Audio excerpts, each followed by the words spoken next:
All right, so this is going to be another little archiving session, catching up on what happened in Pokopia, and then I'll attach this to the beginning of a VoD. Right now in real time, it is April 30th. Um, okay, so this is like the Smear Guru quest line. I suppose this is fate telling me to paint more, and paint I shall. Inspiration, thou art with me. Sorry, I'm a little stuffy today. I cast my aching hunger upon the wind. My brush need only taste the canvas. That was one of his requests. I yearn to paint, he says. I can't win against fate. So be it. I shall use this to paint something spectacular. But what canvas is worthy of being painted by my new dynamic muse? Oh, the choices. Smear Guru can use their paint specialty to change the color of certain items and houses. You just need the item or house in question along with some paint. You can give him items to paint or lead them to the house you want painted. If you'd like to try it with items around here, the nearby side table and plain stool are great candidates for painting.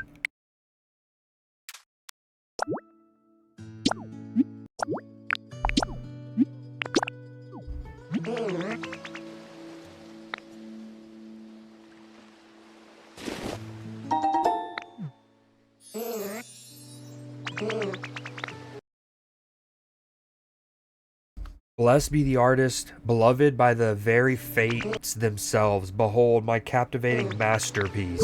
Ah, the sweet taste of a project most delightful. If you ever wish to witness another earth-shattering marvel, well, you know who to call. That glimmer in your eye. You can bring Smear Guru stuff you can't carry.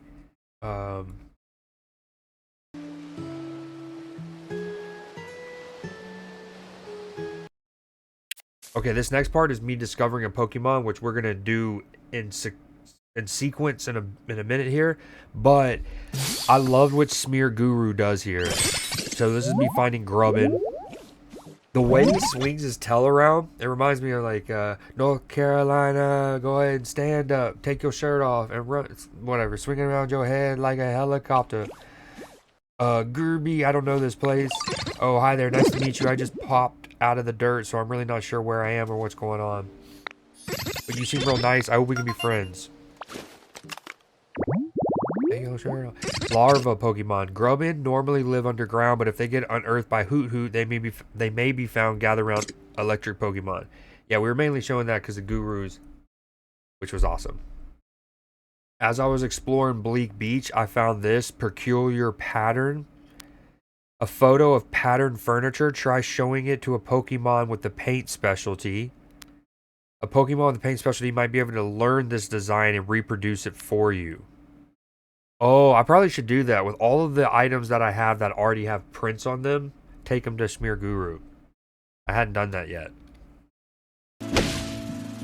And then he wants you to like throw paint on some items. So I threw, you know, my favorite color green on this like street light. So you managed to utilize a paint balloon. You're pretty quick on the uptake. You're not on my level yet. But what a marvelous first attempt at artistic brilliance. The master can't be outdone by the student, you know. Behold my glorious new painting technique. Mirgu can now paint patterns. Let my genius talent blaze the trail for you. Together we shall sink into the very core of art itself. Hey. Changing patterns with paint. Smear Guru he can recolor certain items such as furniture. This is the worst, most awful, exceedingly miserable slump of all time. I can't think of a single new idea. Is there not one road left that leads to innovation? I'm finished. Kaput. I'm a total hack. I'm not worthy to call myself an artist. My mind grows more tangled than Tangro's mane. I am sorry that I am such a worthless, washed-up teacher, Sauron. I need something that can shock this paltry talent of mine back to life. Have you any ideas? In times of trouble, one should look to the wisdom of the old masters, eh? Something old. Something old. Something that makes you feel the romance of ages past. A fossil? Could the answer really be a plain old fossil? No, I must chase after any potential ray of hope. Sauron, I'm begging you, please bring me a fossil. Well, we'll make this a general Bleak Beach kind of episode. So, one of the things at this point I had already given in the game explicitly kind of tutorials you that if you If you give like the non-burnable garbage to Trubbish, he will break it down into iron ore. Well, I was sitting here with waste paper, and I swear, just organically was like, I wonder if I can give him waste paper. Because in the description, waste paper says something about being recycled into paper or something. And lo and behold,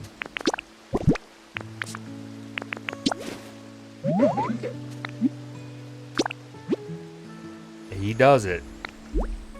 Good lad. And then this is just like a bleak beach stuff. So this is us getting far-fetched, huh? An intruder in my territory. Yo, are you after my my leek? My faithful leek's been with me for years. There's no way I'll hand it over to you without a fight, on guard and stuff, yo. Oh, you're not here to steal my leek. My bad, yo. Phew. Well, that's a relief, but I'm feeling kind of hungry after all the excitement. Yo, this leek's looking super tasty right now. And I'm so stuffed up. Wild duck Pokemon. It always walks about with a plant stalk clamped in its beak. The stalk is used for building its nest.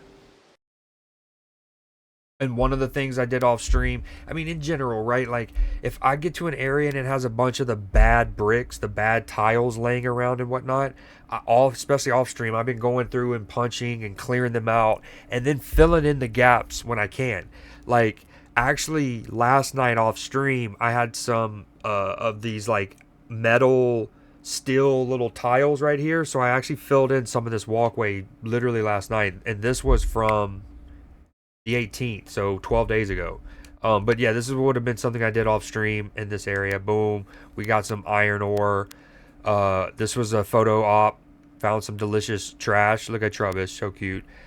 Finding the habitat. Oh, Lois, this is more about me needing to make this habitat over in Pallet Town apparently to get an exclusive Pokemon. I spawned in and it's like a Pokemon's the talk of the town. It was because of an event. Bulbasaur has a jump rope contest. That's now ended, but that was kind of cool. When playing jump rope, you can receive runnable prizes based on how many times you successfully jumped, pull off lots of jumps. Now, if I'm not mistaken, none of the rewards were like exclusive to the event, so I actually didn't try it that hard. I did it once. I think I got 8. I got like 1 tier of items and then didn't do it again. But you can like compare top scores and stuff. That was cool. Actually, I said this is gonna be Bleak Beach focused, but I'm just gonna go chronologically, and I don't remember the last thing that showed. So this is gonna be a lot of me finding certain Pokemon. This is me getting the Zoroark. Oh, that's a unique look you got there. You into disguising yourself too? That's a halfway decent disguise, I guess. Nowhere near my level, of course. Hey, I know, let's be disguise buds. I'll give you a holler next time I'm gonna prank somebody. You and I can get into all kinds of trouble together. Illusion Fox Pokemon. This Pokemon cares deeply about others of its kind, and it will conjure terrifying illusions to keep its den and pack safe. This is a cool little moment. Bulbasaur and Venusaur yapping together. And an example of like being lazy, and so instead of like making another habitat that's the same to get a Pokemon or moving that I just move the Pokemon out of the habitat so a new one can spawn. And so this is the other Shellos. Nice to meet you. I'm looking for my friend right now. They look just like me, just a different color, and it's a really pretty color to boot. I gotta do my best each and every day so I can be just as pretty as them. That'll be Riz. Hee whoops. I didn't mean to say all that. Don't tell them what I said, okay?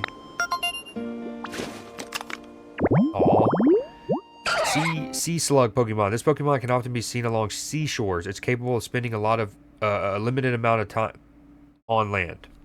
Slightly amphibious. Lightly amphibious. Oh, this is me reuniting them. Well, is it really true for me to live there? Yep. Although, so I put them in the same crib. The blue one, I think, doesn't really like this place. I need to give him something that he likes here. This is my Pokédex as of that moment. This I randomly got. This was 9 days ago at this point. I don't know how many gameplay hours, but you sense a large presence coming from the ocean. This was my timestamp at the time. I got freaking Mewtwo as a stamp.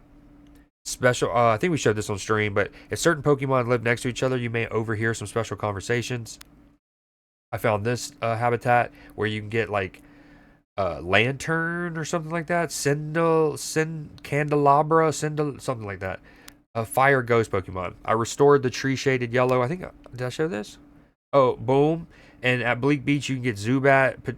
Somewhere you can get Golbat. Boom, boom.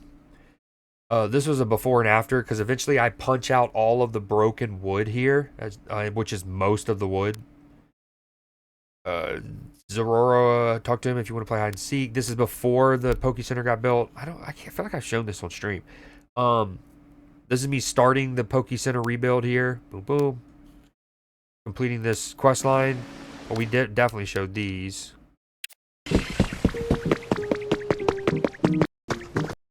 Oh yeah. Oh, this is Trubbish starting a request. He wants to go and look at the top of the lighthouse with me.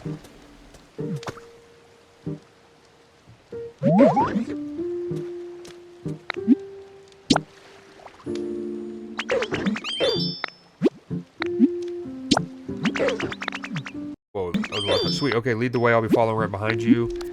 Still haven't done that. It's always cool. I feel like it's dope when you can have two things being built at the same time or three. But one of the things I did last night, if you look off in the distance, that like I went and fixed a lot of the roofs. Some I full out completed it. So we showed all that on stream already. The Raikou stuff, which was really sick. Those were trimmed. Boom. I got a recipe for ribbon cake. That's me finishing one of the, I think it's a peak. Yeah. I actually don't like those houses. I like that there's like a remodel kit though. I haven't used one yet, but I think I can go and put it in front of this house and give it a different aesthetic without having to rebuild it. This was a great little bit of dialogue when Squovit basically like thinks about putting Geodude in her mouth because he kind of looks like a berry. Bleak Beach's decoration level or whatever, environment level going to 6. Bing, bang, boom. Always satisfying.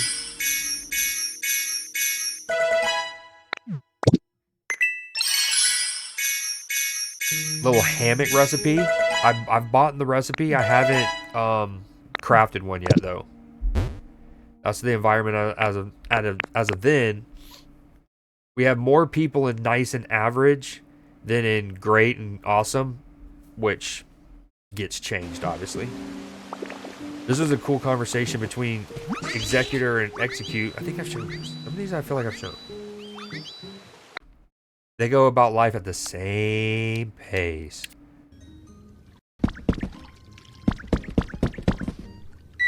I feel like this washing machine is going to lead to Rotom at some point, but I don't know. This was my first time trying to use it. Nothing came of it. And then I was like, maybe if you, like, because, you know, Rotom can be the different types. Yeah, that didn't do anything either. 2 buildings happening at once in Pallet Town. The Poke Center and one of those pink shacks. Me needing to make this habitat specifically in Pallet Town. We finally set up one of the marsh fishing spots. We showed that on stream. And then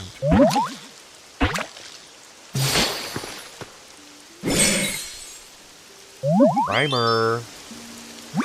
Wow, a human? Yay, I'm gonna follow it. Ah, what? You're just a Pokemon? Oh, that's too bad. If you were a human, I figured you'd be carrying a ton of tasty trash. Hey, what you trying to say, man? Huh? You're searching for humans too? Oh, neat. Well, if I can do anything to help, let me know.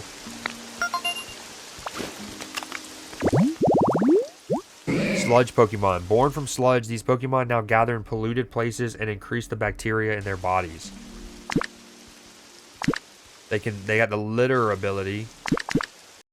Yo, one thing that the Switch 2 does is really cool, and I don't know, I don't know of another console or computer or whatever, but so like let's say I'm playing through a sequence, right? And let's say this entire sequence is 45 seconds long, okay?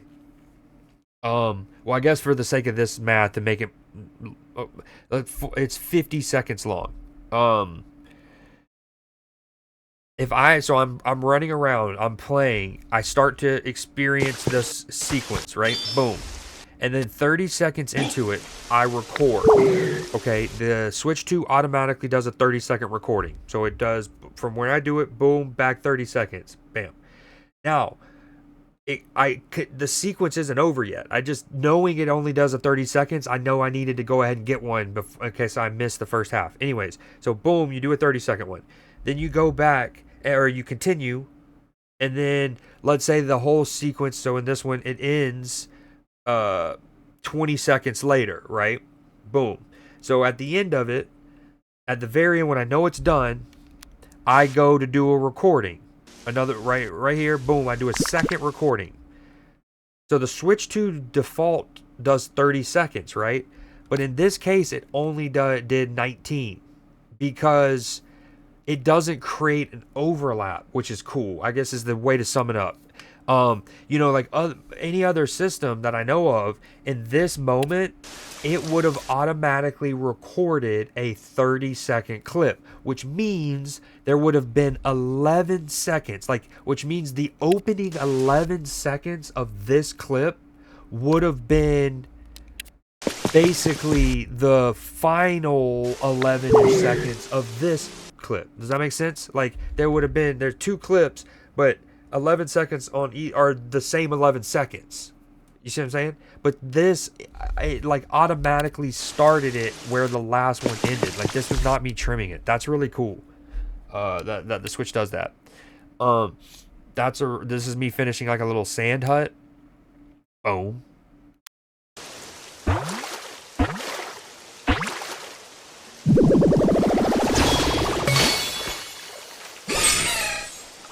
Azumaril. Hey, you, stop for a second. Stand still and just listen. That sounds like the opening of like a 90s rap song, hip hop song. So what do you think? It does... Hey, you, stop for a second. Stand still and listen. Just stand still and just listen. So what do you think? Doesn't the water sound so clear and beautiful? It really does. Being able to live by the water is just the best. Wait, is this here because of you? Are you the reason I can live here? In that case, you're the best too. Aqua Rabbit Pokemon. Its long ears are superb sensors. It can distinguish the movements of things in water and tell what they are. Habitats, Pokey. Ooh, Elekid, baby. He's cool. Oh, why do I feel so weak? Guess I'll try some exercise. Oh, hey, you there. Want to work out together? It's easy. Swing your arms around and go. I'm not really sure what you were doing, but I could tell you were going all out. Keep that energy up. Electric Pokemon, it rotates its arms to generate electricity, but it tires easily, so it only charges up a little bit. Oh. Vending machine set. This is Bleak Beach's environment level at 6 now. With several people moved up to great. Because a couple of people didn't have homes technically, like Pikachu, because it just spawns in the middle there and during the cutscene or whatever. Smear Guru starts by his little easel and his paint. And then who was the other one? Oh, Zorora or whatever. All three of them were a no home category. So just kind of giving them a home made it jump up. Even if the decorations and whatnot don't line up with what they prefer, it was just better than having no home. And then it worked out because it was great for them too. See, in this moment, I still have Zorora at no home. This is my Pokédex. Dude, this game is way deeper than I suspected. At this point, I have 100 registered, and there's still, like, if you look on the right, you see how this is filtered to only show the ones that I do not own. So, like, that bar and how much you would need to scroll up indicates how many I haven't found yet. It's kind of wicked. This is me moving them into this crib. All three of the ones without a home. This is the one that, I don't remember his name, but he wanted. Look how cute Zorora is sleeping, dude. His little red feetsies. It's so cute. Little socks on, dude. I love that. Hold on, how do I screenshot? Yeah. Love that. Keeping that guy.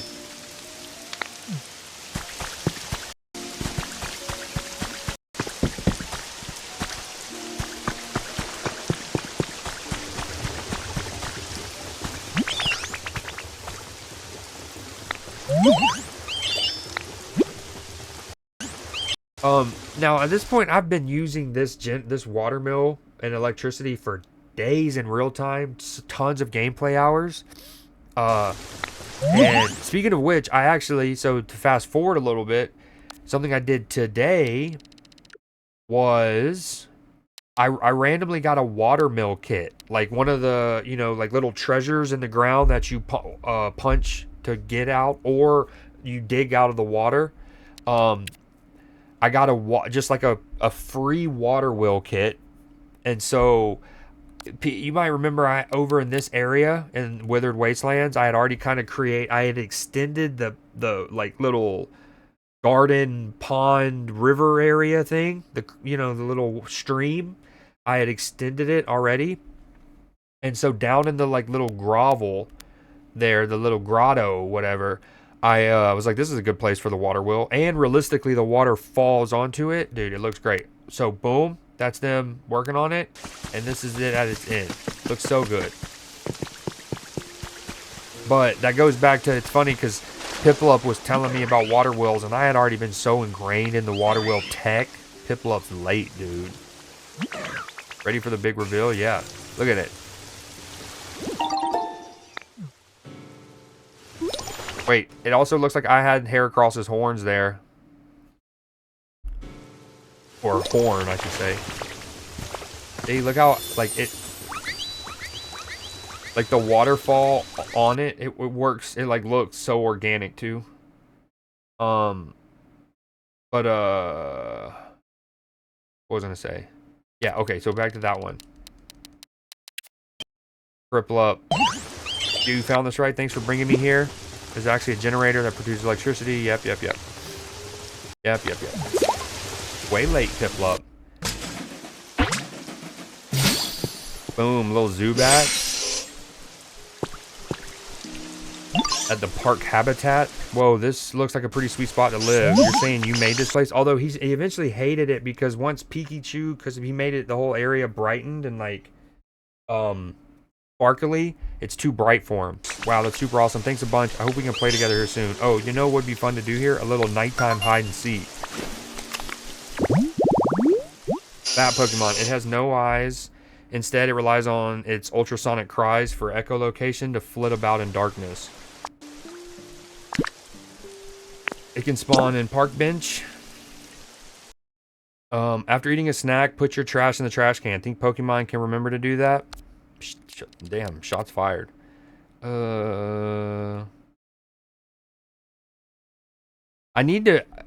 I still want to make the, like, I think it's called garden. It's something with a garden. It's a habitat, and it can spawn a Venusaur. Now, I already have a Venusaur. I didn't need to make that habitat for it, but the completionist in me wants to just go ahead and still make it, and I need the garden light to do that.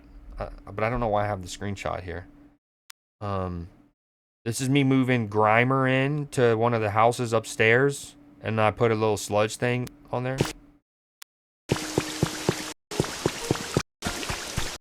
Collection level 7, question mark? Ayo. Now keep in mind, I know this video is already 24 minutes and this is going to be attached to the beginning of a VOD to catch up the VOD in my playthrough, but like, this is often hours of gameplay, condensed into these 40-ish minute packages. New challenges are available. Thanks.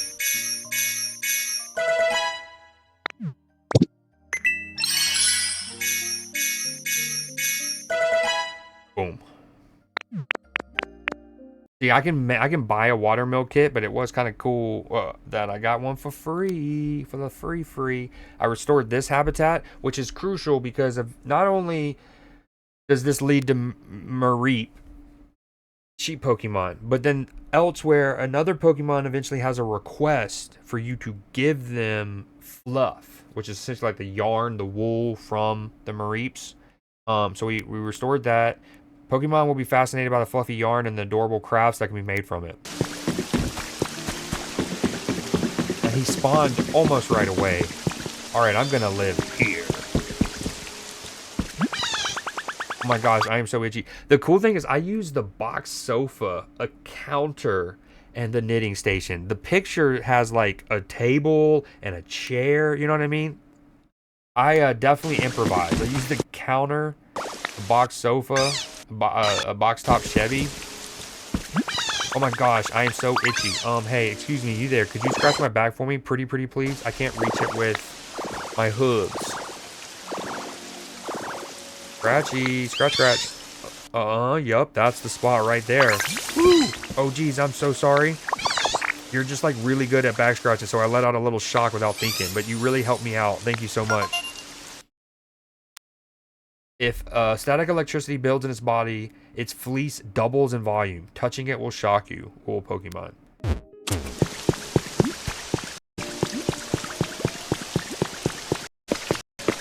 Yo, now that I have the swim ability, I just hop on the thing and swim as lappers now.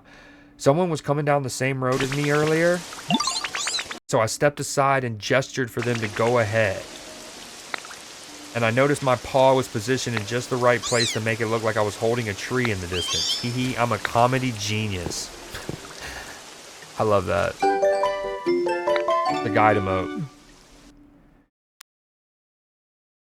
It's cool when two Pokemon are little or small enough to fit on that size bed.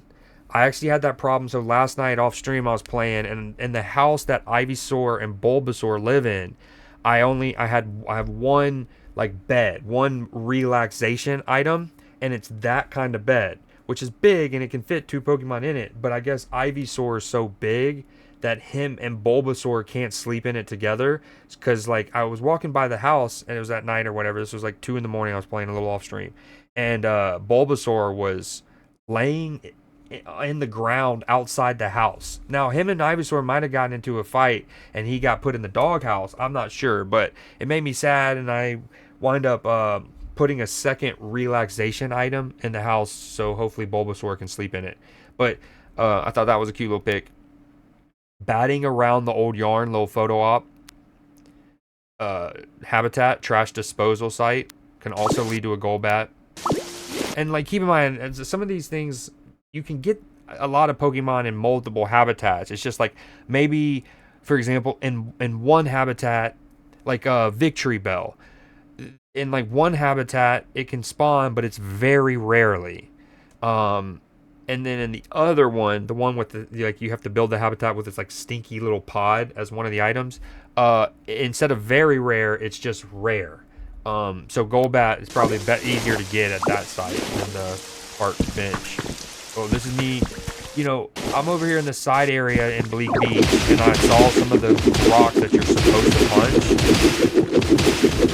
And it leads... It's just a nice little shortcut I didn't know was here.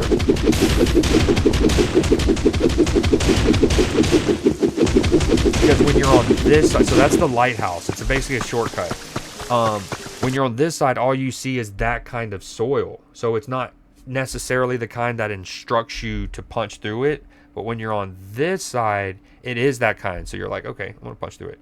And boom. So you get a nice little shortcut. This is me setting up some cool stuff. Well, first I was trying to put, you know how I guess they're eventually going to lead to Moltres, Zapdos, and Articuno. So it's like frozen mountains. And then I got like a volcano thing. And then more recently, I got the power plant. And so I was trying to find a spot, but it's a huge, like, space commitment. This thing is massive. But in doing so, now this is me over here in Pallet Town, right? And in doing so, I sit here, and neither of those two side islands, I've not gone to either, right? And at this moment, I'm like, wait, I have that, because before I knew you were going to get the swim ability, I figured I need to eventually, like, build a bridge over there. And then it's at this moment it clicked. I was like, wait, I have the surf ability now. Let me go over there. And I didn't do too much. I didn't go to that other island, the northern island, at all. But because I wanted to save some for on stream.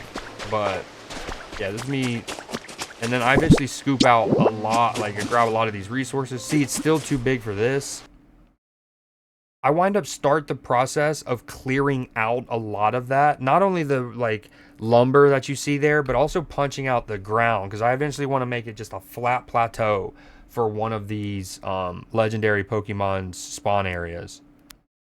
This is me on top of that mountain. Abandoned power plant kit. So I think the one that I was actually playing with here was like the frozen one, the one that I already had. And then this is me getting the power plant one. And then on over here on that island, and when you're at the top of the mountain, if you look into the west, I think it is, you'll see this giant like pond bay area. And I'm again trying to find a place for the power plant. It's not working, but I see the little gold item in the middle of this like inlet, and I'm like, okay, we got to go for it. As you get closer, you notice there are 4 in there, and then boom, simple curtain recipe. Neon flooring, maybe one of my I built 20 of them. I haven't set them anywhere, but it's one of my favorite recipes I've gotten so far. Boom, plain stand, and then I think that last item is just like some kind of chair. So, but you got 4 recipes there. Oh, this was me hopping on yesterday, I believe. Yep. And a new event, so this jump rope event ended. This is a new event that started yesterday. I haven't participated too much in it, but notice there's a Sableye. I didn't even notice until right here, he kind of ambushes me. Like, I'm just minding my business, and then twinkle, twinkle, he says. This shine, is it maybe jewels? Oh, it is not. It is just your twinkling, smiling eyes. Aw, I'm happy meeting you and your twinkling, shiny smile. Yee. Darkness Pokemon. It dwells in the darkness of caves. It uses its sharp claws to dig up gems to nourish itself. That's a wicked lore. And I'm also like, oh, if you look, the top of the Poke Center is all gemmed out as part of the event. Are there any around here? Maybe there are. Maybe there are not. Any of what? Shiny and sparkling red crystal fragments. If you have some, would you share? I would be happy. I would also reward you, of course. Yes. You can get red crystal fragments by breaking red crystal, like shards or whatever. You might find some on Dream Island. There are always lots of different materials there.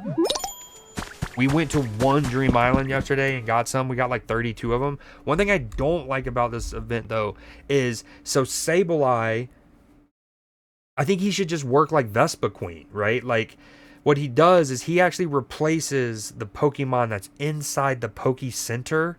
I think I have a picture. Hold on. So that I thought I wanted to get a picture of the top of the Poke Center itself with all the gems on it. My store had some fire items.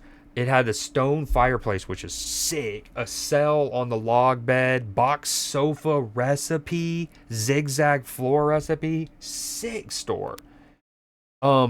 This was me realizing that. So Illumes, that Pokemon on the right, he's one of that, or that Pokemon's one of my first like 6 or 7 Pokemon.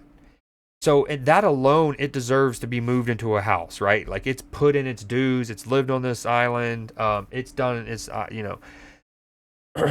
But then when you also consider there's another Pokemon that I haven't gotten from that habitat, I was like, I need to move Illumis, although I wind up not doing it. ADHD got me distracted, and I eventually wind up using him to build something in Bleak Beach. But we'll talk about that later. This is Illumis's house. This is him flying with me with the intent to move him in somewhere in withered wastelands. But anyways, I wanted to take another picture of this little shack, because remember, I stripped it of its plaster and its foundation to use in that other house, and then I was going to put wood and brick here. I actually started to put the brick that I had here, but it's just like red brick, whereas the brick walls are brown, so I needed to paint them. It became a whole thing, so we wound up going with black. So what I was saying is Sableye replaces the trade desk inside the Pokemon Center. So, normally you would go in there and there'd be items, a Pokemon behind the desk, and you can trade items for it. And you would usually give like soil and stuff. It's awesome. But Sableye is in there now with his items. And that's I guess my only complaint with the event is you like lose those guys. Maybe if you bought out Sableye, but it takes a good amount of red crystals to buy everything, I'd imagine. Maybe like 70, and I got 32. So, anywho, I do wish you would just go to him and interact with him that way and it not replace the trade desk. But oh well. Bleak Beach hitting level 8. New challenges.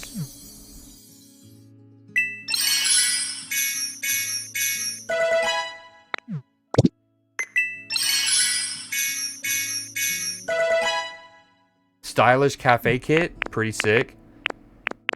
The levee recipe, that's a good one to get, especially as I try to rebuild some of the pathways in Bleak Beach and around the lighthouse and Withered Wastelands. This is it at level 8. Remember earlier we showed it and we only had like 6 total people, Pokemon in great and awesome. We'll call it the upper tier. I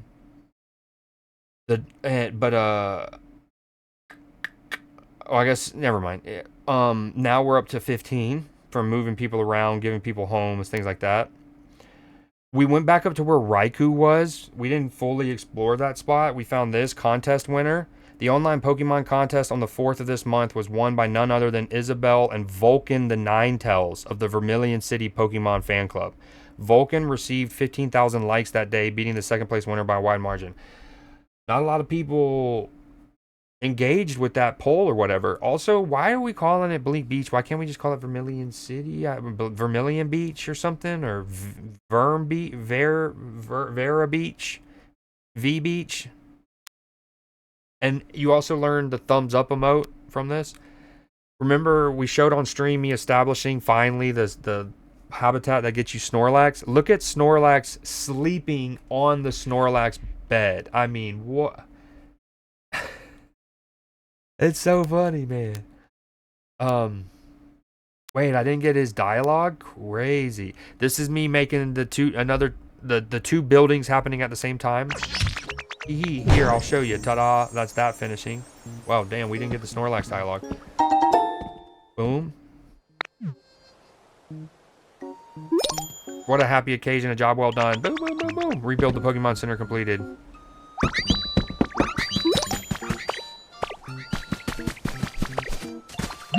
There you are, Ditto. The pink hut's all done. You got to check it out. It's super awesome. Prepare to be amazed. Oops. And then that's that. Again, I might change the look of that. I'm not a big fan of those huts. Oh, wait. Okay, we did get it. Hey, Look at him get up for your boy. That's Aura. Yawn. Grumble, grumble. Snore. Relax.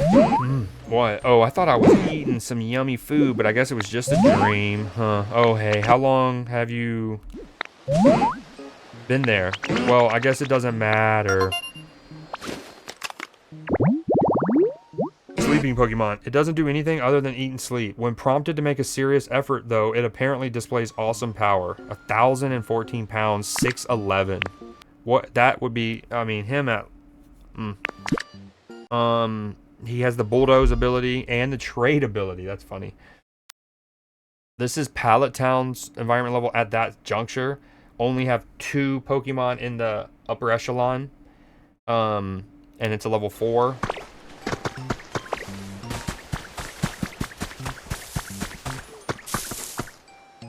Going back to the Illumis's habitat thing and me wanting to move it out so the other Pokemon can spawn in and then getting distracted and then never doing that. When I was over at Pallet Town later, I remembered to at least establish that like hydrated flower thing. I also did it over here, like right behind where my character is, or the camera, I should say. I established one there and then one here. Just because I was like, at this point, I was like, screw moving Illumis. And it almost instantly led to a spawn. If you look, so last time I was on stream, if you look top right, I had set up that windmill over there because I got windmill kits, but I put it in the wrong direction. Like it's like the blades are facing inland. And so one of the things I did was I also took the time, I got a relocation kit and used one of those for the first time and just rotated it. It's kind of tedious because you don't have to reuse materials, thankfully, but you have to commit 2 Pokemon to it. They pick it up. That lets you put the item in your inventory like a normal item. And then you have to put it back down. And then you have to pick 2 more Pokemon to like rebuild it. Again, you don't have to reuse resources, but we did at least fix the OCD got handled, and we turned that around. Ooh, a Magby spawning in a flower bed. It's kind of weird, but then so does Charizard. Nice to meet you. I'm just taking a break right now. I just woke up, so if I let myself get too excited, I would only get tired again. This home is nice and toasty, which is perfect for times like this. Live coal Pokemon. Each and every time it inhales and exhales, sparks leak from its mouth and nostrils. He's got a choker on. We wind up finally getting all the materials and then committing all the Pokemon to start building this sand cottage, which should be done today or the next time I hop on. Look how cute Eevee is right there. Oops. So that's been built. One of the things I did is I cleared out a lot of the sand here because I want to build some stuff. And so I had a bunch of sand. And so much like Abu Dhabi, I repurposed the sand to make man-made islands, and this is one of those projects that I'm working on. Now this is over here in Bleak Beach. This is in Pallet Town. This is in Bleak Beach. So again, I've been wanting to save SS and to do live on stream. And then when I have been on stream, I either forgot to do it or I didn't want to build the bridge all the way to it yet. Now I can just swim to it. So, but I'm not trying to go to the SSN. I'm just trying to work on this little man-made island. And I was drowning, so I had to do this, right? Boom. And I got too close to it and it triggered this. Where? Home? You hear a faint voice calling out from somewhere. Spooky, dude. It's a haunted ghost ship, I think, maybe?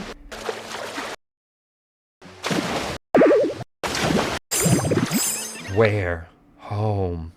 Spooky, dude. Also, look, there's like a chandelier I can grab. Chandeliers I can grab. A tree I can grab. This is just a picture of my crib, I think, and the gems at that center. Place coming along nicely. We got bridges being rebuilt and things. What are we doing here? Oh, there's so again, I kept seeing that Zubat. Well, looking at my environment level, Zubat was in like the average, or he didn't like it.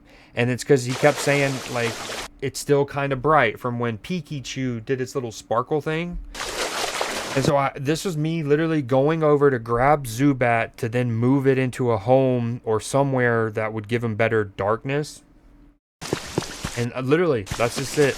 Just coming to get Zubat. And then I'm like, I think I have stuff in my inventory.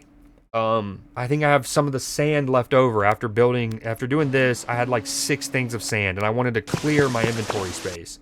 So I was gonna just go, oh, I spoiled it a little bit. I was gonna just go, literally just gonna go and put the sand somewhere to the side here, out of the way. And it triggered this. Kyogre shows back up. And what's cool is the first time you see him, it's in Withered Wastelands. This time it's in Bleak Beach. Gyora. That was it.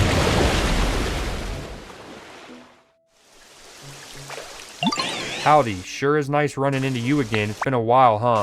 I sometimes hear y'all laughing up on the surface while I'm resting underwater. Always sounds like a good time. Can't have too many good times if you ask me. Keep them coming, you hear? And then I go talk to him and... See, this is me. I'm like, okay, let's get back to me putting the sand somewhere. That was the end of that at the beginning, me looking in the ground. I feel like I'm calmer now than I was years ago. I used to get into all kinds of mischief back in the day, you know, but I can tell you ain't interested in the rambling. No, I am, actually. Please, more Kyogre lore. Of an old Pokemon like me. Haha. The sea is vast and deep. Really, just a great place overall for carefree living, you know. You never have to worry about lacking moisture or anything either. You know, you might want to consider living in the sea too, ditto. Trash collection site. Why did I don't remember why it showed me this. Oh, the thing on the far right. I learned that. I got that trace. This, again, I talked about me last night, and this morning I worked on, it's just, so me, Exit, and Clipper hung out in the Discord and played some TMNT and then watched NBA basketball. And then afterwards, me and Clipper just hung in there and watched the end of the Rockets-Lakers game. And the Rockets won to extend it to a game 6. Which the Lakers are up 3-2, but it really easily could be Rockets up 3-2. They, in game either 2 or 3, they were up 6 with 25 seconds to go and had the ball and blew it. Anywho, so while just hanging out in the Discord, I kind of was just doing, again, the tedious stuff, the repairing bridges, the breaking up the broken tiles, and in this case, it's putting all the roof on that one house that we made. That house is, again, already basically established. It's kind of like a resort cafe, but we've definitely spruced it up. Mareep walking all the way over here from its house. Hiya, Ditto. Which means my pathing has gotten so much better that it can walk all the way over here. Hiya, Ditto. How's it going? You're so fluffy. Soft. You're so fluffy. You're so soft. You think I'm super soft. Gosh, you're going to make me blush. If you want some of my super soft wool, I'm happy to give you some. It'll grow back soon enough, so no worries at all. You got fluff from Mareep. And again, that's actually a Pokemon request. And I sometimes end up dropping fluff around my home. Feel free to take some if you ever see it. I need to get... One of the things I want to kind of do eventually is get all of my litter Pokemon and all of my gather Pokemon. Because I'm assuming that they work in tandem. Like, yes, the gather Pokemon can also get some of the, like, random native things that spawn. But I want to get my litter and gather and put them in like a subdivision together, a cul-de-sac, and that way the gatherers can pick up the litterer stuff and put it in the community box, and instead of having to go to multiple spots and pick up things manually, I just go to one spot, maybe go to 2 chests, bam. This is me really finishing the roofing. As you can see, I've even done the corner thing down below my character. I think I did really well.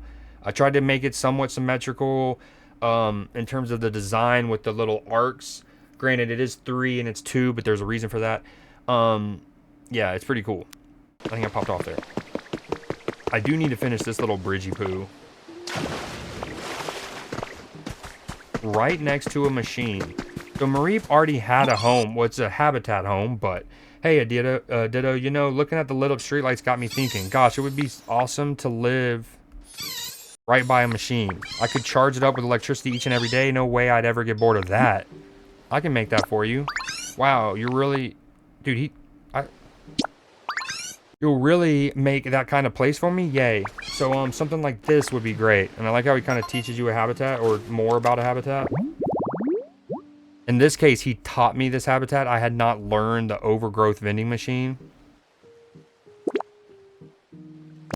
So he taught me that. And then we go and establish it. Boom. And then he immediately is like, ooh, okay, I'm gonna move in. I didn't even have to manually do the wanna move in here. He knew what's up. A lone vending machine amid yellow tall grass. Gotta stay hydrated even out in nature. A home with a machine? Did you make this just for me, Ditto? Gosh, thank you. I bet there are other Pokemon who like living near machines too, so making lots of homes near machines should let you meet lots of new Pokemon, right? Oh, but don't forget to power up the machines with electricity. You know, this is me doing more of the roofing, but over at Meowth's crib. I'm not sure why I recorded. Oh, I think maybe I just like the view at this point from right here.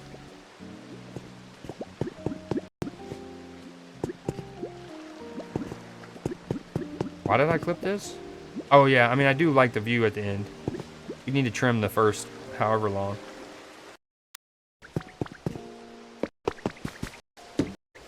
And because we moved Mareep, he was, you know, we moved him into his like literal preferred habitat. His rating went up.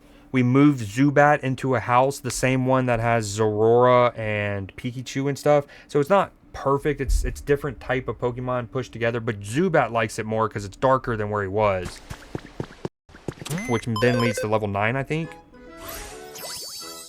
Damn.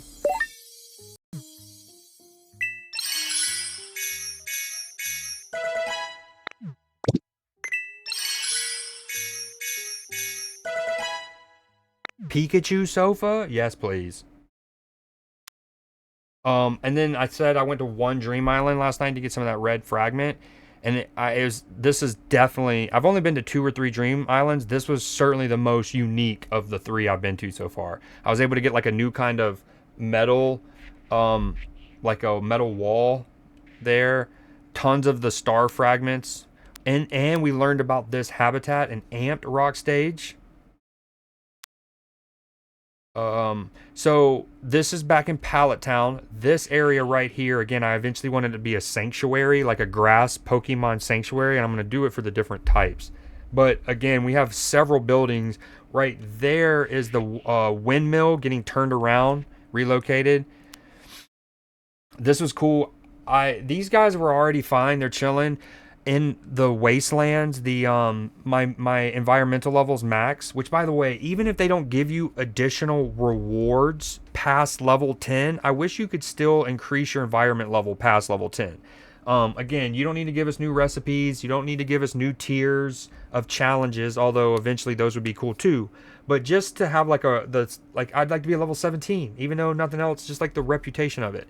But anyways, just because this is a cool little group, 3 grass Pokemon and then Pidgey, I put the Rowlet clock in there, and I thought it was really dope how Pidgey's actually like flying up and looking at it. He loved it. Boom.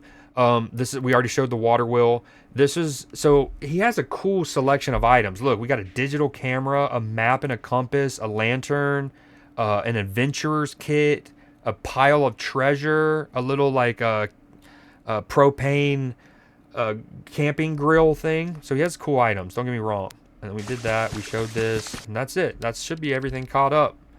We're archived, baby. We're archived. Thank you for watching this again. This is days and hours worth of stuff broken down into 52 minutes, and then some of me side yapping. So love you guys. See you when I see ya.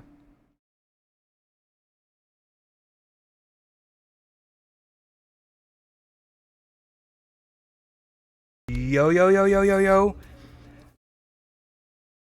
I got a new kit. New kit alert. I'll have to do this again when Exit gets here, if Exit gets here. But I finally shout out my sister as well, massively. I obviously really wanted to order one of our kits from this past season or this current season because as reigning champs, you can get the gold badge. Again, we talk about this. I wish American sports did something similar, like the reigning NFL champs, the NFL shield. That's like right here, I think. That could be gold, something like that. But anyways, and then I got Flow, baby. Florian Wirtz. Florian Wirtz. I do gotta thank you. Yo, it's of all of the ones that I've gotten, it's easily the most comfortable. Like this is stretchy. The it kind of at first felt weird, like the seam here is kind of puffy, but it lends itself so much freedom. Look, I can do the chicken wing. I can do the what's it called? The hokey pokey. Is that's the hokey po? I stick my left foot in and my right foot out. Some y'all know. Anyways, there's just you got so much. Like, anyways, it's so comfortable compared to some of them are like, you know what I mean? I also think it's just like the tech and jerseys, like in the mid 2010s, like some of those jerseys, they all like the dry fitted kind of jerseys were all over sports, and I think we're starting to see a trend back on that. Um, hold on, let me. This song was one of my MySpace. Um, My MySpace profile songs, probably for the longest. Like, of all of the different ones I had, I probably had this one on for the longest.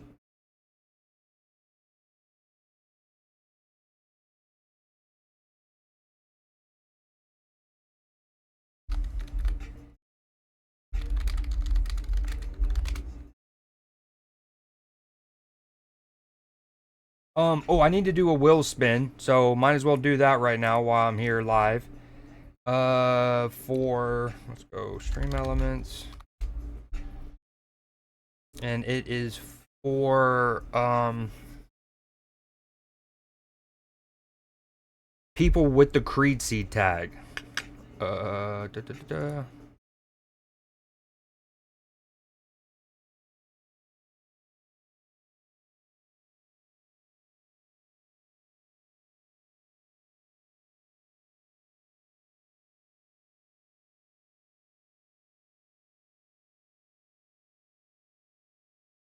Nope, that's not the right one.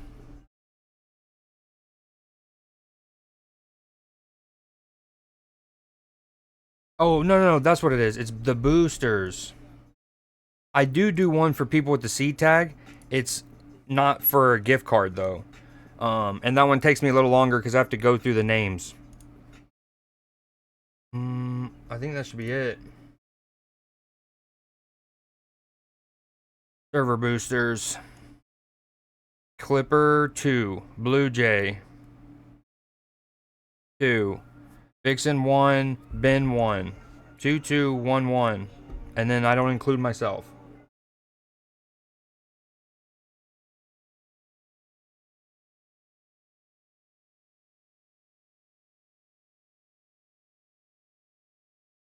That was really weird. Oh, wait, something just happened. Clipper! Oh my god. Dude, I just went into a mind fuckery. I forgot that I added the Backstreets Back alert. So I couldn't find where it was coming from. Thank you so much, dog. Clipper with the 5 gifted. Hitting Sir Cerberus, that's a tongue twister. The Mandalorian, she's our homie. Sons of Liberty, Jessica Ferguson, and Herson. Yo, thank you, Clipper. Appreciate that, big dog. Dude, I forgot I added that. Oh, that's great. I need to make it bigger, though. I was like, where's that coming from? I thought it was in this song. Backstreets back. All right. I almost genuinely said something along the lines of, damn, I wonder how much he had to pay to get the Backstreet sample. But wow, dude, I thank you so much, Clipper. Appreciate that. Um, this is for server boosters. Clipper's got 2. Ben, boom, boom. I'm not in it. Benorama.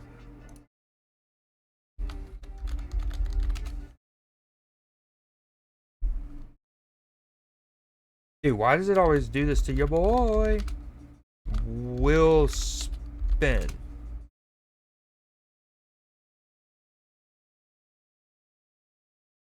Hold on. Ooh. What if they were conflicting?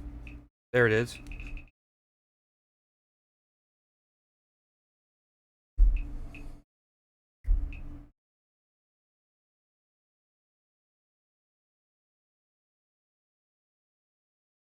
Ooh, Ben back to back.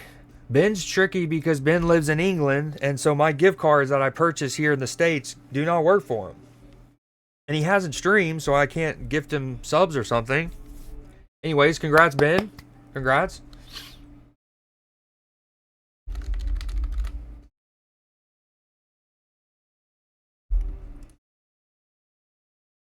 All right, we're gonna play Pokopia for a little bit, 30 minutes maybe.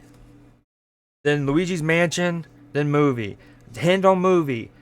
Cult classic, mid 1980s.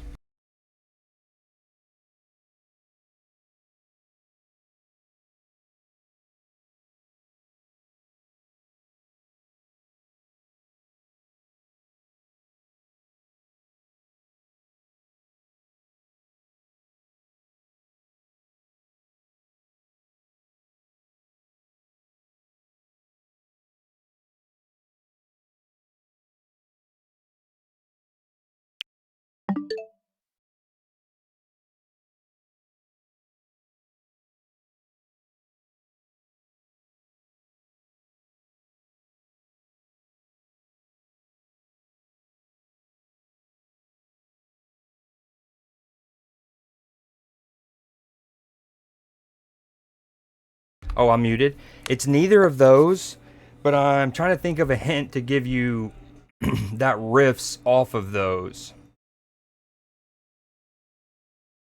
Ooh, um, the movie maybe lies perfectly in between the three. Honestly, no, take Stand By Me, no Teen Wolf. Take Lost Boys, Goonies, and Princess Bride, and it's actually in that spot right there. Never mind. Ignore that hand gesture I just did. Okay, for VOD watchers, if ever, you will have watched Pokopia and gotten completely caught up, except for two quick thingy mabobs I did. I showed that. I showed that. I redid my room a little bit. London, love that, London, London. I hate that King Gothalion ruined this song for me. So unfortunately, in order to put items on that table, I had to move. You have to move your like portrait up. It can't be like right above it. So I had to put the portrait way up there. But we thought it'd be funny if we pointed the digital camera towards our bed, huh? Anywho, we also got a cool little map and a compass. So then we had gotten Charizard, we had gotten Venusaur.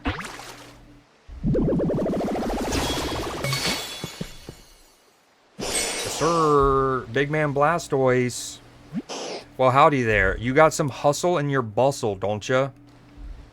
What's got you running all over the place? Water in the tall grass and the flowers too to make this place more pleasant for all the Pokemon here? What a mighty fine thing to do. Truly commendable. I'd love to help out myself, but if I tried watering all the plants, I'm like to wash away all the hard work you've done so far. I tell you what, if there's anything else I can help with, just let me know. I'll be cheering you on in the meantime.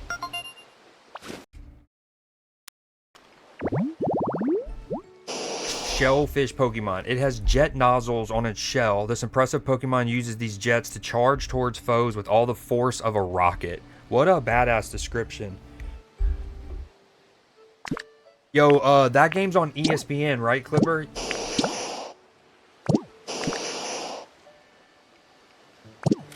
I'm not telling. I'm not saying. And then here's what's great. Look at this little picture. So shortly, I mean literally within a minute or two, within 3 or 4 minutes. Really, that's accurate.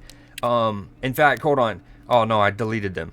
But I could have looked at the timestamp. Anyways, look at Blastoise, dude. He's face down, buried his head in his pillows. He's just done with it.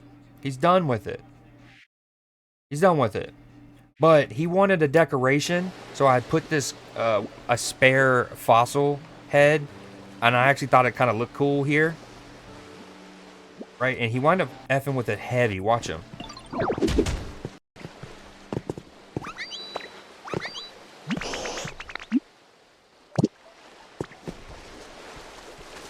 Great comms. He really liked it, man. All right, and that's fully caught up. VOD and live people, we're full caught up.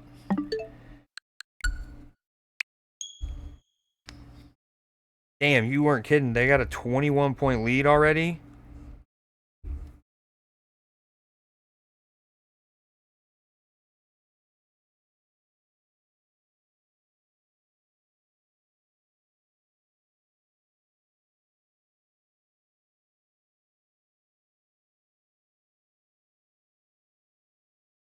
Yo, I think this is a song that PB put in one of his playlists for the Celestial Challenge. And it's one of those, yep, put it in this playlist, put it in this playlist. Banger. Absolute banger.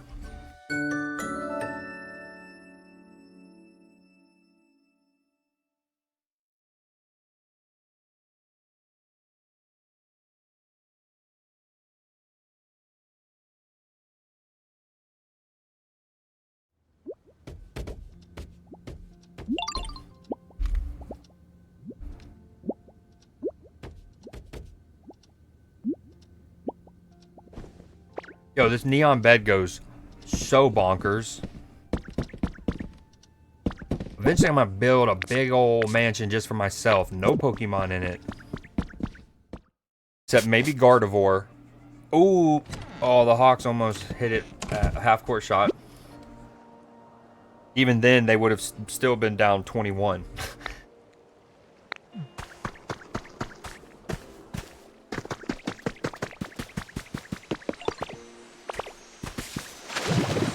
Dude, I mean, you got to give credit to the Knicks and how they responded after the Hawks played really well and could have won. I think it was game 3, and then they win game 4.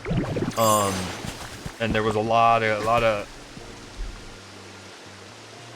shade being thrown towards both Cat, who gets shade all the time, but also Jalen Brunson. Even, yo, for those who aren't, you know, anyways, for the live people, look at this. I got a free one of these watermill kits, and I threw it in that little river I made, this little stream. I think it looks great. Yo, what are these guys doing? Yo, Venusaur, shouldn't be in there, bud. Yo. I think he's stuck. Oh, I was not... Okay. Whew. Gloomy days like this are all the more reason for us to keep up the good energy. Facts. Yo, can you get out of there, though, bud? That's like a river I built down... Yep. Thank you.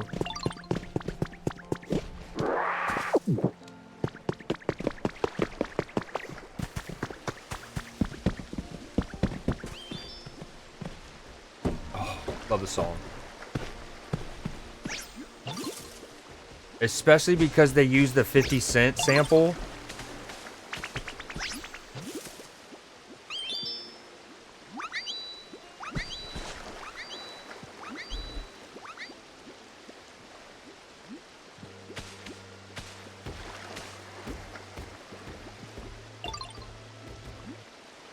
Yo, I'm throttling, so I'm going to turn off some of these alerts.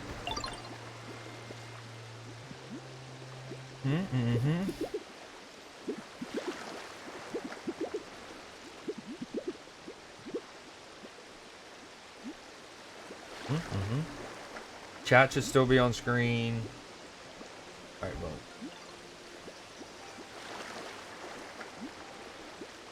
Yo, I'm sorry. My internet is so weirdly inconsistent. I don't get it.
Yeah, I don't know.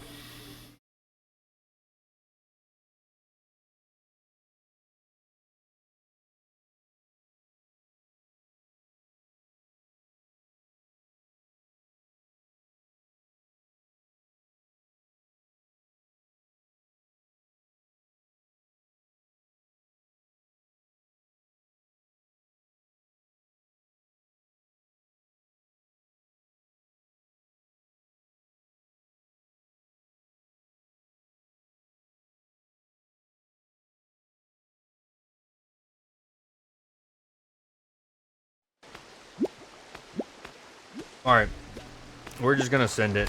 Hopefully it's not too bad.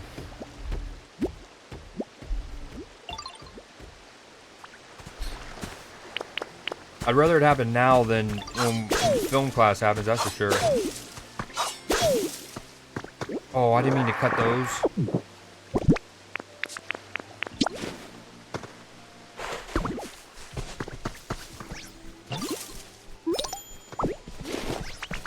Oh.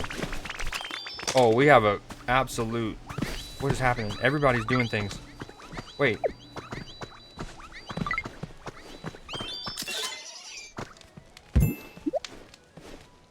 We just watched a Venomoth get excited by the light.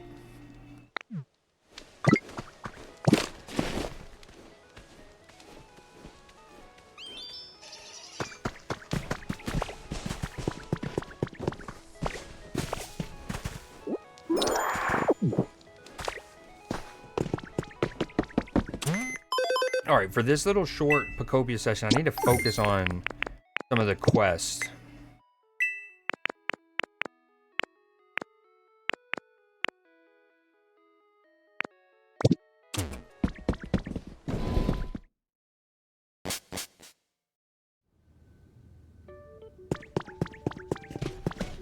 See, there's an event going on where this Sableye is here, and you can trade these like red crystals for items.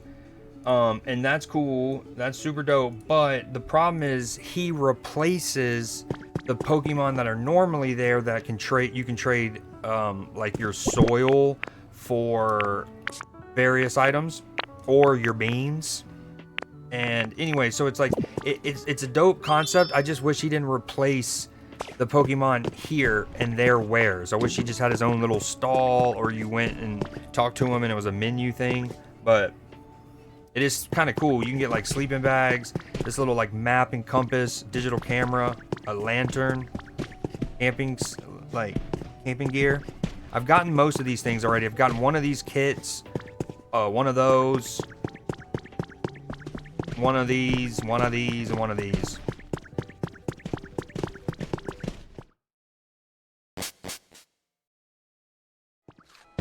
I think I need to move Venusaur into a house so he doesn't get stuck again. Unless that was...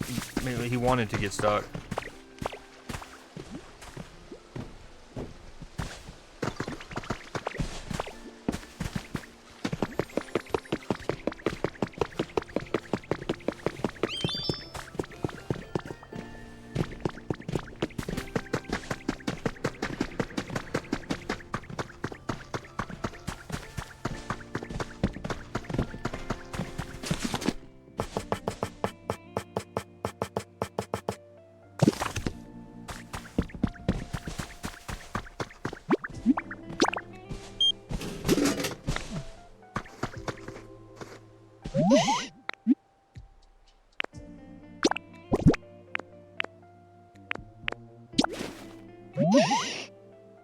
Oh, this can get dangerous. I'm giving a nice flower to Venusaur after it just called me sweetie.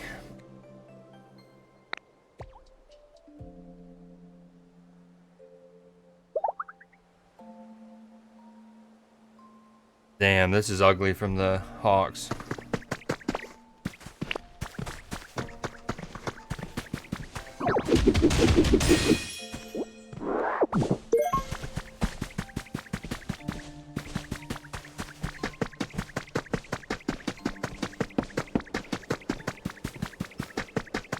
I wonder if most people spawn in at Bleak Beach so they can go and give Snorlax the food right off the rip. What was I gonna do?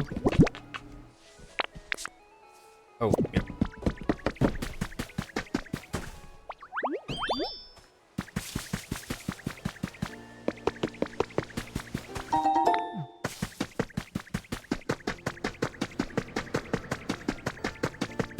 Dude.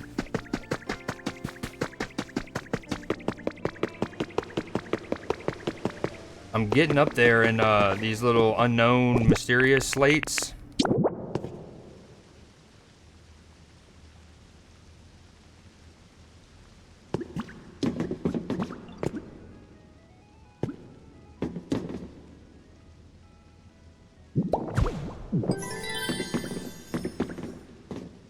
I mean, kind of. We have 7. There's 26. We got 19 left.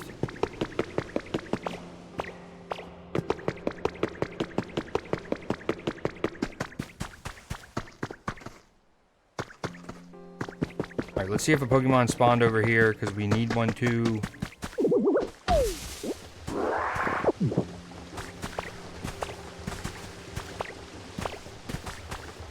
Negative. And then...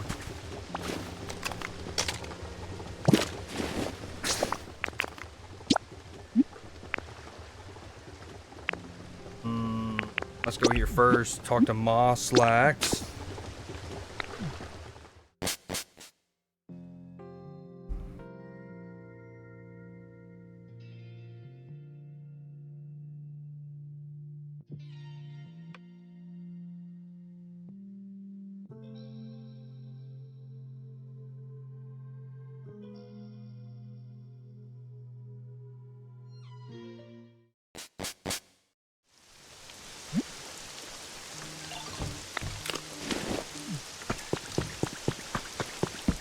Yo, Spinnerack is kind of clutch. This twine he makes is actually really useful.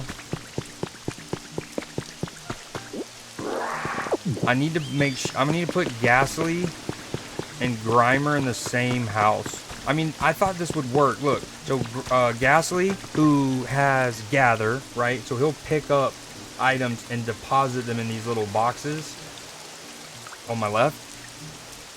And then Grimer has Litter, and so he drops the items, and I thought Ghastly would pick it up, but he hasn't. So maybe I need to move Ghastly in the house with him. What were we gonna do? Oh yeah, Mosslax.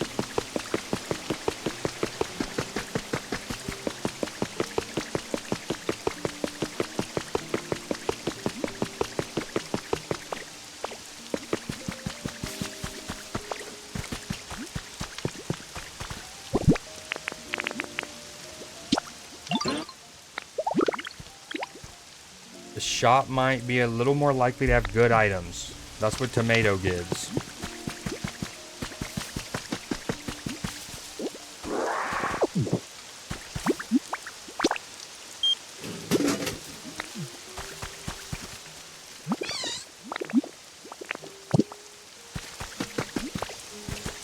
I wonder if they produce, like, so for the Pokemon that produces items, like Spinnerack with the twine, this sheep guy, I think his name's Mareep. Him with the wool. I wonder if they produce more of it, if the happier they are. I mean, surely.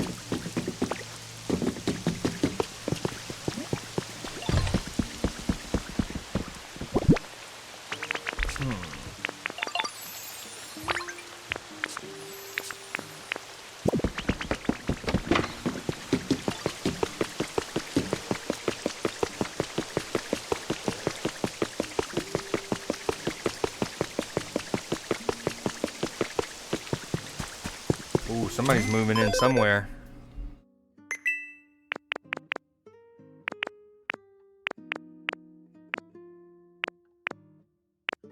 Oh, we gotta buy the Pikachu sofa, surely.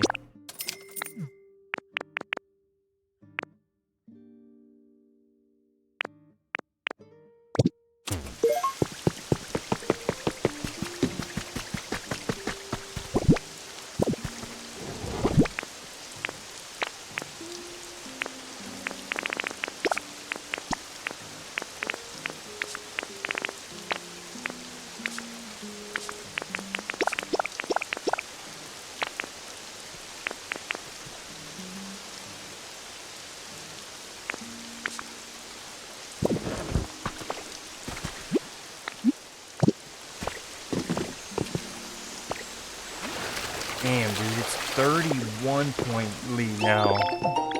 In Atlanta, mind you. What did I just get? Ooh. That's the other cool thing. So Mareep, who spawned here originally, eventually has a quest for you to move it into its habitat, or a different habitat that it can spawn in. And it also freed up this for this guy. Whoa, nice. Living here would be, nice. Well done. So, nice to meet you. Wow, your body's pretty smooth. So's mine. Sir? Huh? You think I'm more fluffy than smooth? I mean, it's half-half, it looks like. That's true. Parts of me are smooth, and other parts are really, really fluffy. Oh, but my fluff's packed with electricity, so, just watch out for that, okay? Whoa. Oops, too late. Little static electricity on me? Wool Pokemon. As a result of storing too much electricity, it developed patches where even downy wool won't grow.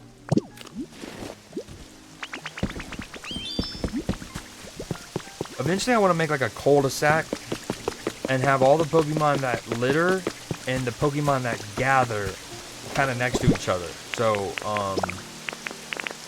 one can pick up after the other.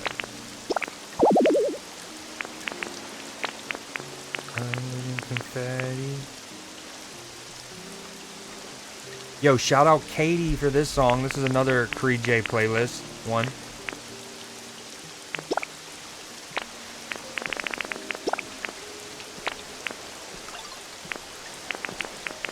I think I'm 87%, I'm 85% sure. It could be Lux. Both adorable.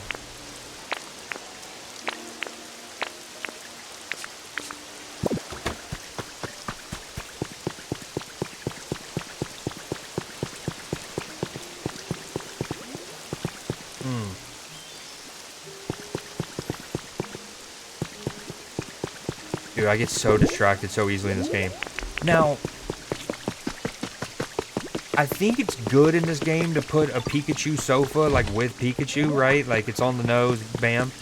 But the contrarian in me just says, no. You know what I mean? No thanks.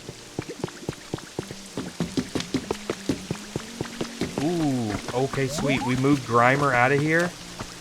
Another new guy.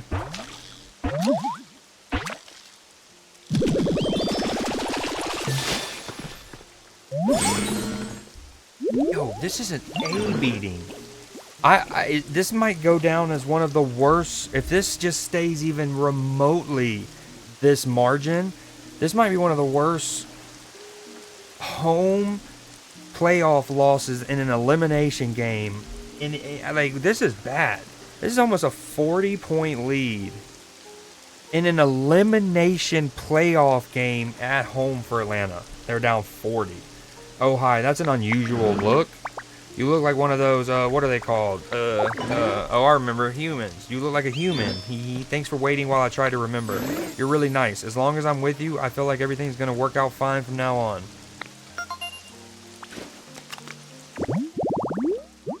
Spiny fish Pokemon. It lives at the bottom of ponds and swamps. It will carry Wooper on its back and ferry them across water from one shore to the other.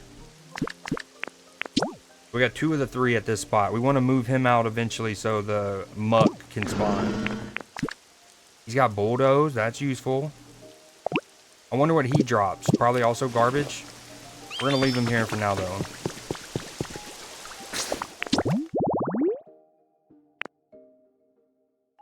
Dude, you know, when I streamed on Tuesday for like 7 hours, I say this all the time, that whole stream, even though it was the same time period at times, no throttling. Today, lots of.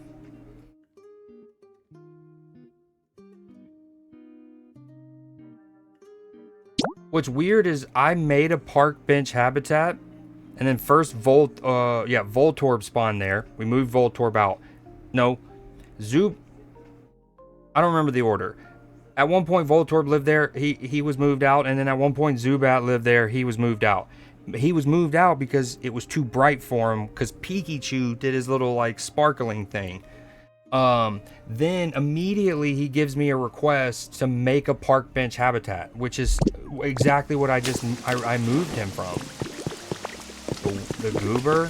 Alright, we need to get Trubbish.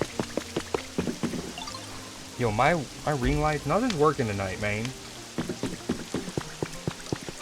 Ring lights are sabotaging me and throttling, but we're not gonna let it happen. We might. It's doing it again. Looks like there are even more Pokemon around now. What are they like? I can't wait to find out.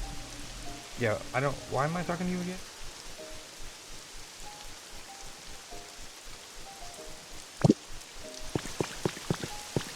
Oh yeah, we wanted Trubbish.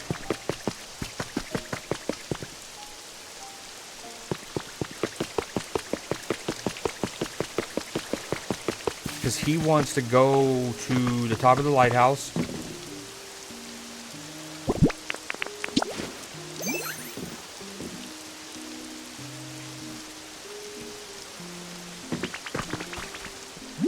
Yo, what a good smell. I couldn't help coming right back.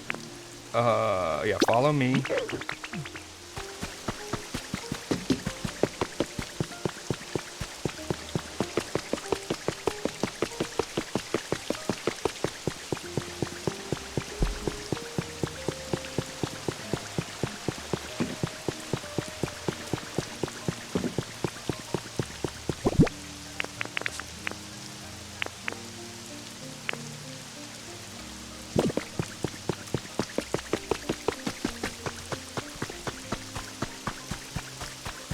I might as well move that campfire. I feel like every other day, if not every day, at some point it's raining in this game.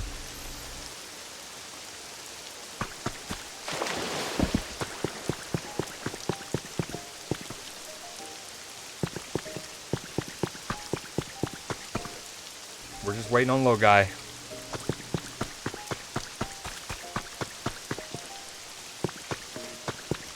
Thankfully, with movie night being a movie from the mid-'80s, we don't need, like, top-end bitrate.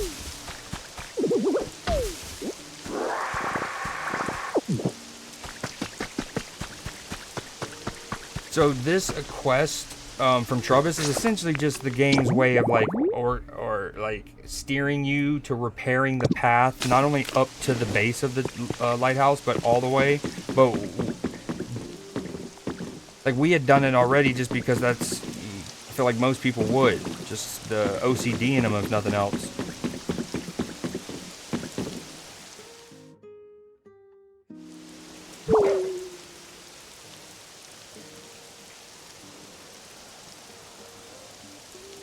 Yo, we made it all the way.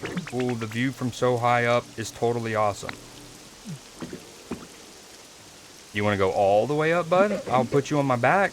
Huh? What do you think that machine is, yo? It kind of looks like a street light, but kind of different. Maybe it lights up too. Want to try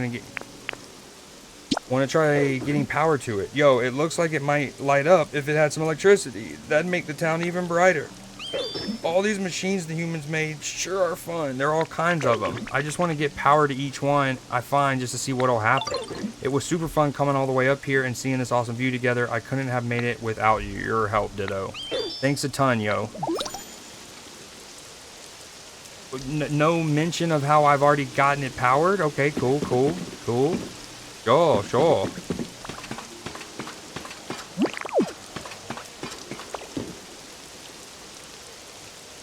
Yo, is it time to do what? Okay, it's 8:03. Let's at least go see what's up with the SS Ant. We got decent space in our inventory right now.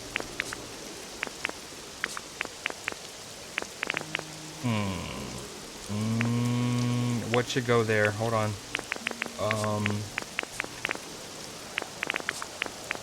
Nothing.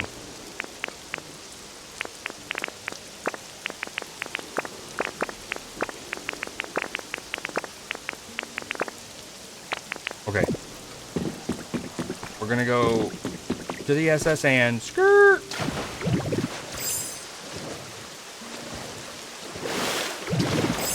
Oops.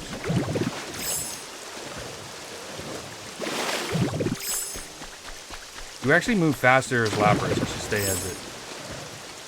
And you can go skirt. Wait, just kidding. You can go skirt. Wait, wrong button. We'll figure it out. I don't remember what it was. There it is. That sound. Whoa.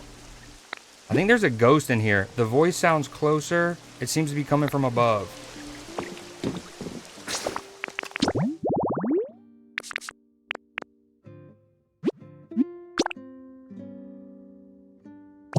I feel like the music's the same as it always is here.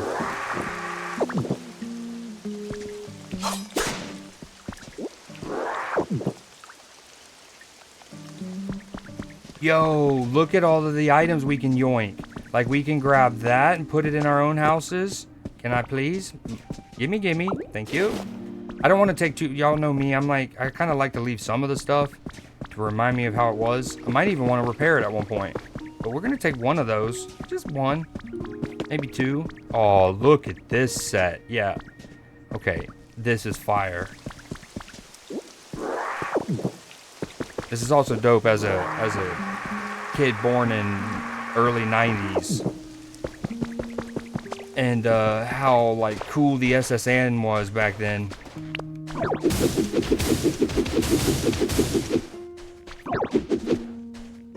Okay, it's the same music.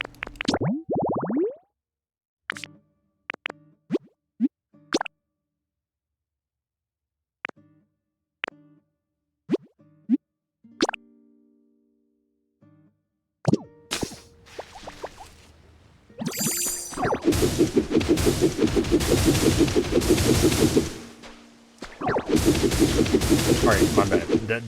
This is that I can do off stream.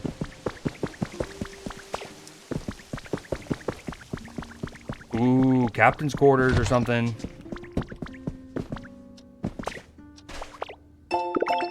Alarm clock, nice. Need that. Ooh, here's another one.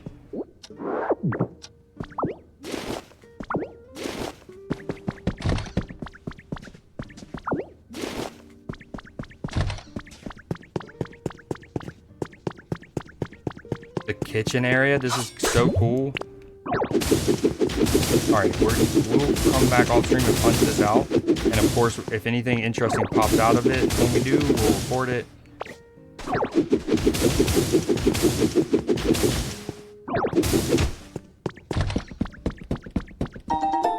Who needed that? That's actually a huge grab. That's a huge grab. I haven't gotten those as an item yet. Damn sure not a recipe. Okay, now the game's getting real chippy. I didn't see what happened, but they're not happy with each other. I mean, you're down 50 points. Did the Hawks take a cheap shot? Or were they mad because of the Knicks were like playing the... I don't know what happened. But yeah, huge pickup. Not only as an item just to put on the ground or put on like a counter and Pokemon can then trade me stuff, but to make habitats. Damn it, it's a 50. This is so bad. Again, this has to be the worst that I've seen of an elimination playoff game home team performance. Abysmal. It went from like, with how the Hawks had their second half of the year after the trade, and how they played up until like, I guess, really this game, but maybe also game 5. Even if they wind up losing the series, there's stuff to build off of. Like, there's confidence, there's like, okay, let's get another year to gel with each other, yada, yada, yada. This is the kind of loss that kind of like undoes that, which would be typical Atlanta sports, I feel like.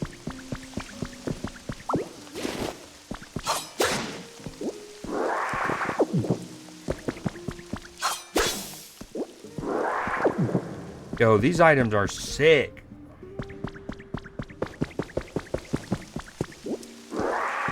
Yo, I think if I move this stool and just set it to one to the left, it'll make a habitat. I don't need the Pokemon to spawn there, but I'm not going to do anything else with it right now.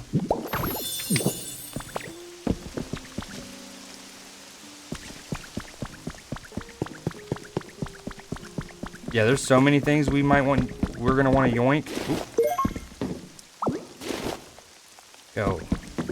Yo, this camera angle is a mad close-up of the brawl.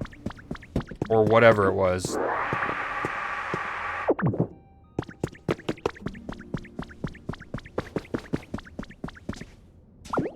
Yo, this vending machine doesn't need to be here. I'll take that, sir.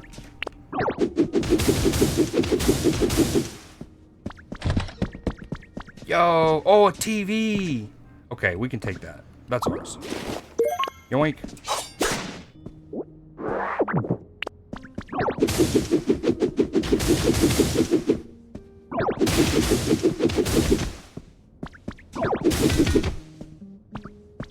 Is that what is going on?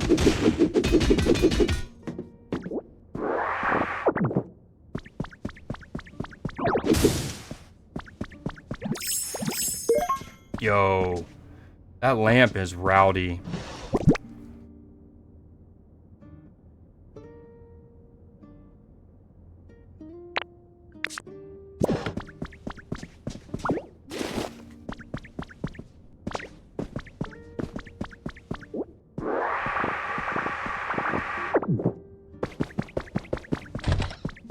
Ooh, balloons. Yo, this is cool and creepy. Not only Titanic feeling, but more Ghost Ship, the movie Ghost Ship.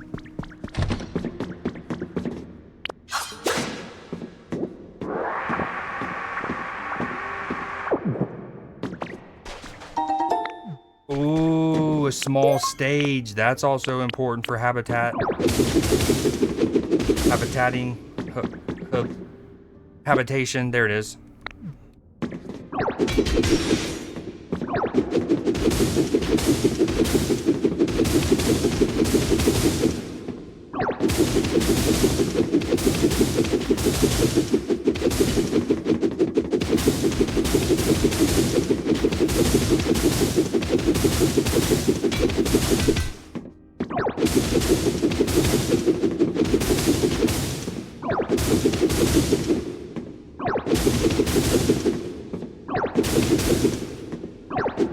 Yeah, with all the sand that I'm getting from not only this, but that other place, we're going to be able to terraform a man-made island like we're Abu Dhabi, the United Arab Emirates.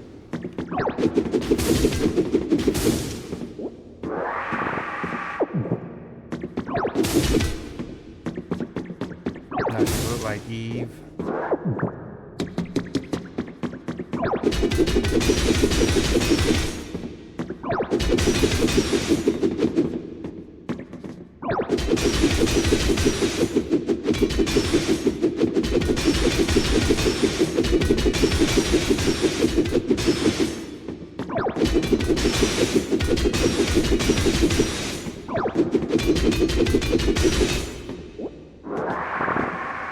It's a bunch of free iron ore. We'll take that. Sailor Dylan's diary has been added. The sea is really rough today. The ships keep swaying back and forth and swaying and swaying. It's all I can do to write in this diary right now, but I don't feel so good. I might not be able to write much more.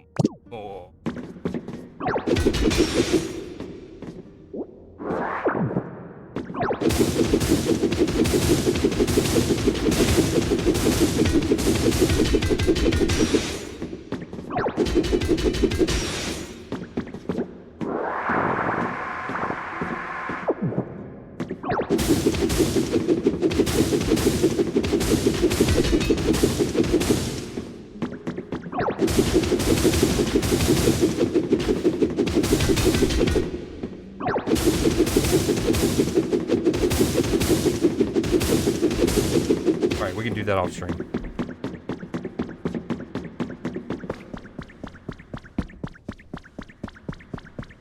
Wait, you can use pipes from the furnace too, not just utility poles, huh? I wonder if that does heat or electricity or both.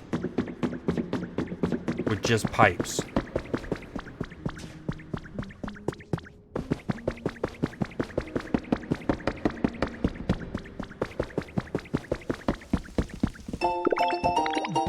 Plain bed.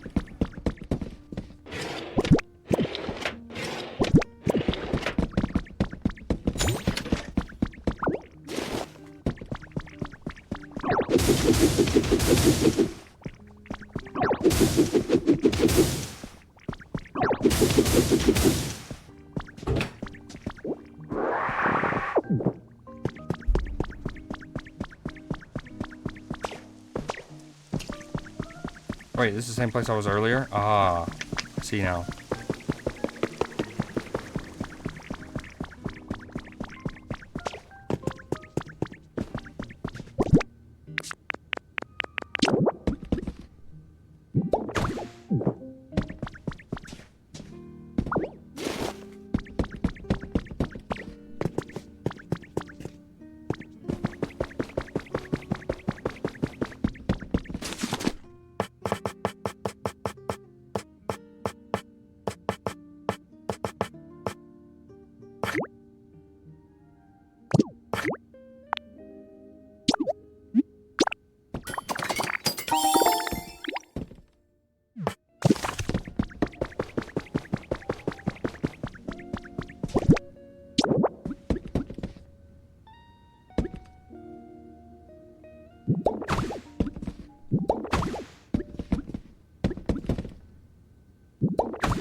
Wow, I'm scared. You can hear the voice clearly now. Try searching nearby.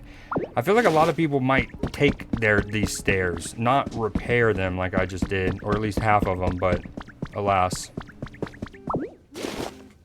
Oh, hey, yo, oh, it's a Iggly Tough, I think, or something like that.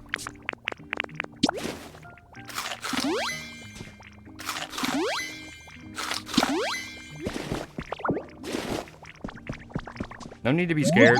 Happiny. Eek, who are you? Somebody scary? I don't think so.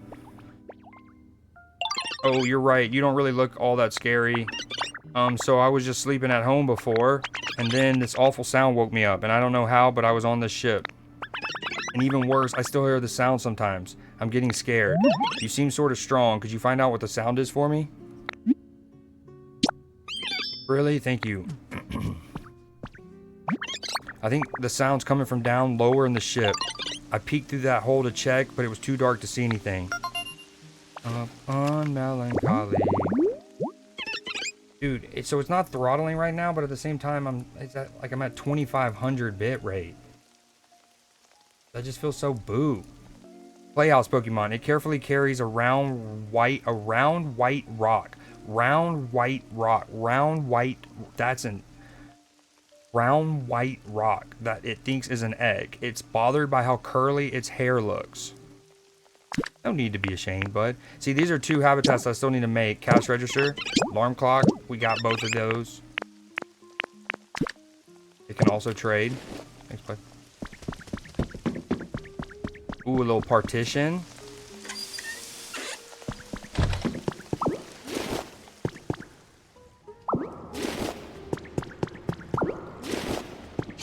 Then again, this boat alone gives you more than enough twine and lumber to make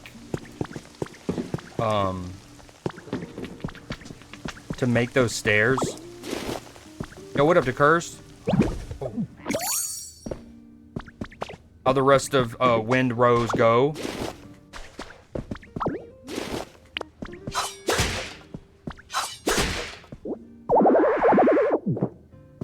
Up on melancholy.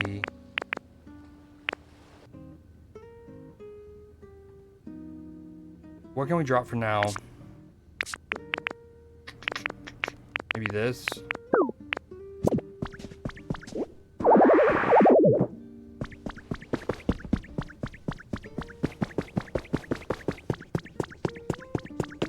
This is down where we were earlier. Yeah, it looks really fun. And it's one of those that kind of came out of nowhere in a way. And in fact, I feel like a lot of people, like, I think they were smart to not have too much marketing or hype behind it and only do $30, because I think people are kind of nervous about pirate games now. You know what I mean? Because we've had a lot of ones that had a lot of great promise and then maybe didn't fully, like, that Atlas, I think it was called Atlas, or it started with something like that. But, you know, there was a few, Skull and Bones, I think there was one called, like, Atlas or whatever. And they wind up, a lot of them wind up getting into better states after updates, but I think we were all kind of, like, apprehensive. So it was smart for them to release at $30.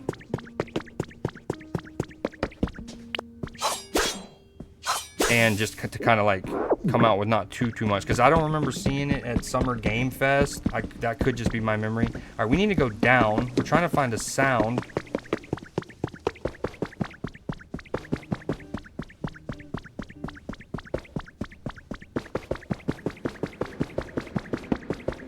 I mean, we're in the boiler room.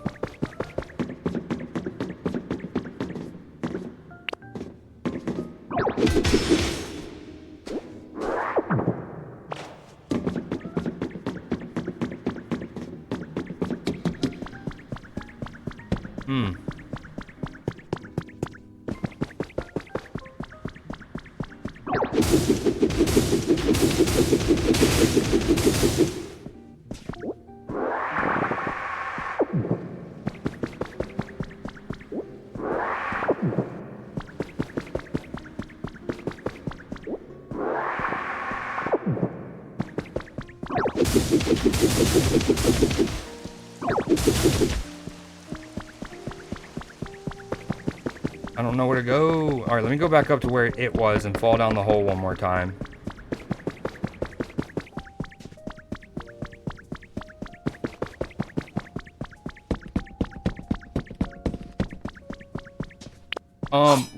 Where do you sit with Enshrouded though? Are you still rotating that in, or are you is that like fully on the back burner for now, and you'll play it again at some point surely because it's so good, but or is it still, you know, is it rotation or back burner right now? Yo, I don't know. All right, I'm gonna go get this item first, and I'll figure out that sound later. Ah, a little swimming pool. Another cash register I could have gotten.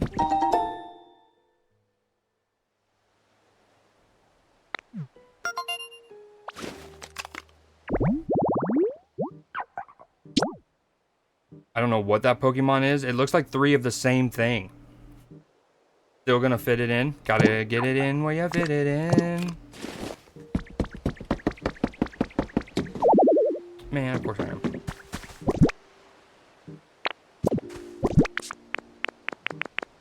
Ooh, this is another one that might go in the karaoke options.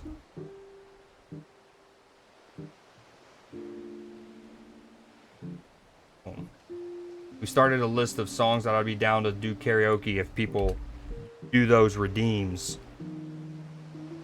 What is this one again? Take care. Take care. Drake. Yeah.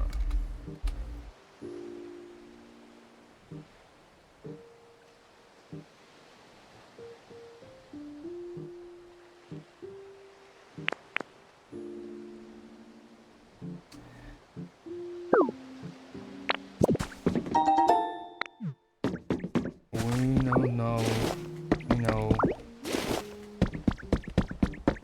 I love the song. Yo, can the Hawks at least cut it to 30? That would be cool.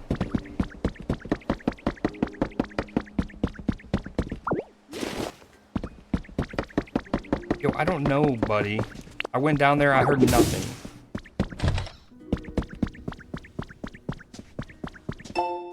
PokeLife Dev Diary. I had a truly surprising, hold on, let me turn this down again. Sorry. Experience today. Someone from an influential foundation in another region visited us and offered to back our efforts here. This foundation is dedicated to Pokemon care and conservation, and they have promised to provide us with everything we need. I cannot think of a more perfect collaborator to join our cause. With their support, I may finally be able to realize the dream I've had for ages. My dream, to foster a society in which the majority of people, not only my team, are interested and invested in creating comfortable environments for Pokemon and humans to live in. That goal always seemed far too lofty and out of reach, but I believe it has now entered the realm of possibility with the strong support the Foundation has promised us. The Foundation.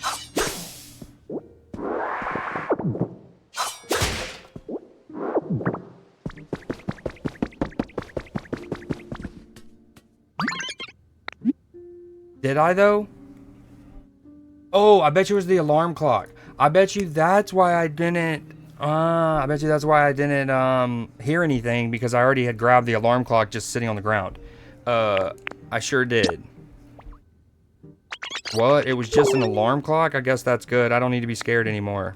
Man, I don't know how come there was an alarm clock on this ship, but this room is really relaxing. It reminds me of home. And if you put that alarm clock in here for me, I think it'll feel even more like my home. Like this. But dude, you sure you want to live all the way out here on this ghost ship by yourself, bud?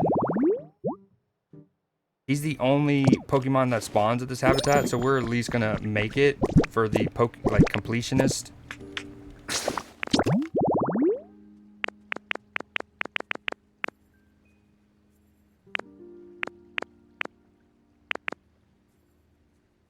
Where's he even at? We have the stage now, so we can make this and get Electabuzz. Okay, here it is. He's the only one that spawns there. And technically, we already have him, but again, for the completion's sake.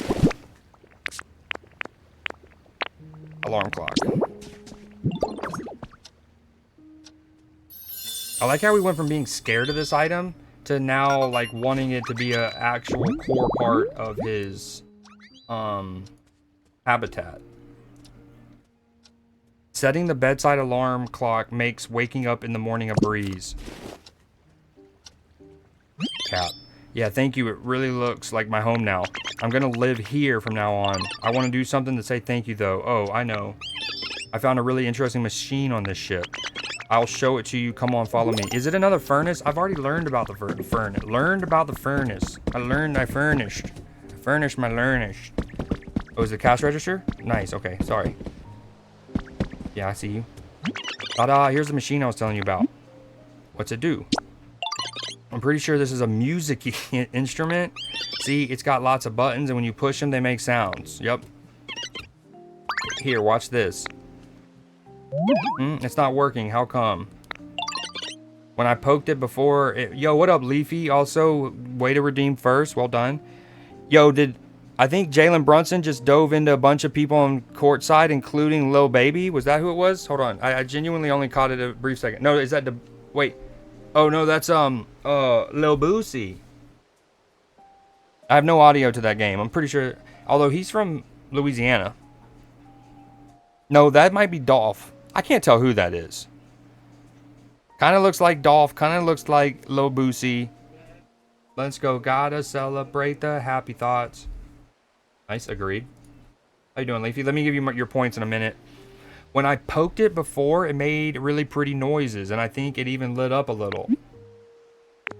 Maybe it needs electricity. Oh, it needs electricity to work? That's too bad. Sorry to bug you, Ditto, but could you maybe connect electricity to this spot? I want us to play with this machine together. I should... I don't have, a utility pole.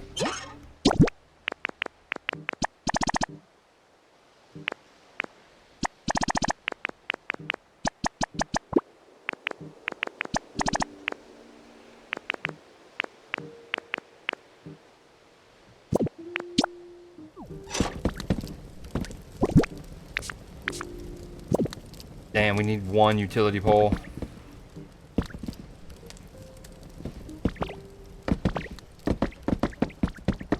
Okay, there was a workbench somewhere. I'm so going crazy. Yeah, have you... Dude, nuts. I don't know if you, were able to hear me when I said that this might be the worst home elimination playoff game. I know there's a lot of variables there, but you get like it sounds like an ESPN stat, but you know what I mean, like a team at home in an elimination game trailing by 50 multiple times. It was at like 52 for a little bit. That's real bad. I know that this isn't where the workbench is, but I got distracted because I haven't been here before. Classic. I know. We'll get there.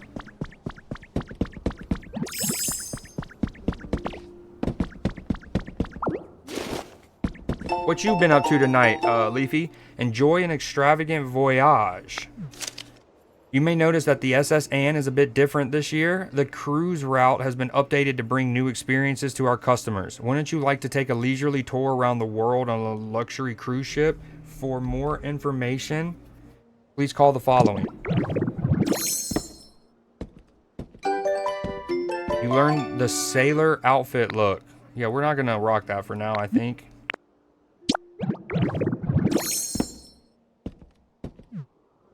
I kind of want to take the steering wheel, but it looks cool here right now.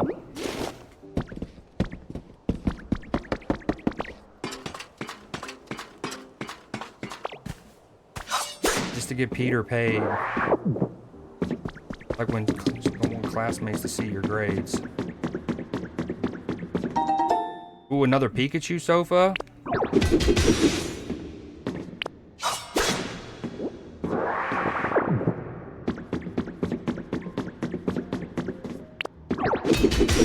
I say it all the time. I love songs in general, but in particular rap songs, where instead of rapper gets one verse, chorus, or pre-chorus, hook, however, but like rapper A gets chorus 1, rapper B gets chorus 2, rapper A gets verse 1, you get it. I like it when you just go back and forth. It's almost conversational. Like this song does it really well, Evil Ways. And then all of Watch the Throne, Kanye and Jay-Z's album, is essentially that. It's so dope. Okay, we were gonna go workbench, utility pole, finish this quest, move over to Luigi's mansion. All 6 parlays, but at least I cashed out before they lost. 5 head, I like it.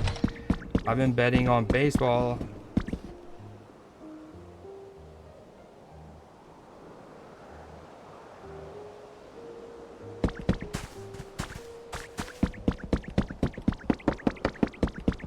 Oh, elite shout, elite shout, elite shout, elite shout.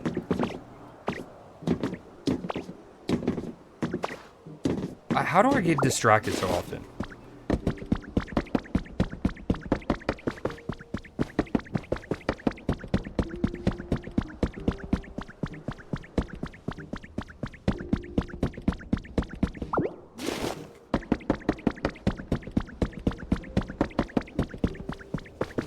Do you, Leafy, do you talk to Matchy any to, what do you call it? Tell each other? But not like that kind, like betting kind, you know what I mean? Isn't that what it's called? I'll tell you, you get inside my tail, something like that.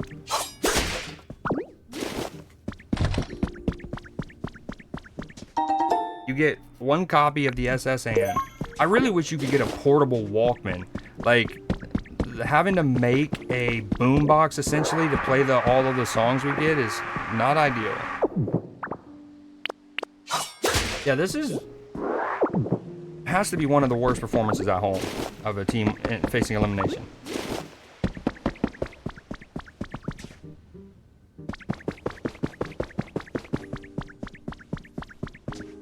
Oh, I remember now. I remember. It's down the stairs. If I'm facing this way, it's going to be on my right.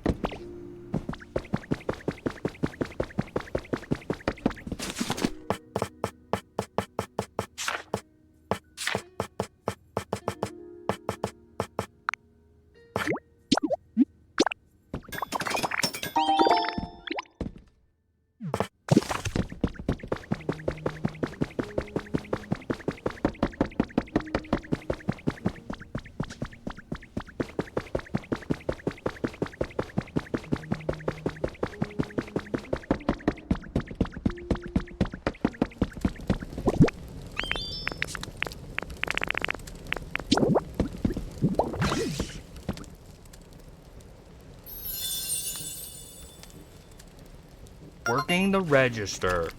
I'm working 9 to 5. So we've already got 2 of the 4 Pokemon that could spawn here, but this makes getting this guy easier. And then we can then make this habitat over in Pallet Town when need be. Yay, the machine should work now, right? Yeah, get behind the register. Okay, here I go. Yay. Oh, nice. Making music. Did you hear that? Wasn't it a pretty sound? Ring, ring. Oh, Sauron, whereabouts are you right now? I'm trying. So you're telling me you could have FaceTimed me this whole time, Tangrowth, and helped me, and only now you're doing it? I'm trying to polish up my PC skills at the moment. Oh, that's right. He is. Yeah, okay, in fairness. And a tap, and a tap, and a tap. Cha-ching, cha-ching. That's actually cool. What's all that racket? Actually, I get the feeling I've heard that sound somewhere before. It's the sound of this music-y instrument. Oh wait, now I remember, that's no instrument. It's a machine known as a cash register. What's a cash register? It's a machine humans use to make trades. Whenever they exchange things with each other, for some reason they also use this machine to go cha-ching. Wow, really, that sounds fun. I want to use a cash register and do some trades. You know, I think we Pokemon can indeed have some fun imitating humans. Yay, then I'll start getting ready right away. You should come back to see me when I'm finished. Yeah, great job. Stay up here on the deck.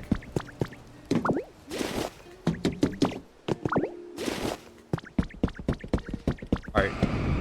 Ooh, okay, we don't need to keep all of these chairs here, right? Oh, we don't have a spot in our inventory, do we? Nope, never mind. Just kidding. Also, the bird sounds like it's right above me. There it is. Drop it for me.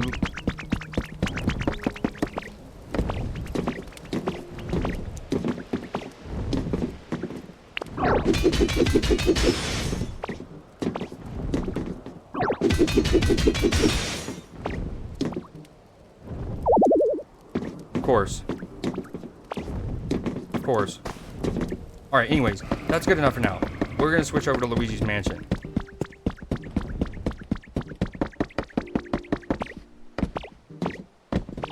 I couldn't think. So, for those that know, as in an effort to try to differentiate, like, another way to differentiate my film classes from others is we try to do the pixels and popcorn. And for the movie tonight, I really couldn't think of, like, too many games. Or every game. Either, like, you could say, argue every game fits. I was thinking Claire Obscure might be decent. But honestly, Luigi's Mansion isn't terrible to, like, kind of represent.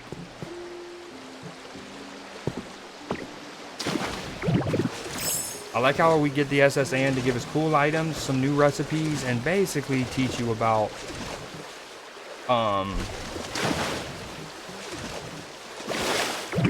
trading and whatnot. Which again, that'll help us make habitats, which we need, and I can set up more trade things to sell my soil. I can give them my soil. Soil? Soil. We need a smart transfer button.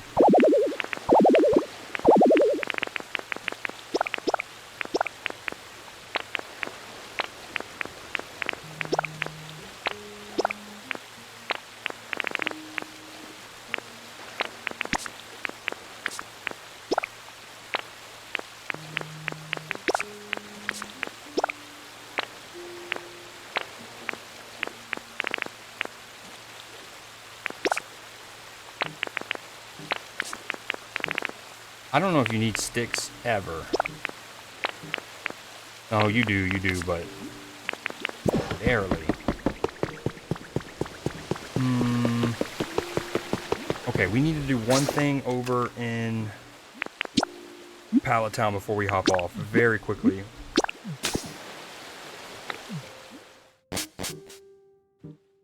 I actually want to... That's such a good shot.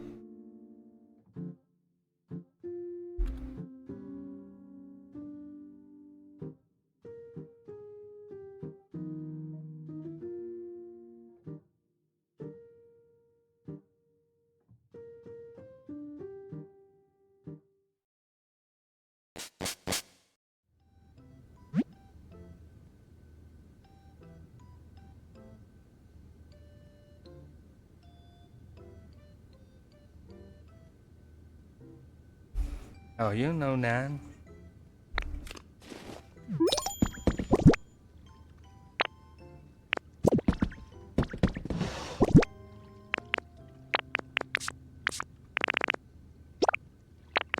One of the things I need to do is, I'm going to do this off stream, is I'm going to take every item that I have, piece of furniture that has a print on it. Like this one. Notice at the bottom left of its symbol, it has like a little design. And then I'm going to take him to Smear Guru to kind of like register them with him. Okay, we didn't need to do all this. Boom. Windmill's finally been moved.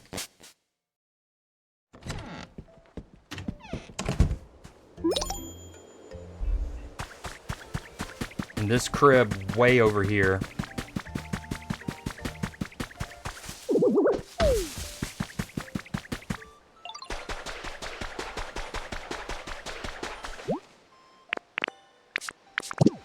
Yo, this place is gonna look super cool when I get done building it. It's like a nice, stylish, like, beachside cafe.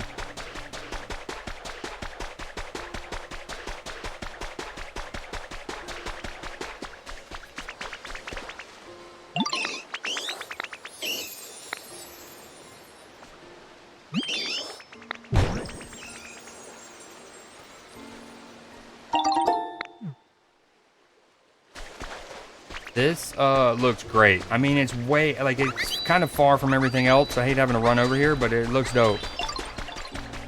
Eventually, I'm pretty sure you get the ability to just fly, like you turn into a Dragonite. So, spoiler alert, That's one of the things I had seen watching streamers I watch play this.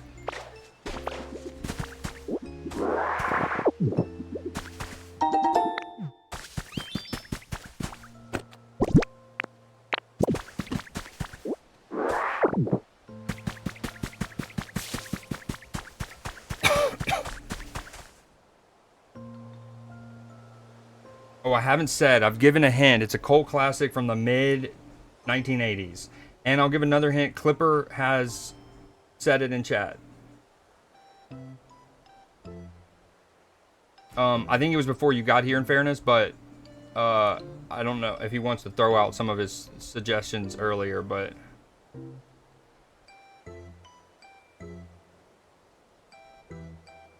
We'll start getting ready for that here pretty soon.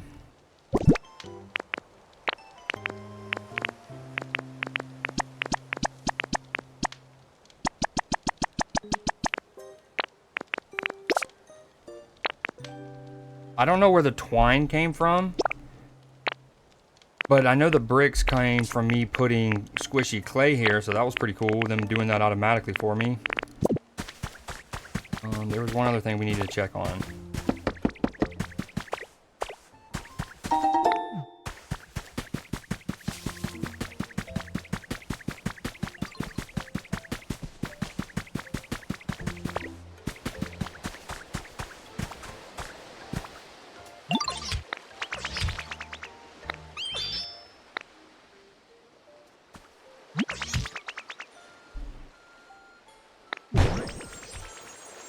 We went through the process off stream of turning this thing around. Just because it was annoying seeing the little like windmill blades facing the wrong direction. Another thing we're gonna do off stream is we already have all the materials for this. We just gotta commit 3 more Pokemon. Actually, we can, I mean, at this point it's 8:45. I don't even know if I should start Luigi's Mansion. So both of these, I have all the resources. I just have to grab the Pokemon. Who did it want? Machop, Sylveon. No, whatever that one is. Espeon, Machop, Tinkadink.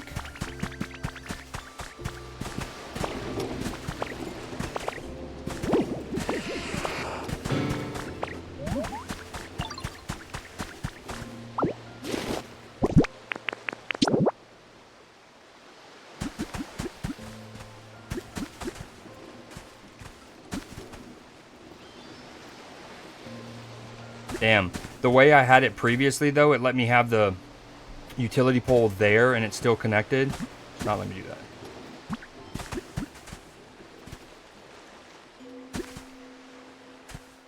No, no, no, no.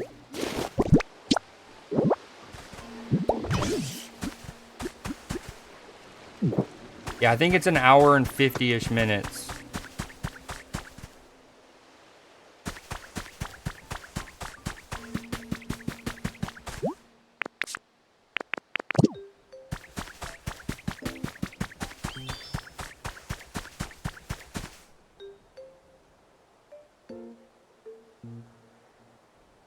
Alright, Tinkadink, Machop, Espeon, we do it.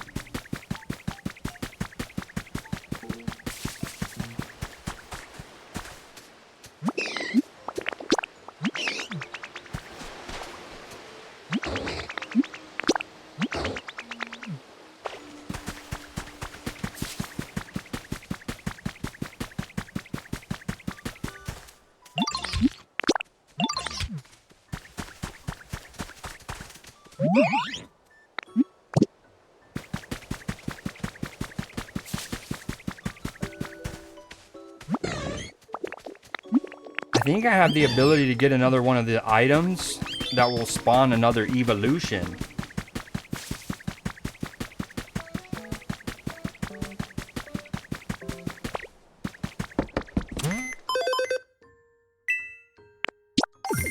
Ooh, we got a couple. Basket of sandwiches will spawn one. Oh, never mind. Just kidding. We have one of them.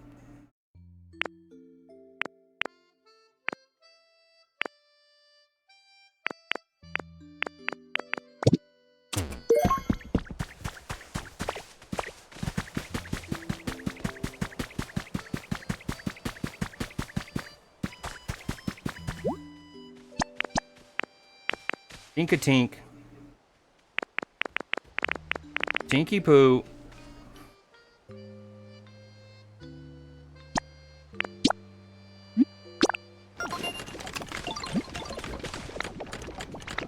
So again, the vision is this is going to be like a grass Pokemon sanctuary. I actually want to, I need to make it bigger. Yeah, literally reverse score line is insane. The Hawk should be embarrassed. And another thing I was saying earlier is it's the kind of loss that undoes all of the momentum that they had gathered as like an organization since making the Trae Young trade and playing so well and being competitive and looking so good in games 3 and 4 that like if they just competitively lost the next two, they'd have something to build on. This is the kind of loss that kind of like hard to bounce back from. I mean, it's hard to bounce back from. Very doable though. Okay, yeah. So this is gonna be like a grass Pokemon sanctuary. Hence the grass. I even got like grass floor in here. This bed, it's got Bulbasaurs on it. Anywho, and then this is gonna kind of be like the welcome center, the information center outside of it.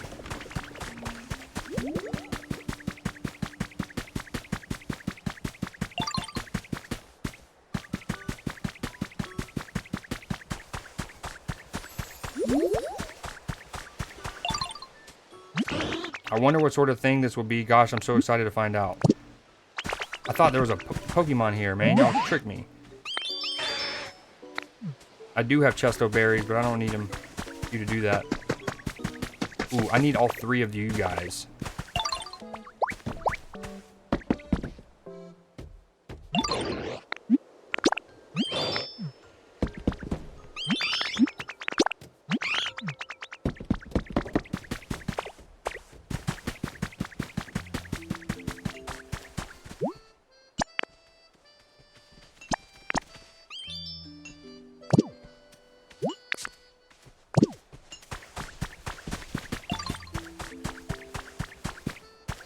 Alright, do we play Luigi's Mansion for 30-ish minutes?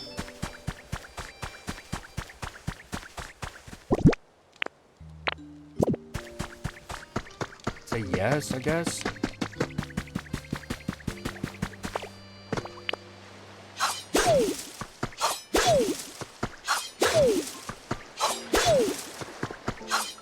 I think I'm gonna need to pull up some of these flowers or these like tomatoes and beans because I think the challenge said you need to be growing 50 different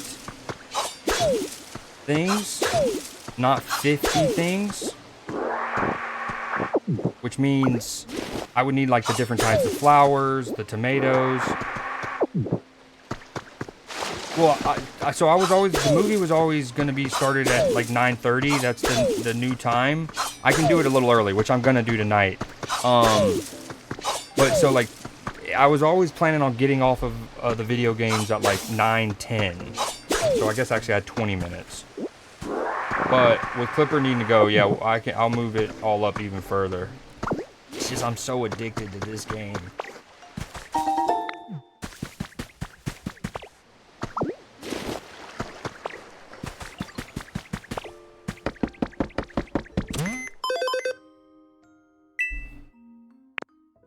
Different kinds of flowers. 12 of them. Where was the 50 challenge? Am I tripping? Must have been tripping. I guess it's that. Different kinds of flowers.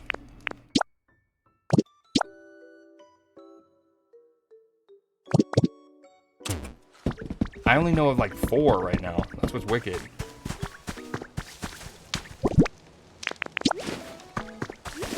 Okay, let's see if we can make... Alright, we're not going to play Luigi's Mansion. Let me take it out of my title. We'll play this for another, like, 10 minutes, 15.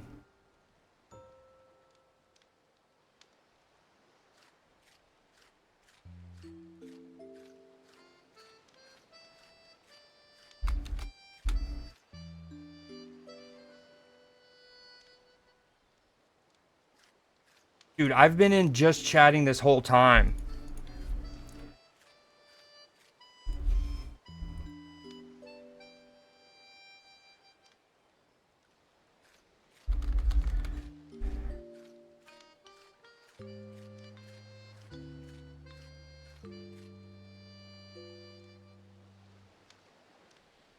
That stings. That stings. Neither Clipper nor I caught it. Alright, let's see what habitats we can make with the seaside stuff that we still need. We need a windmill and 4 of these, and it doesn't have to be in Bleak Beach. So let's make that here. 4 seashore and windmill. That's finished. That's finished.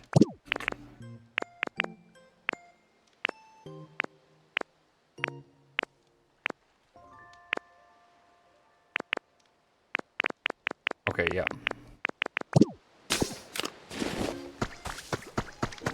Since we're gonna be setting up a windmill, let's kind of do it. I mean, we can just throw it up over there. Yeah, but a windmill here wouldn't hurt either. Know what I mean? Okay, now, the obvious thing is you want to put it like this because the little box is out towards you. But you see how the windmill, the blades are in the wrong direction. You gotta actually go like this.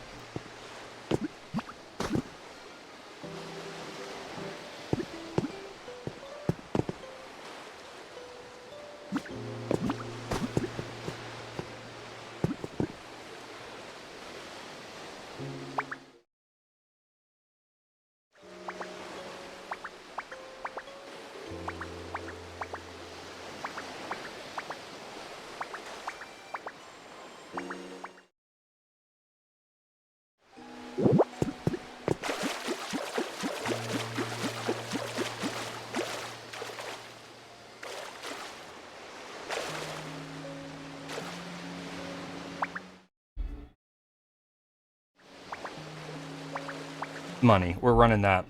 Running that.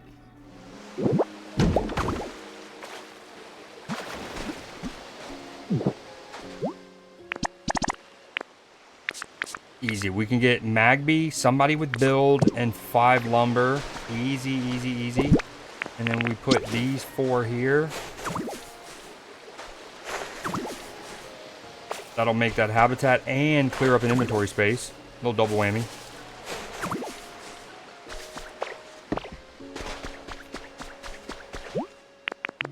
We need seashells. Okay, Magby, lumber, and a Pokemon with build.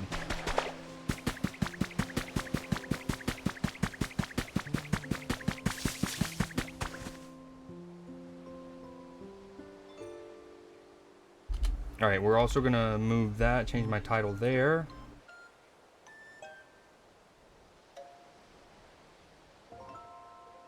Dude, distracted by the insane basketball scores. That it's again, I can't remember, like, off the top of your head, or if you want to look it up, like, what are some of the worst home elimination performances we've seen, at least in like the modern era, whatever. This, I mean, this is up there.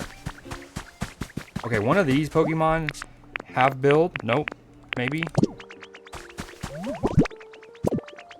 Sorry, I've been here the whole time, but how does your film club work? Appreciate it, Clipper. Perfectly said. So, like, with, the one, yeah, it's, so, yeah, it's like, it's a film class, and I know we're kind of splitting hairs with, like, the distinction, but it's generally, like, movies that I want to show and that can show, that I have things to generally talk about. Like, I try not to look up, first off, I try not to make them too, like, it's too serious, right? It's just like an elevated movie viewing experience. What was I gonna do? Oh yeah, we need a Pokemon with, build. Oh, but, I don't look up things to talk about. I try to, like, it's ones that I know, and, like, you know what I mean? You generally, but occasionally we'll have movies that I've never seen before, and so, like, chat might have seen it and I haven't. Like, Coach Carter recently was one. But Tonight is definitely one I've seen before. I think a lot of y'all probably have seen this one.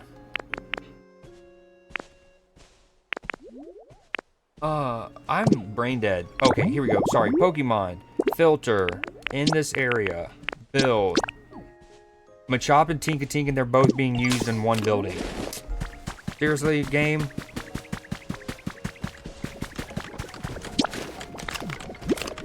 Yo, why did they need Machop and Tinka for this construction? That's harsh.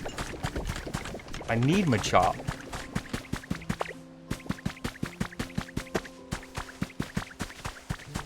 The biggest victory margin. Did you chat GPT that?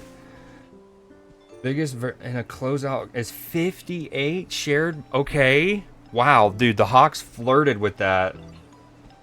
And the 56 Minneapolis. That's a hard. Minneapolis Lakers. The Nuggets.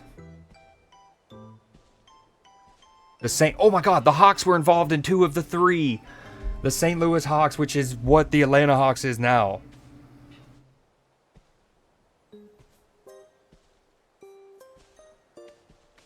Yeah, that's how it goes. So last year I did them in my Discord. So kind of like, you know, in Chris's Discord, they do film club and it's in there. That's what I did last year. And I still will do that way occasionally. But like I prefer to do them on Twitch because then there's like a recording of it and I don't know, I just like doing them on Twitch more. But when I do it on Twitch, I can only show movies from like a smaller option pool. So in the future there will be times where like if I really want to show a certain movie and it's not on YouTube free movies and whatnot, I will do those back in the Discord. Okay, we're at 8:58.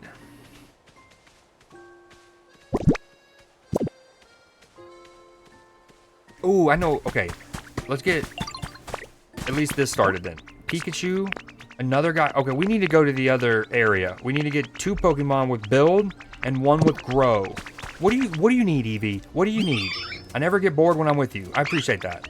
I wanted to give you something to show my thanks. Okay, you don't have to swipe at me, bud. Thank you. Very cool.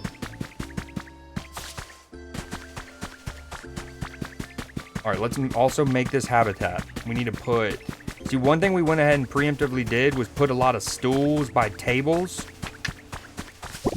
So we can then make these evolution habitats. What did I get? Hold on. It was called, here we go.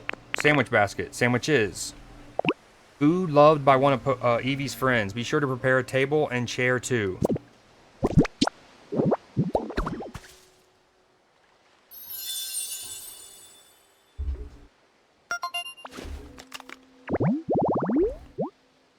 A sandwich packed with greens and veggies would really hit the spot right now. And that's how we get Leafy on.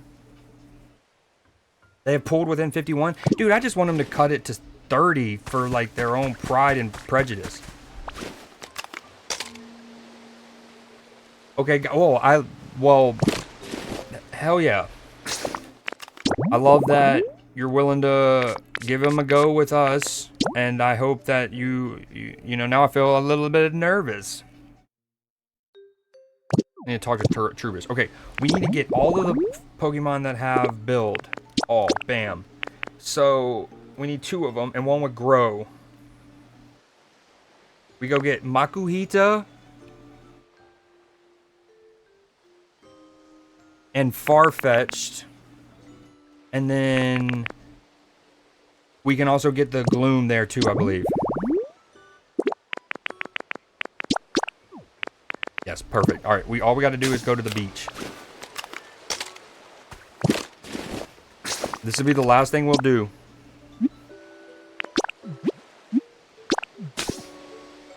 Yo, this jersey feels so comfy. They crushed it this year. You know, I was saying, Clipper, you'll appreciate this too. You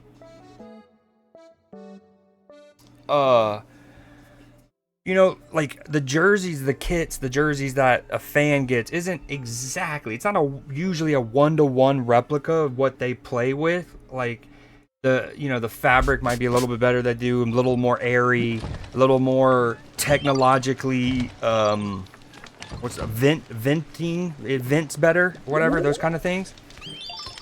But let's just say, like, it's close. It's like 80% as, you know, what they actual wear. This, like, if you're a player, compared to some of the other year's jerseys, this has to feel like you're playing absolutely liberated. Okay, we were going to get Gloom, Makuhita, and Combuskin or Farfetch'd. Tableside delivery cart. That's an Empoleon. That's cool. That table we can get for we can get at the SSS and actually all of these items are basically already there at the SSS and we just have to put them together.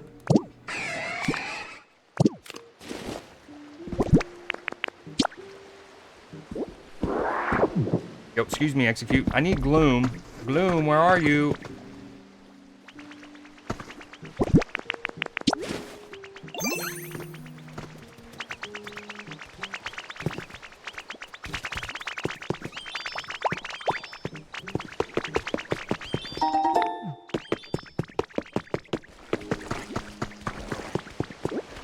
Dude, Grimer, can you put your junk in this box right here? Well, they kind of did. He did a little bit. Ghastly did some work. How about it? I don't remember where Makuhita lives. That's the problem.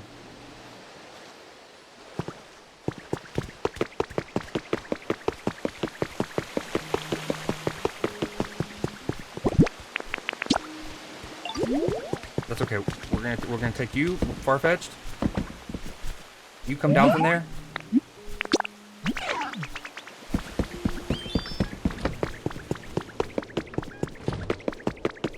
Dude, where does Makuhita? Oh, here we go.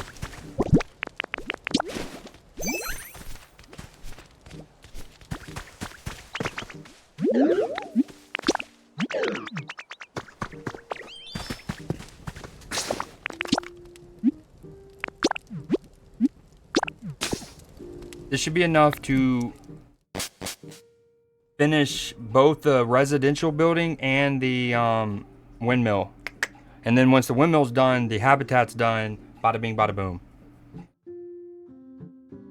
Oh, I forgot Sunday's a double rivalry game or day. Woo!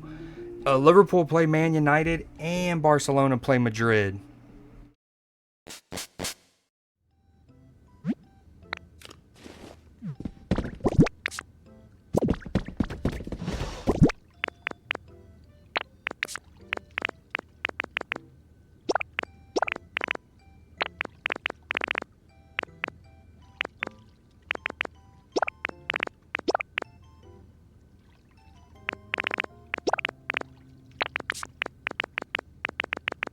Without letting you know.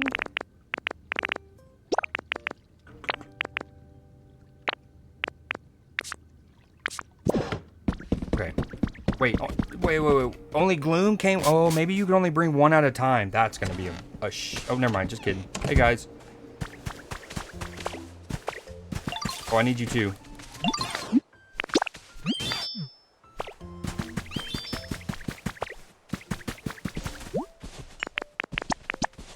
Gloom. Gloom. Thank you.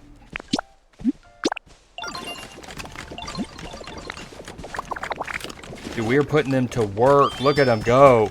Look at them go as we steer them and the mechanizations of war forward.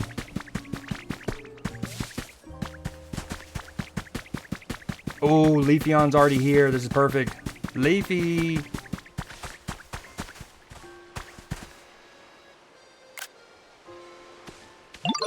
Hi, it's great to meet you. This seems like a pretty comfy place to live. So what is it that you do around here? Yo, can somebody clip this when I get done talking to him? So I can make it an alert for a Leafy? Huh, you're building different habitats all around to suit all the different kinds of Pokemon? That's so cool. If everyone gets a home, that's just perfect for them. Do you think they might stop squabbling over territory? Based? That would be even cooler. Oh my god, he's so woke. I love that. He's based. Leafeon. I love it, dude. World Peace King. Verdant Pokemon. When you see Leafeon asleep in a patch of sunshine, you'll know it is using photosynthesis to produce clean air. Alright, I'm closing out of that game.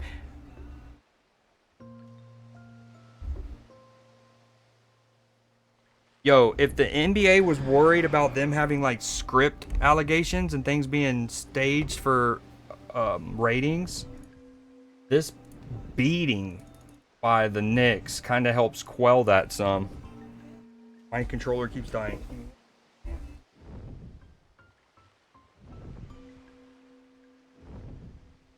I had some help.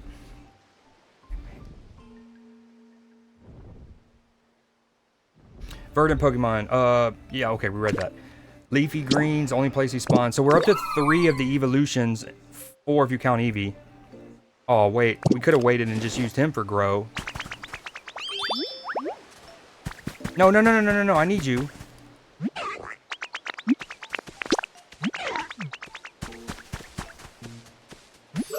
Yo, I never noticed. He's got like a little... like a leaf chest hair that's kind of like a tie as well.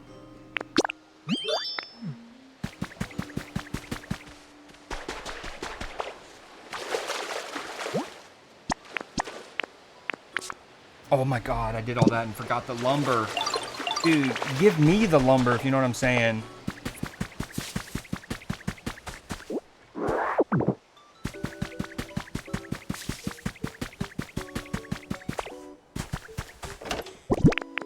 Please tell me. No, I have none ready. Oh, that's a sting.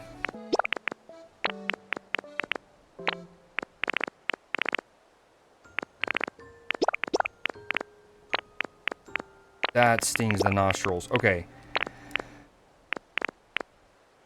Takes 2. Alright, we need you. Yes, no, not you. I need a Pokemon that can chop wood. They're probably all working. I was really hoping I can get 3 things built overnight. But we need to get ready. We need to hop off and switch.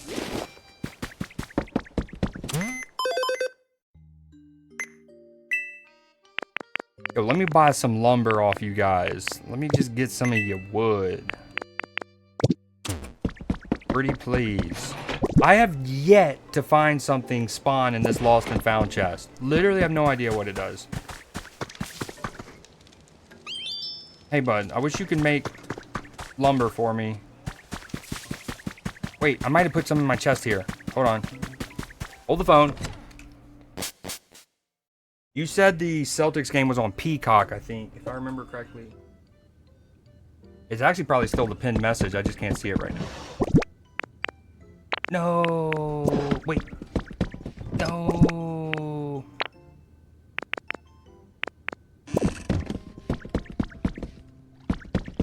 Yo, I got this Porygon shelf. Look at it. Look how cool it is. And you can add items to it. Love that.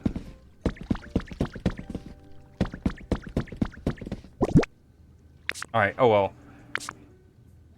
One thing, after stream, y'all know what I'll do. I'll take a screenshot, but I'm going to definitely go and get the lumber and finish that construction of the windmill. And probably the beachside resort cafe thing we were talking about. Alright, let's close out of this.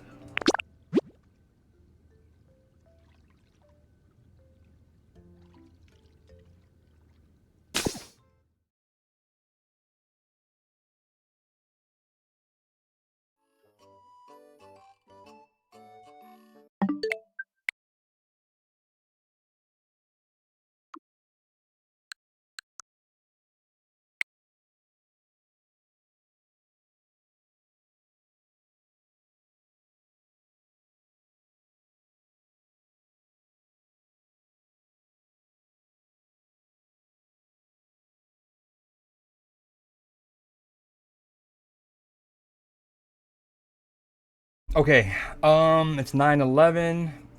This is a little early, so that's perfect. Because we want to give some time for Clipper if we can. Gotta make sure our audio is right. No boom, bam.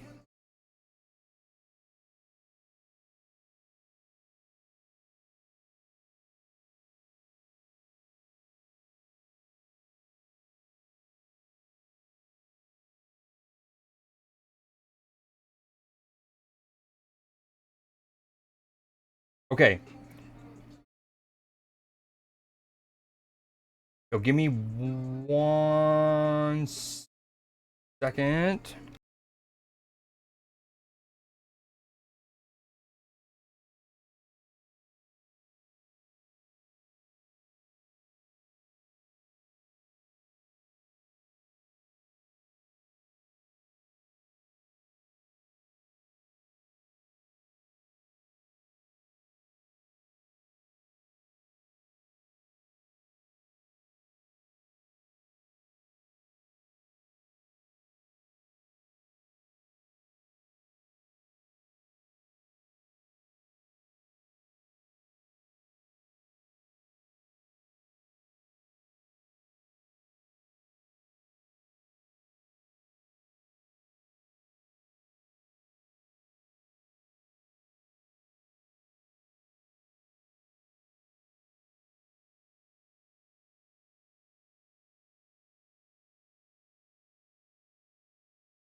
All right, we're here, we're here. Film class, bam, bam, wham, bam. Thank you, ma'am. Keep in mind there are no alerts.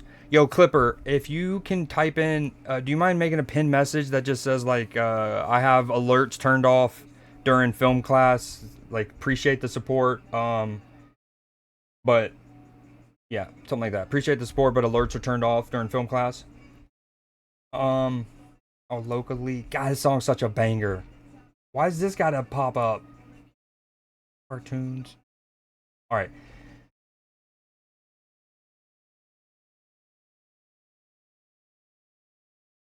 All right, so Clipper did guess it earlier. Was on his like seventh guess. We're gonna pause this, get into it. Thank you very much, Clipper. Appreciate that. Great looks. I'm putting me in movie night category. Bam.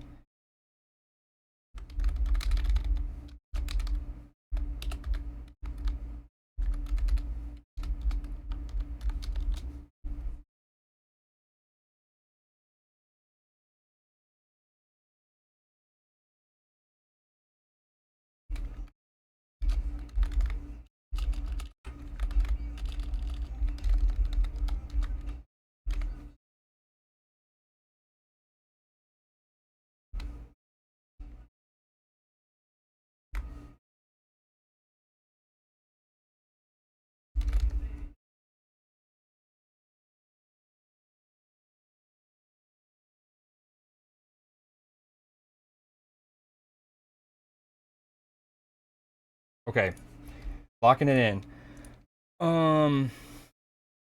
Oh, let me do the little intro again. Shout out Will Neff and um Haas for this incredible intro. Wait, normally it's so easy to look up. Here we go. All right, use this as an opportunity to get yourself some snacks. If you've seen this before, stretch, get yourself medicine, get comfortable, say what you got to say. Yep, we'll dive into it as soon as we get done with this.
Will Neff, Creed, same. Will Neff, Creed, same. Okay, so that, bam, hold on, boom. Okay, so tonight's movie is Labyrinth. It is a cult classic. It is a movie that was made on a shoestring budget when you consider it. Even by 1980 standard, I think its budget was in like the mid 20s. Nowadays, 25 million is what you might pay for one actor.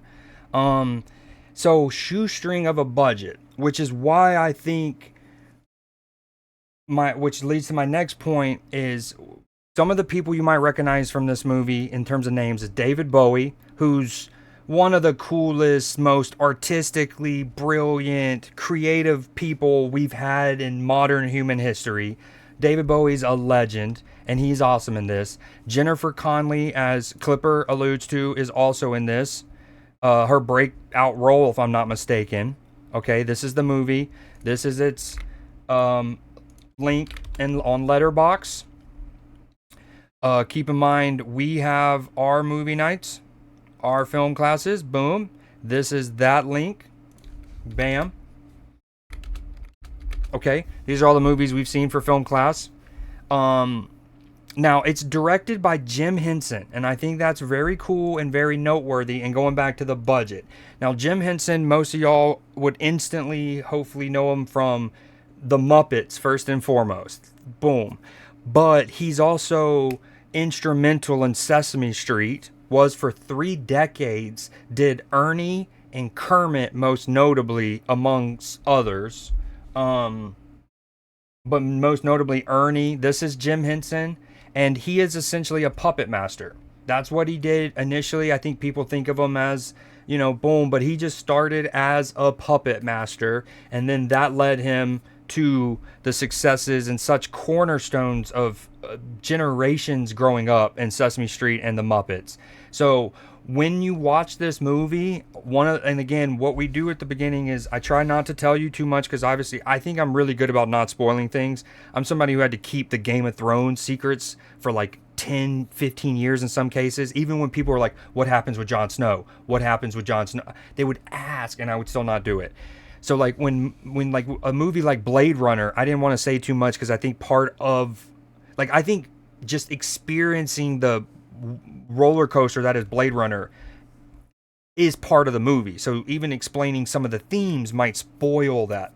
Long story short, one thing I did want to say going into this was with knowing how low the budget is, I want you to appreciate how much like the costume and the set design and some of the things that are so often forgotten, especially in modern movies, or not appreciated, how far they go, how much they stretch the proverbial dollar in this movie. And I think why Jim Henson directing it makes so much sense. Now keep in mind, he also directed Dark Crystal a couple years prior to this. And so he had already shown his ability to shoot a high fantasy, dark fantasy kind of movie, but on a kind of more confined budget and operating mechanisms. So anyways, that's one thing. I want you to appreciate the costumes and the set design and how far they stretch it, and how you can see how having somebody like Jim Henson and all of his expertise with puppetry plays into this movie in a lot of ways. We'll go ahead and get into it. I think that's all of my points. The boom, Jim freaking Henson, and it's a heady movie. It's just a heady, fun movie. Very, very fun. Let's get out of this. Okay, everyone get ready to buckle in. The way we're able to do this is we unpublish the VOD and we delete it. In terms of the VOD on YouTube, there is a blur. So all of the anyone who may ever watch any of my streams in VOD format, it's at this point I would recommend you queue this movie up on your own and try to sync it when I start it. And then when I pause to do a little diatribe, you pause as well, because in the VOD there will be a blur and there will be no audio for this movie. And it's on YouTube Free Movies. And here we go. I hope you enjoy. I might need to turn it up some. Let me know if this is too loud and drowns me out when it comes to matter.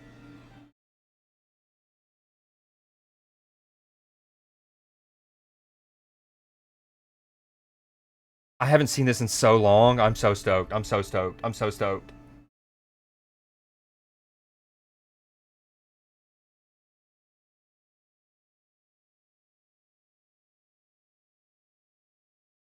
All right, appreciate it. Great looks. Oh, I'm juiced. Oh, hold on. No, no, no, no, no, no, no, no, no, no, no, no, no, no, no, no, no, no. Oh, sorry. One more audio thing.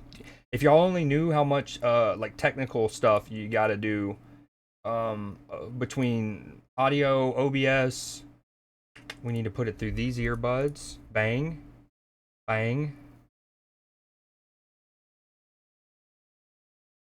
Okay, it might even be too loud now. Let me know.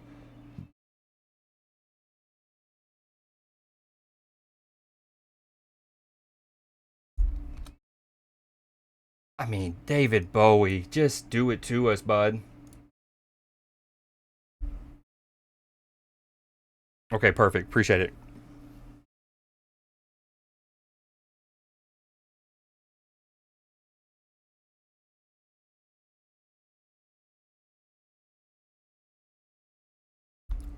Uh, for ones in chat, if this is your first time seeing it. Twos if you've seen it before. Ones if it's your first time.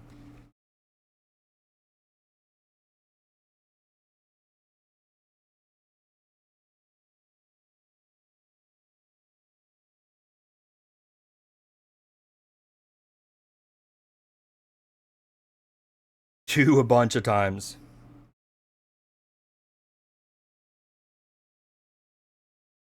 This will make the second movie we've done for film class that features David Bowie music prominently.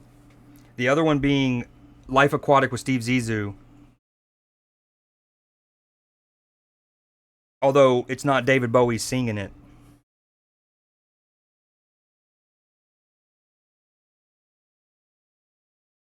All right, let me go get my water and whatnot.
Merlin.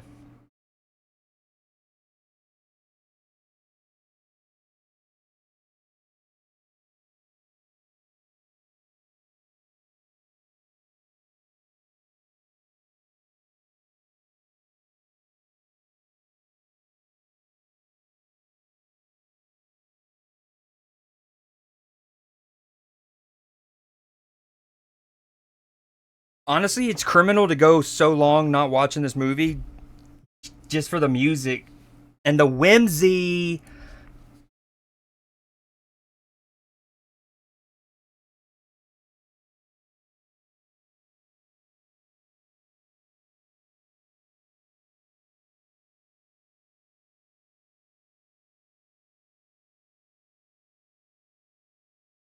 No, I'm throttling. Hold on, hold on, hold on, hold on.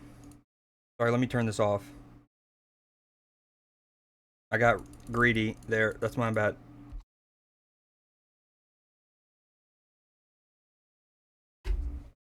I'm so sorry.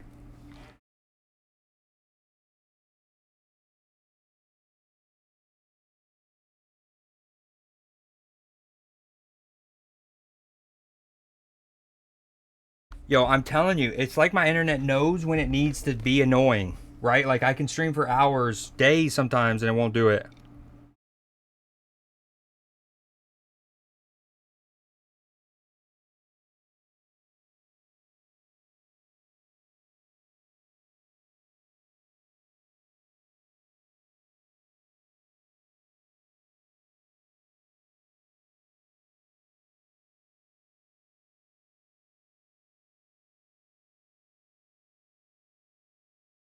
No, it's me. Dude. Ah. Also, you know what the definition of whimsy is? It's going up a steep little hill like this instead of using either of the two staircases on either side. This is the definition of whimsy. Like, to be this carefree is something we should all yearn for. Okay, I think we're clear. We're clear. We're clear. I'm sorry about that. Thank you for your patience.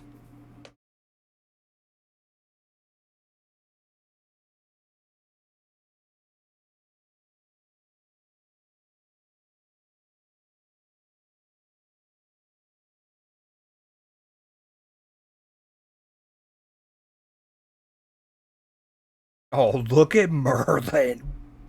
Yeah.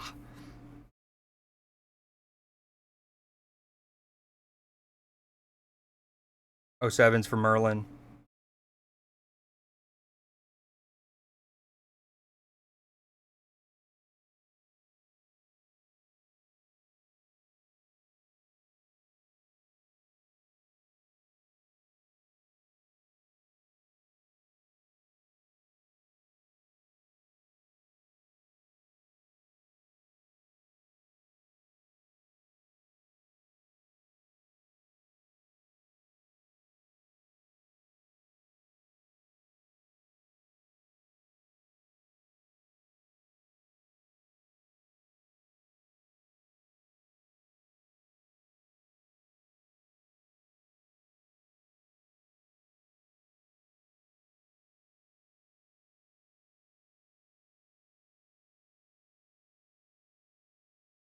How's the quality? Are we okay?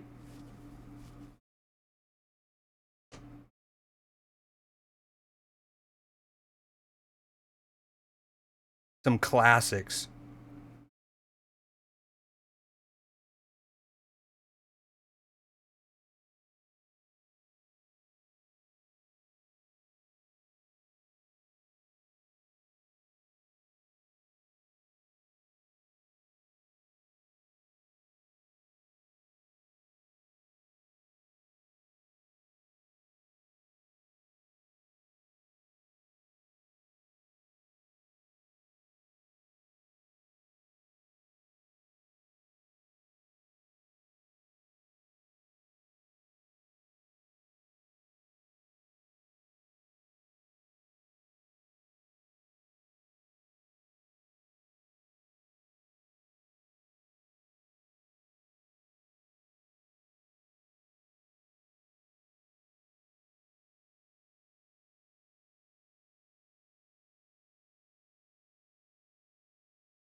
Wicked transition.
Best big sister.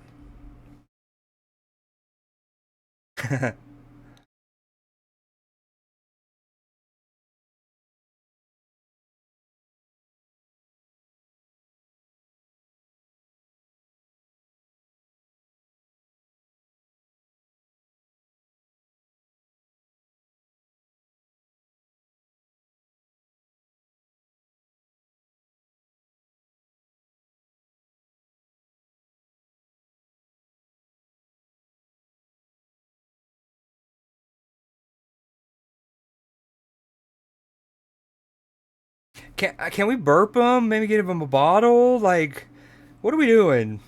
You gotta.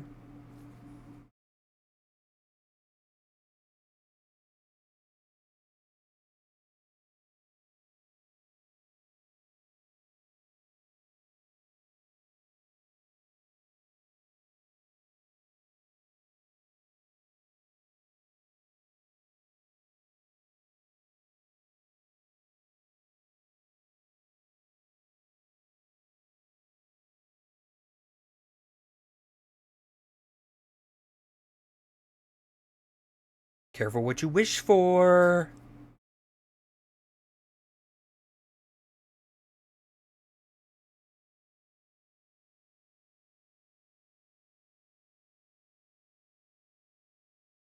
The score right now.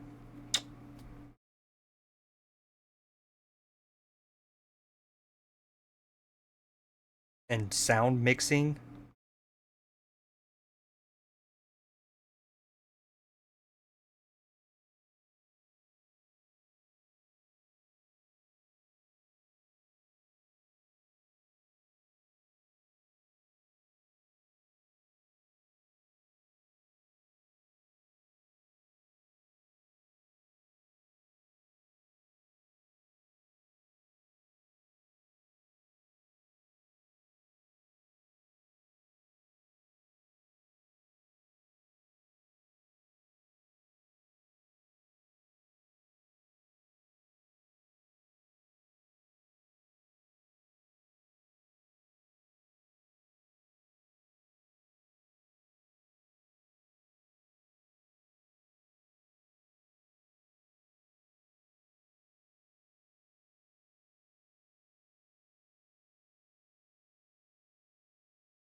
Aura! Aura!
The baby.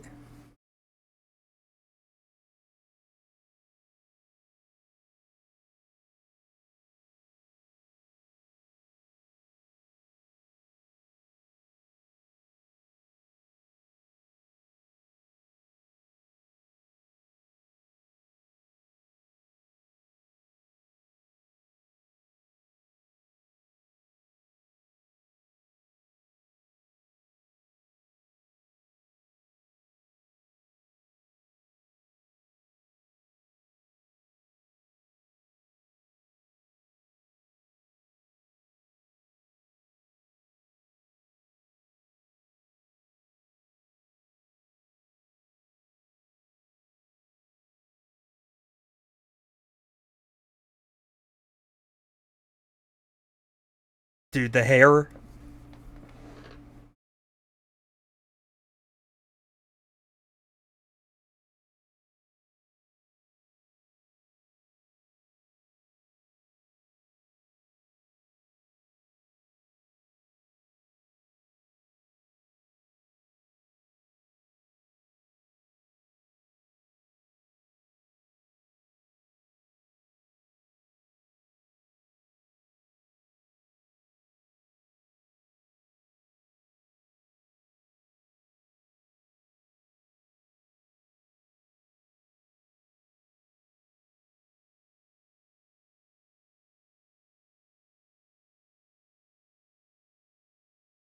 All the glitter, even on the trees and the obelisk.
Yo, I'm high key incredible at mazes.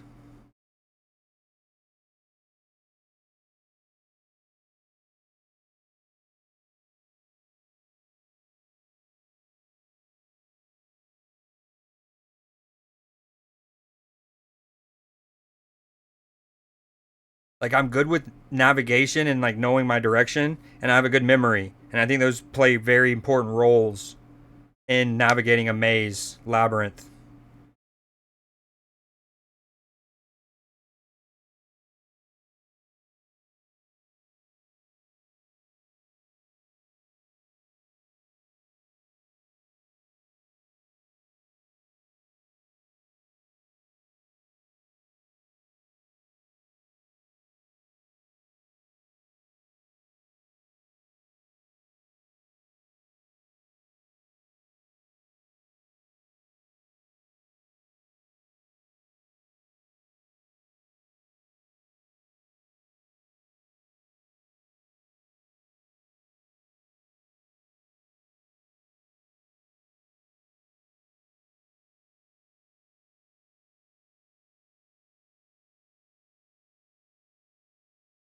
Hogwarts.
Dude, the score is so rad.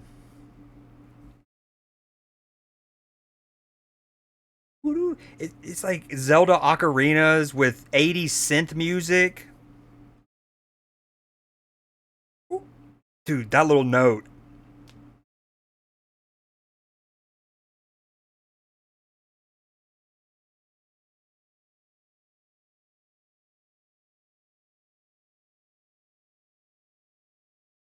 That melody would have me giving a lap dance to a leprechaun.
Love the scarf.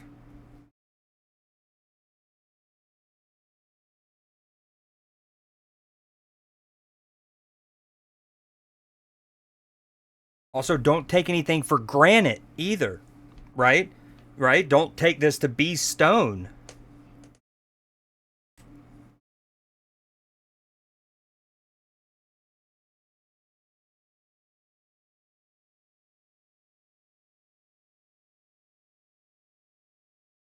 I love that.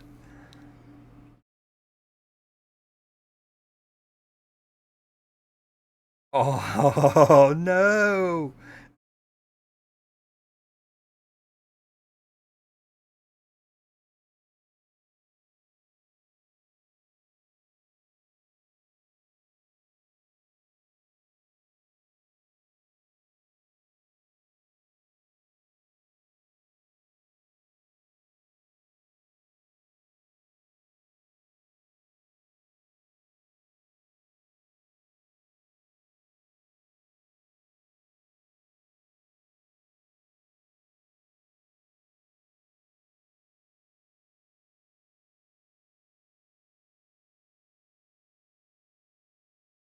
Oh, this movie puts a smile on my face.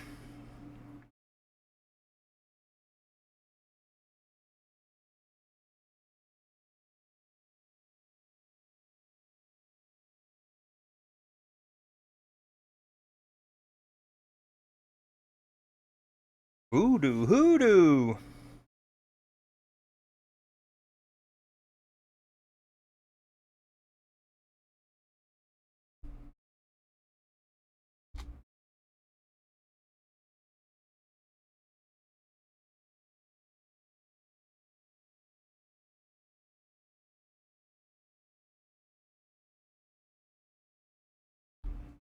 Iconic.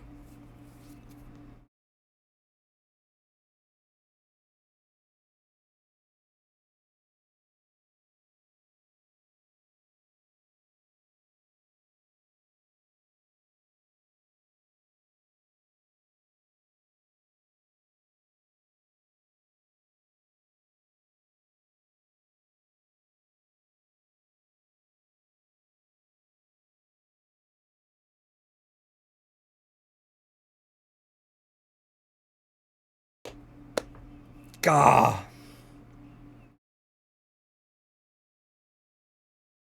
Yeah, free.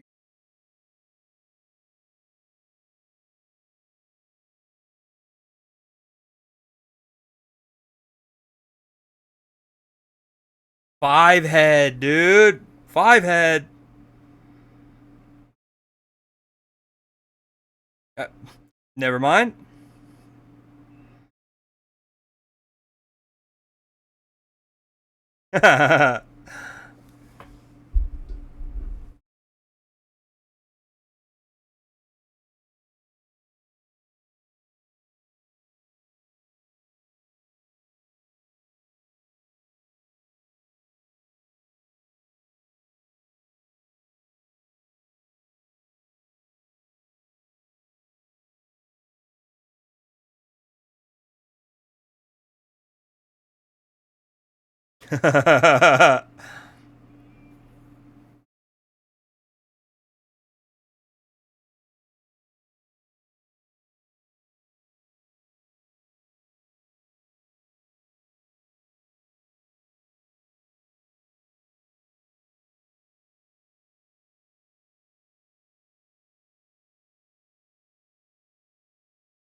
The puppet work, dude, it's so good.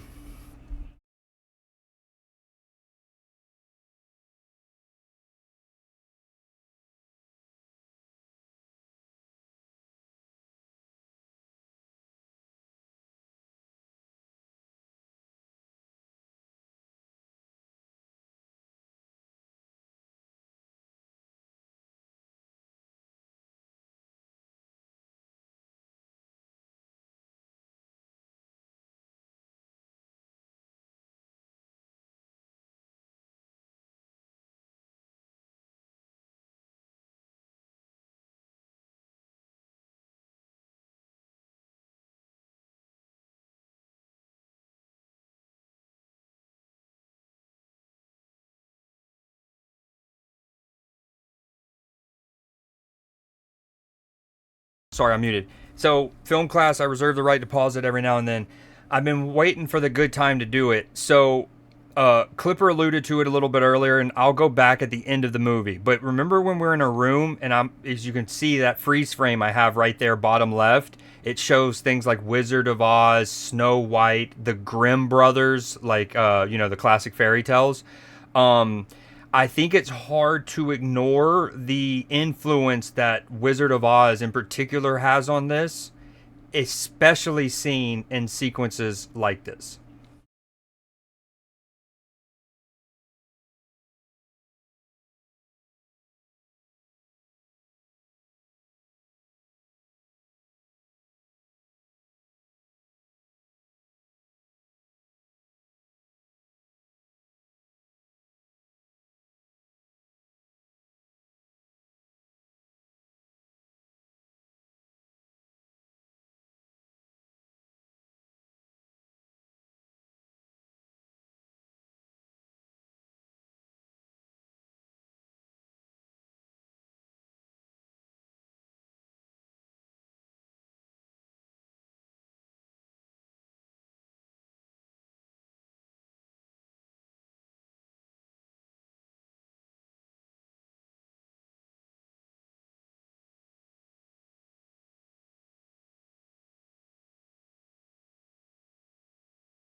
I love this part.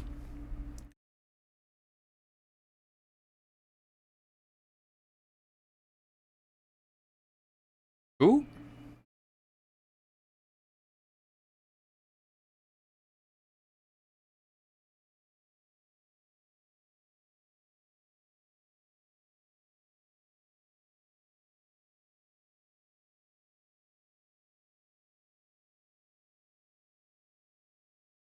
Yeah, I don't blame you.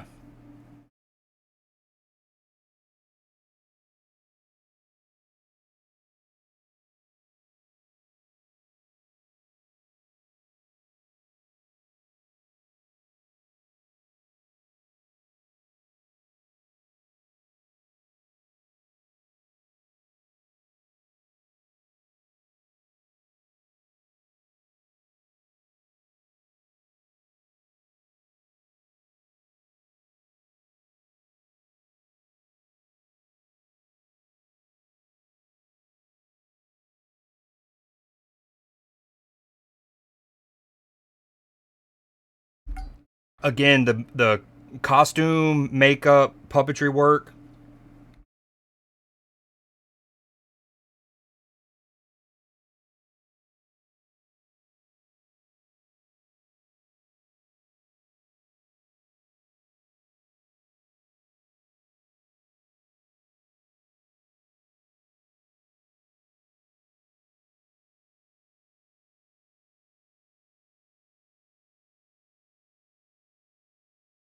David Bowie is one of my favorite humans ever.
Ayo, that's kind of cheating though.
Dude, it's just dripping with whimsy.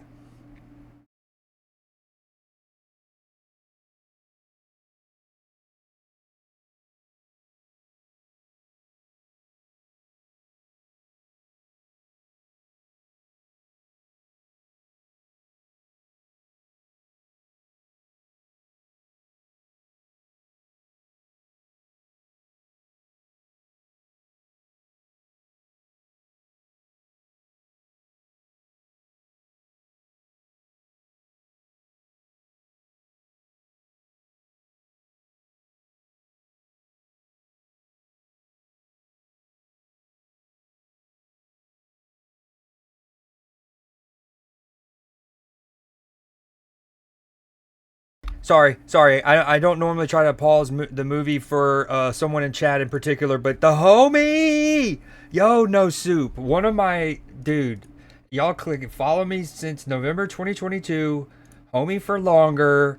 Dude, you got the founder's badge. That's very hot of you. Little Darth Vader badge as well. Everyone, welcome in the homie No Soup. He's the Magic fan. Every time I talk about No Soup and like when I talk about the Orlando Magic and why I have them included in the scoreboard on stream, and basically anytime I include the Magic, it's because No Soup is the homie and he's a Magic fan. One of the 18 on planet Earth. All right, love you, dude. Sorry, getting back to the movie.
Oh.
It's the like chariot monster in Elden Ring.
Do you think she's really got to be right up his ass as they climb up the ladder?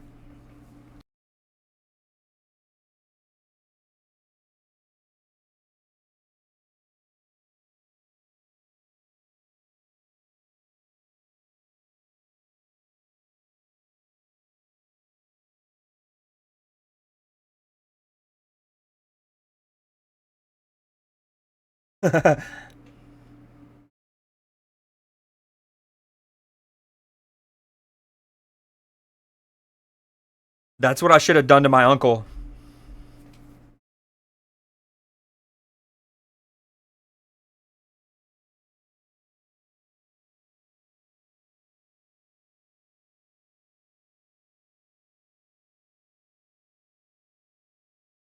Yo, I love you, dog. Thank you for the bits. What you up to? Let's go magic.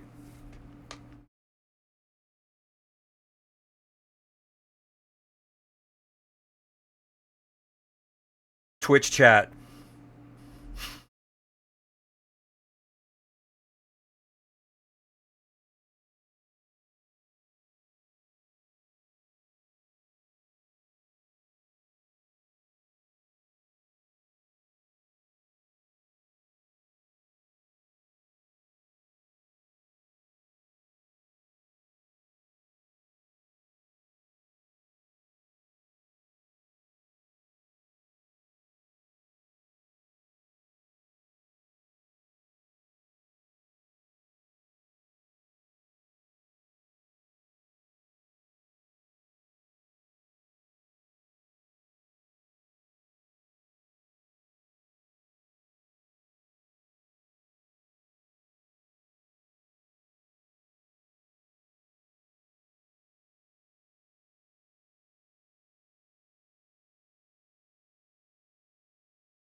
I love how that makes him happy.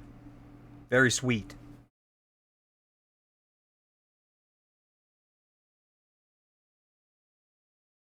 Aw.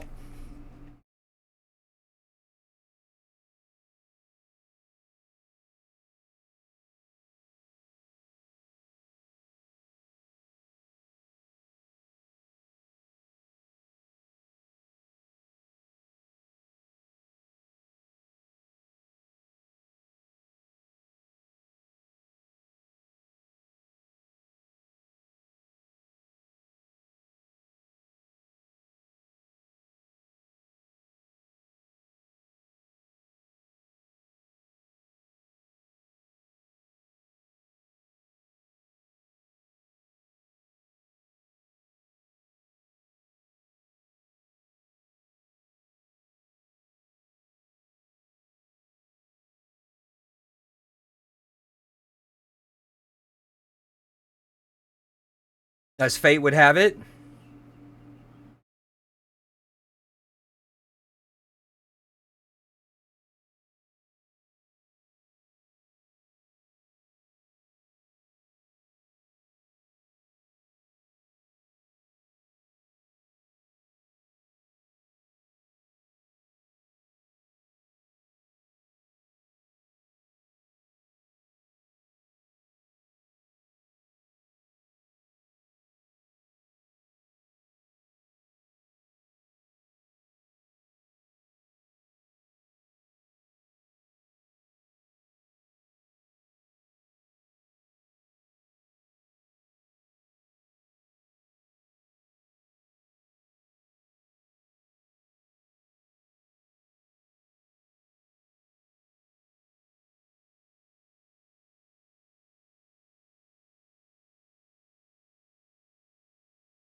The power of empathy.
David Bowie gets top billing on this movie's cast, but Jennifer Connelly is like she carries this movie. I don't carries not the right word. Bowie's incredible. The music's awesome, but sh her performance is vital.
Ludo?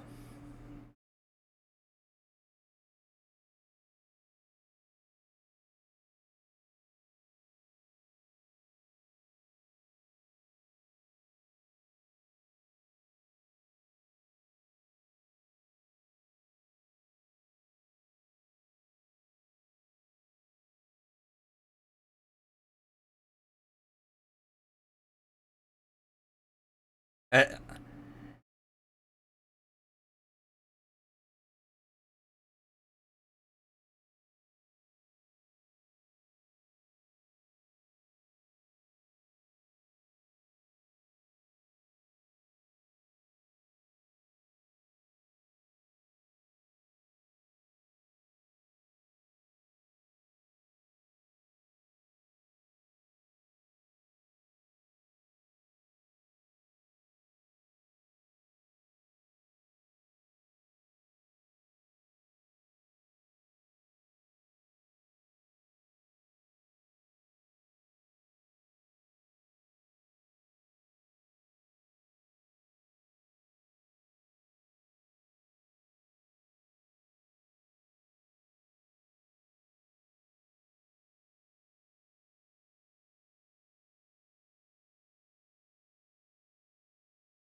Hey, yo, welcome in, Becca, in DW movie.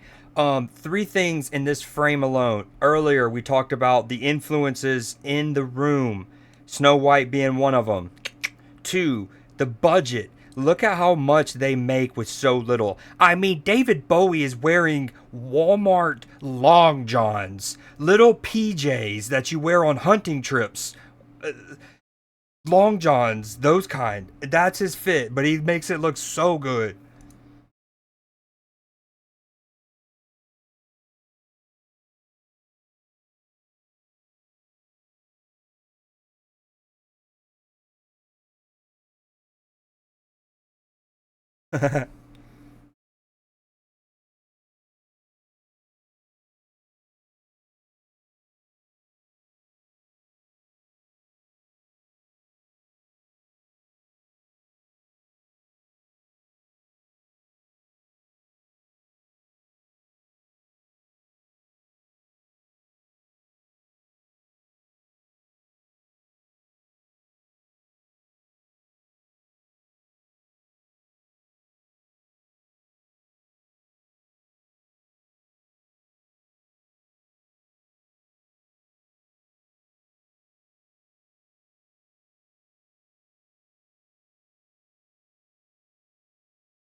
puppet work, and then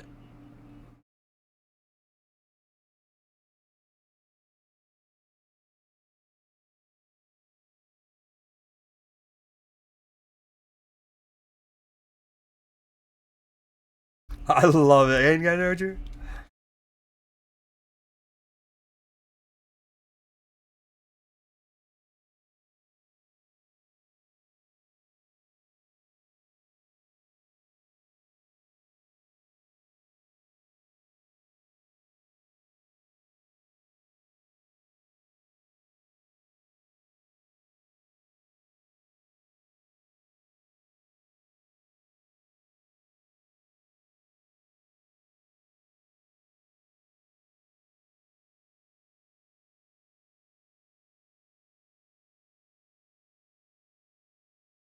Definitely the scene where you can tell the budget and everything the most.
Got him.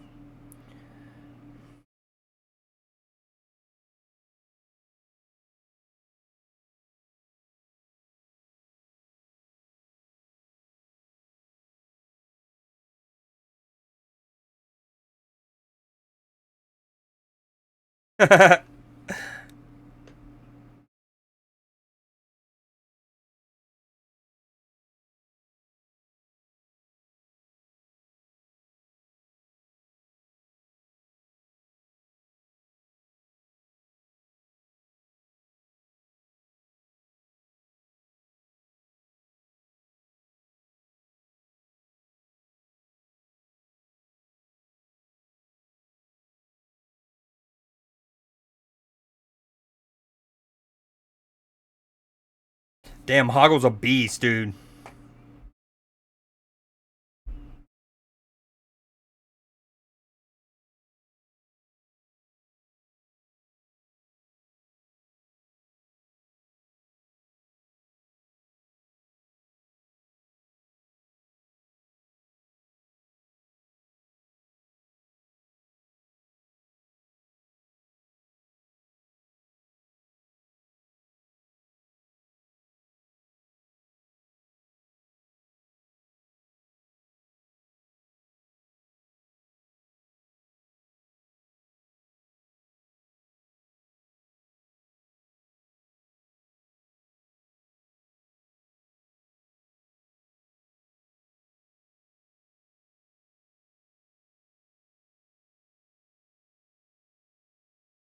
Ugh, dude.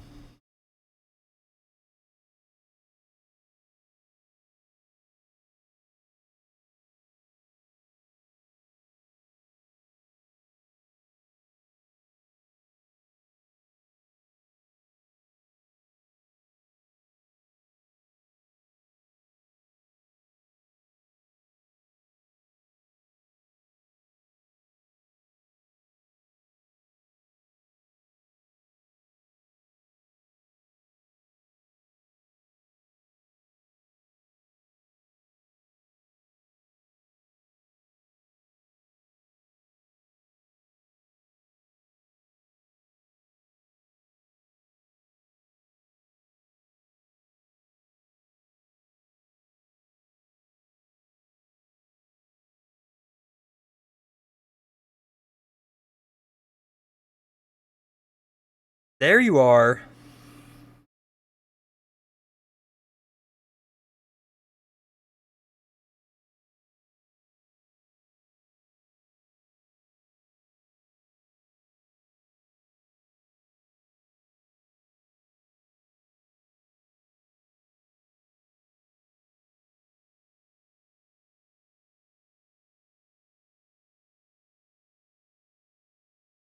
Ugh.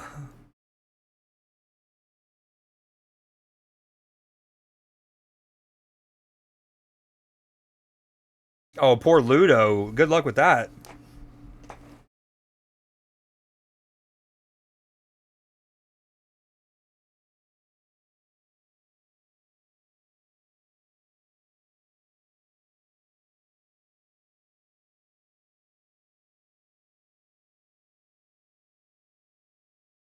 I mean, this guy's one of the best puppets in entertainment history. Look at his fit, dude. The eye patch, the hat, the scepter thing, his little gauntlet, this vest. I need that for back there. If anyone can find it, I don't care if it's on a backwood custom auction house and I have to meet somebody in the aisle 13 of a Tractor Supply in Birmingham, Alabama. I want it.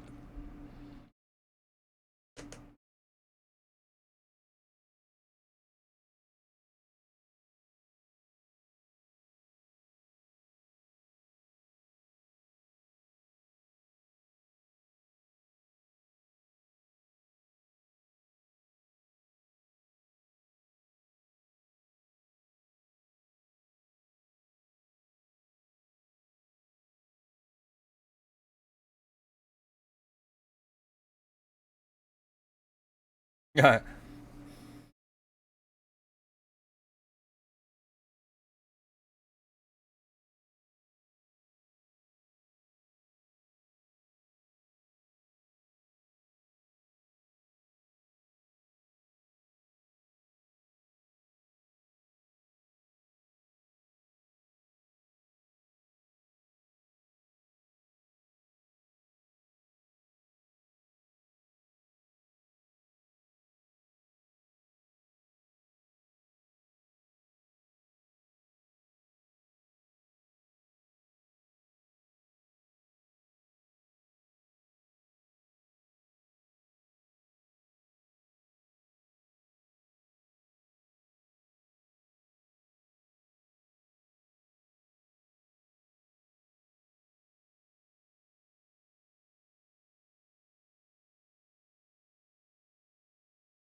Easy fix.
Elite from Ludo.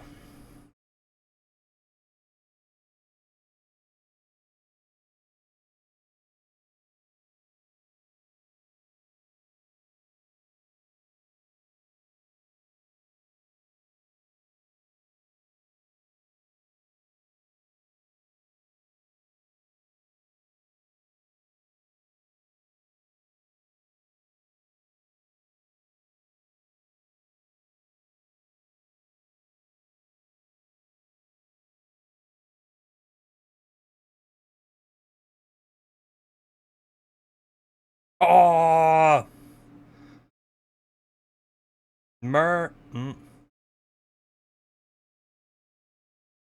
It's so good.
It reminds me of one of those weather vanes. You know what I'm talking about? You know what I'm talking about?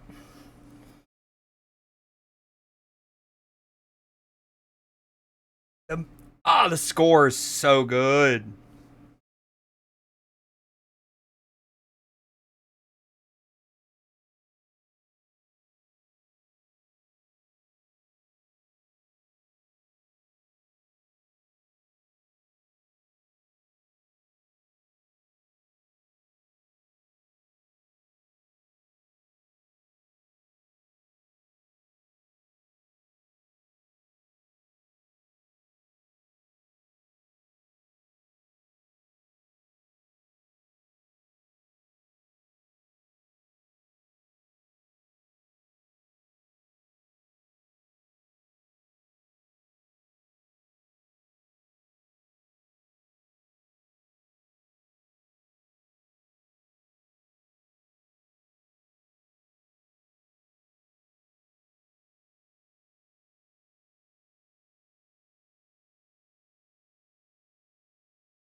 She's probably gonna need some orange juice at some point.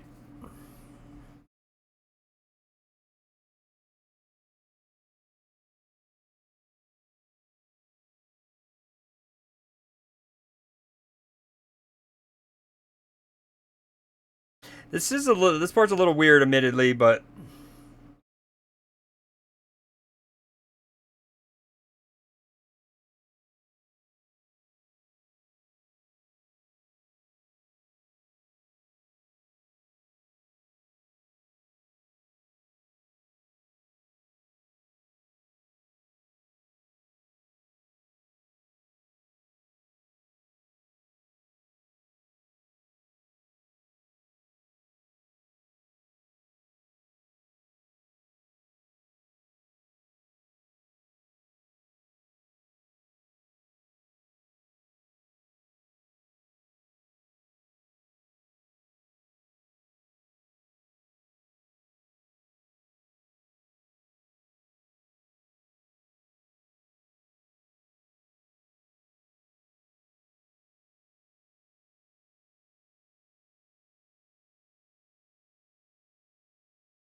dude, David Bowie was the man.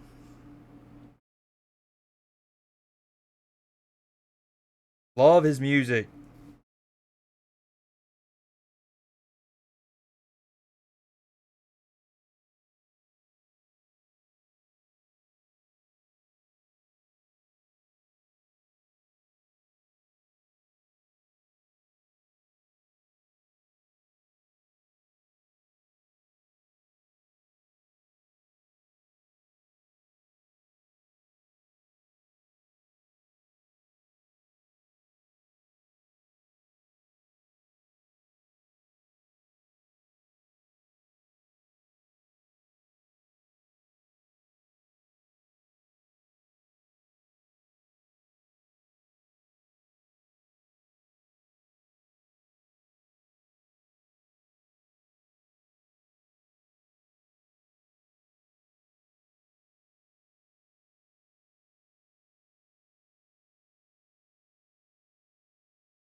That's why you get your peaches from Georgia. Nowhere else, people.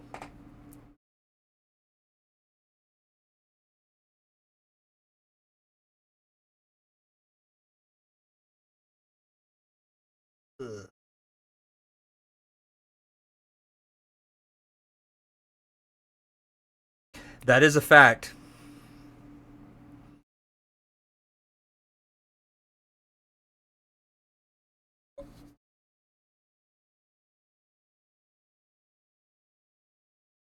The lady in Resident Evil Village.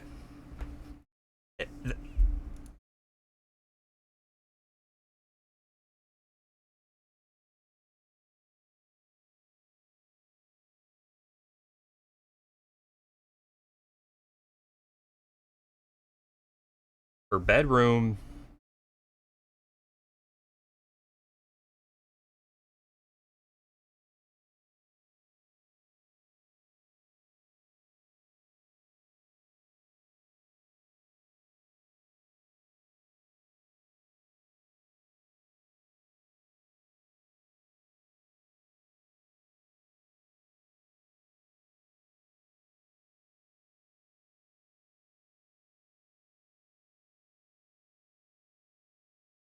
My mic's muted. One of my favorite details is this poster right here of all of the things. I know it's kind of tough because of the lighting, it looks like on my OBS.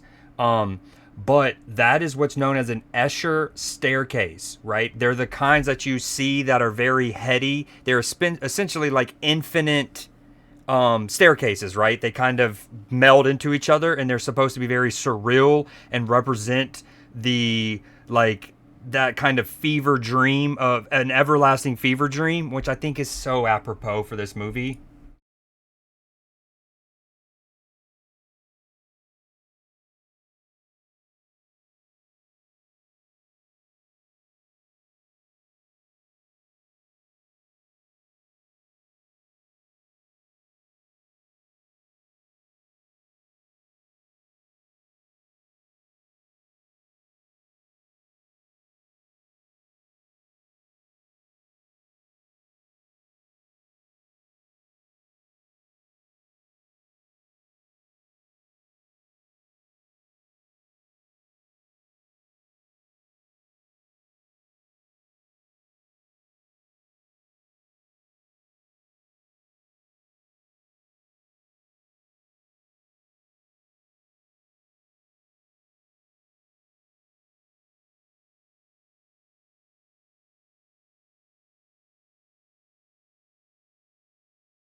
Dude, okay, mom.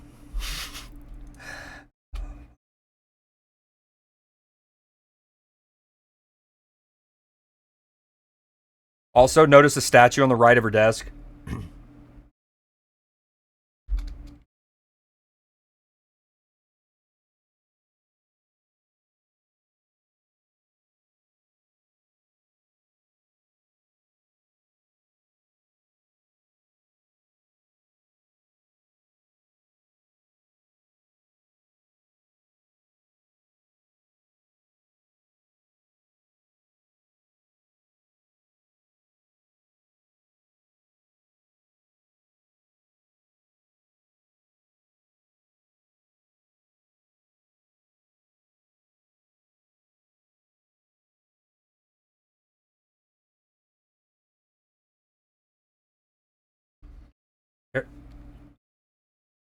They said the plot. They did it.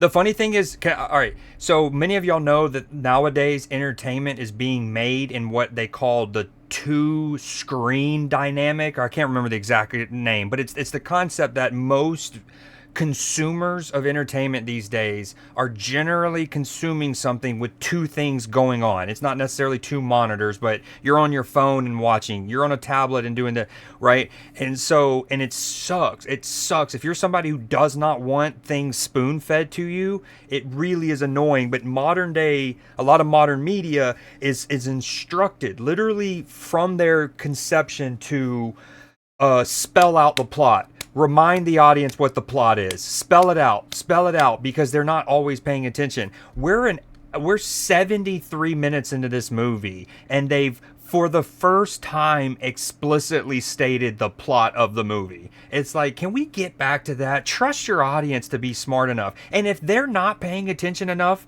to keep up, that's their own fault. Sorry.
It's only a goblin city.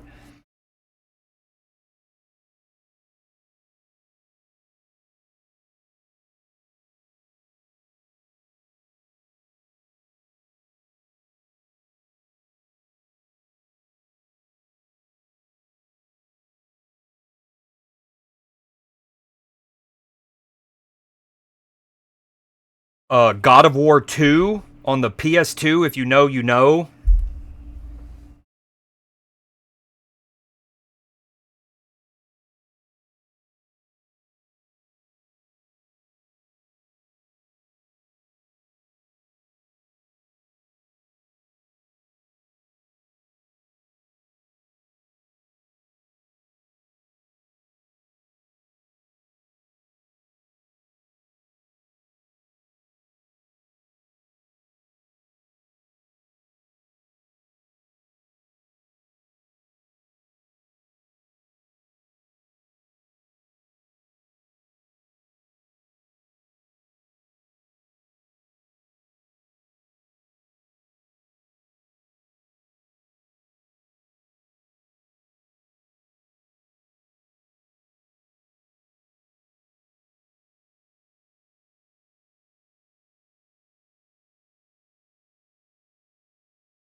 His little biker helmet, I love.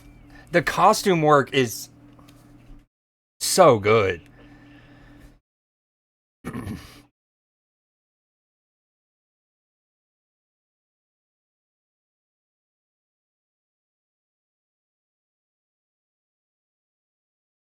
Oh,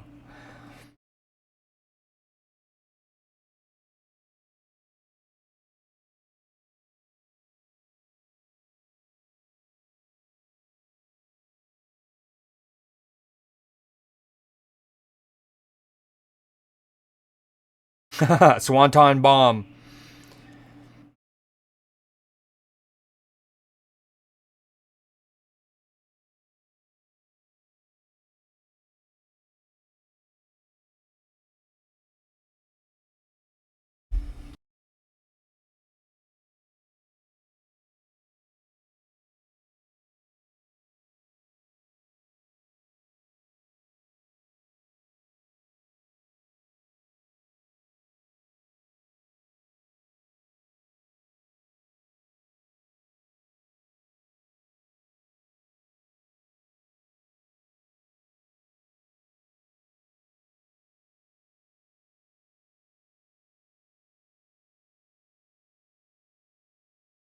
Go, go.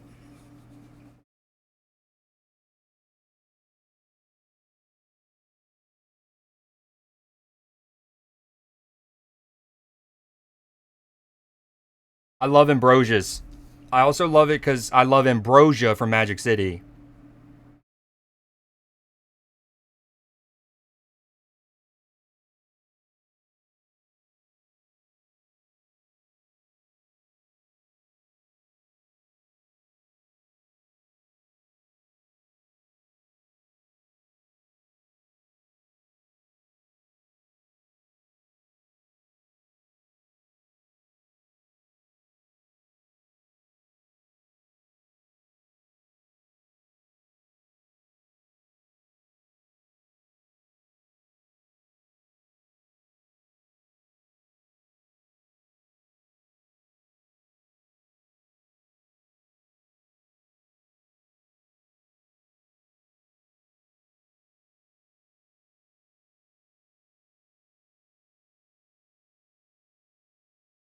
Can we talk about how the baby has barely cried when it's with Jarrett?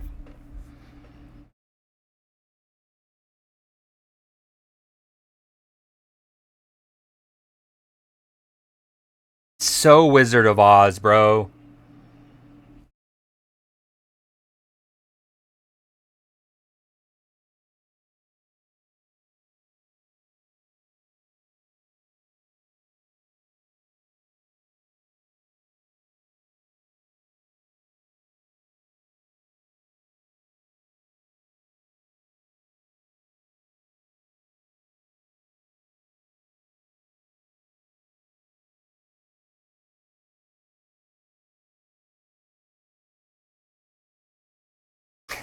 Oh, I love it.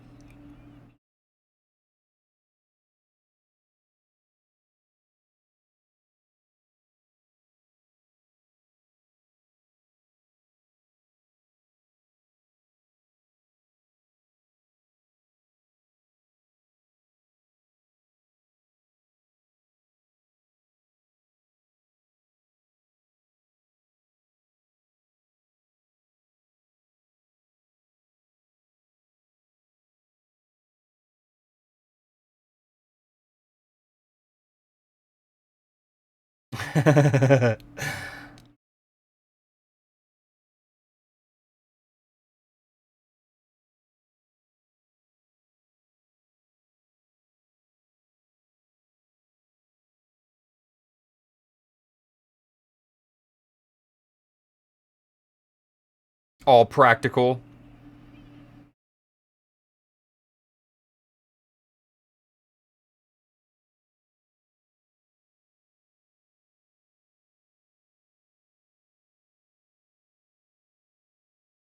I love it.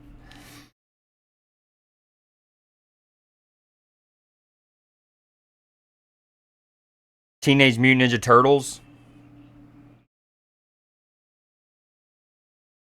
Red, blue, green, and oh, never mind. One of them's purple.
I love them, dude.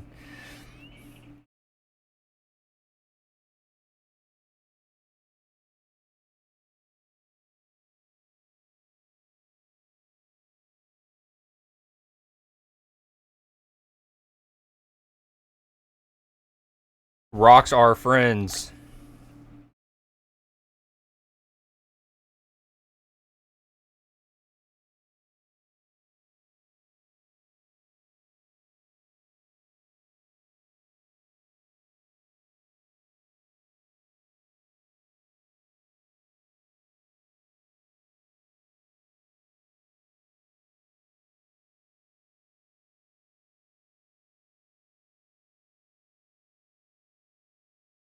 Oh, poor chickens. That's a strike.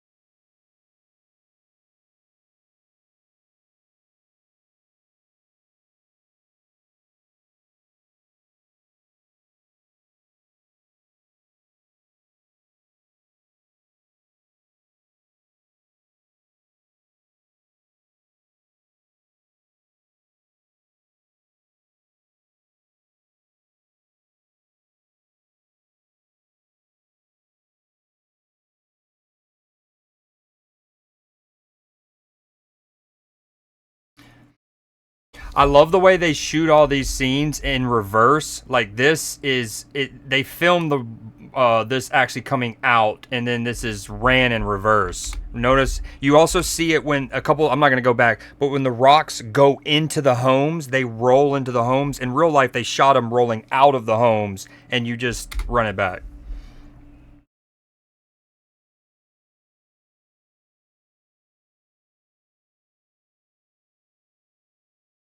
It is. It's so whimsical. I don't like to use that word too much because then you take the whimsy out of whimsical, you know? But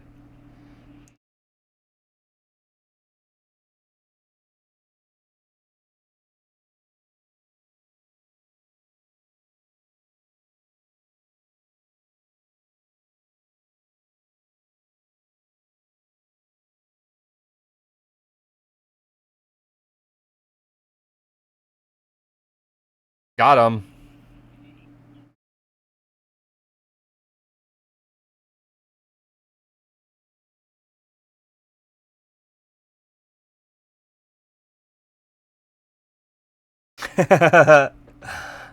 My goat.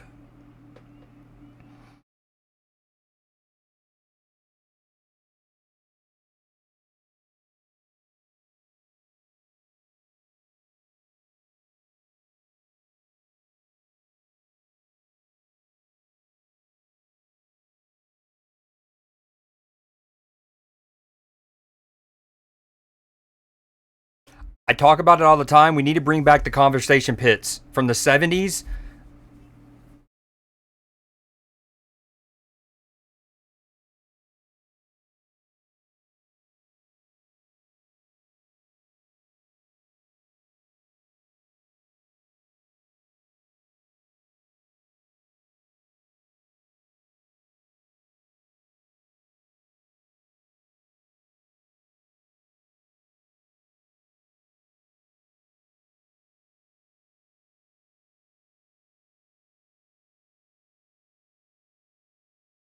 There they are again.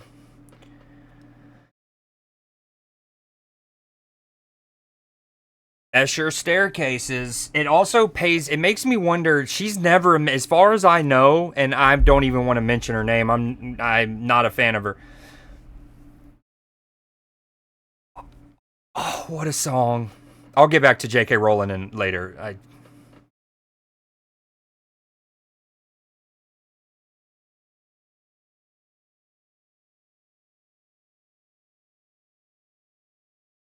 So cool.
Score is so good. Also, I would advocate that Toby has never been happier than with Jareth.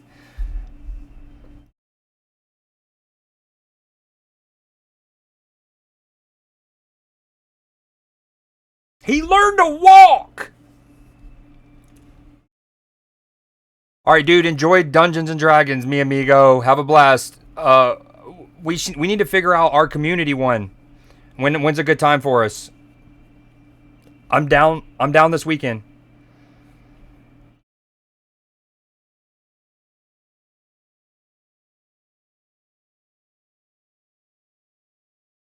Leap of faith.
The gaslighting. Jeez, dude. Masterclass in it.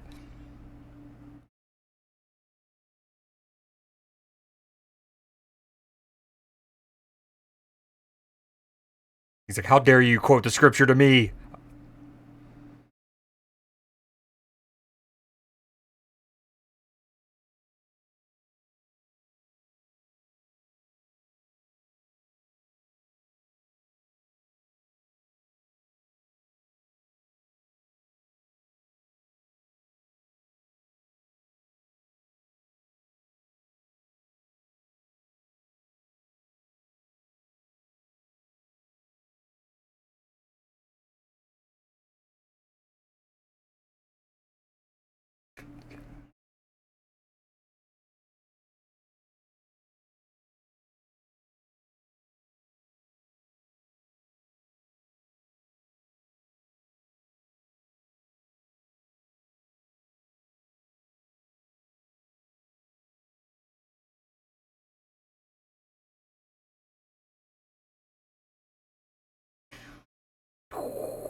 What a transition.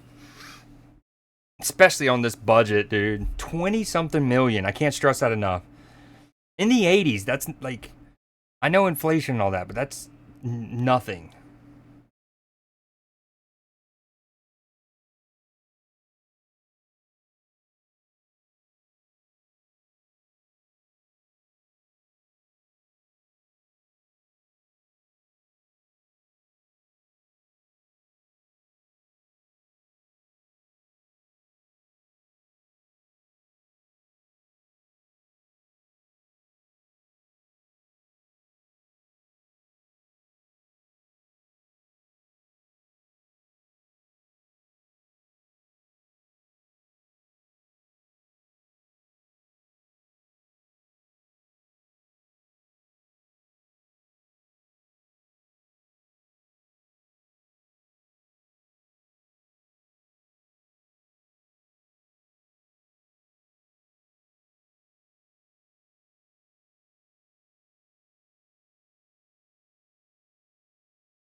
Should you need us?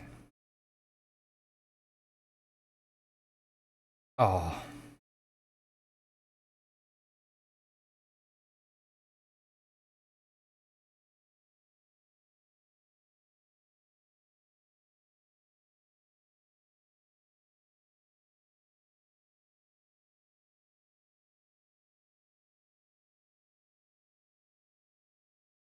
Magic dance. Magic. Doom, doom.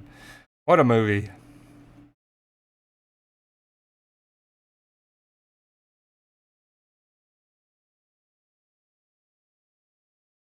Even those guys.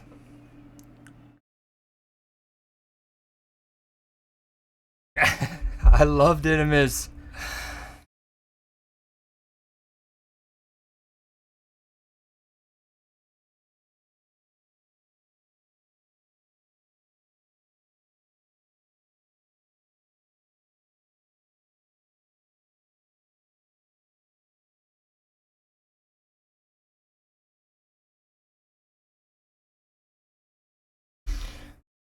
Hoodoo.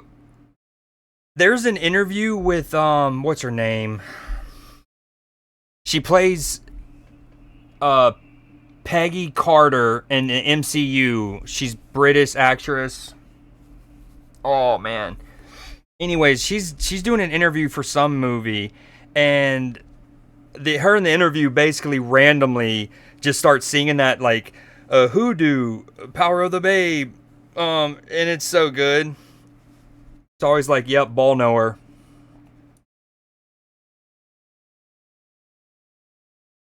Okay,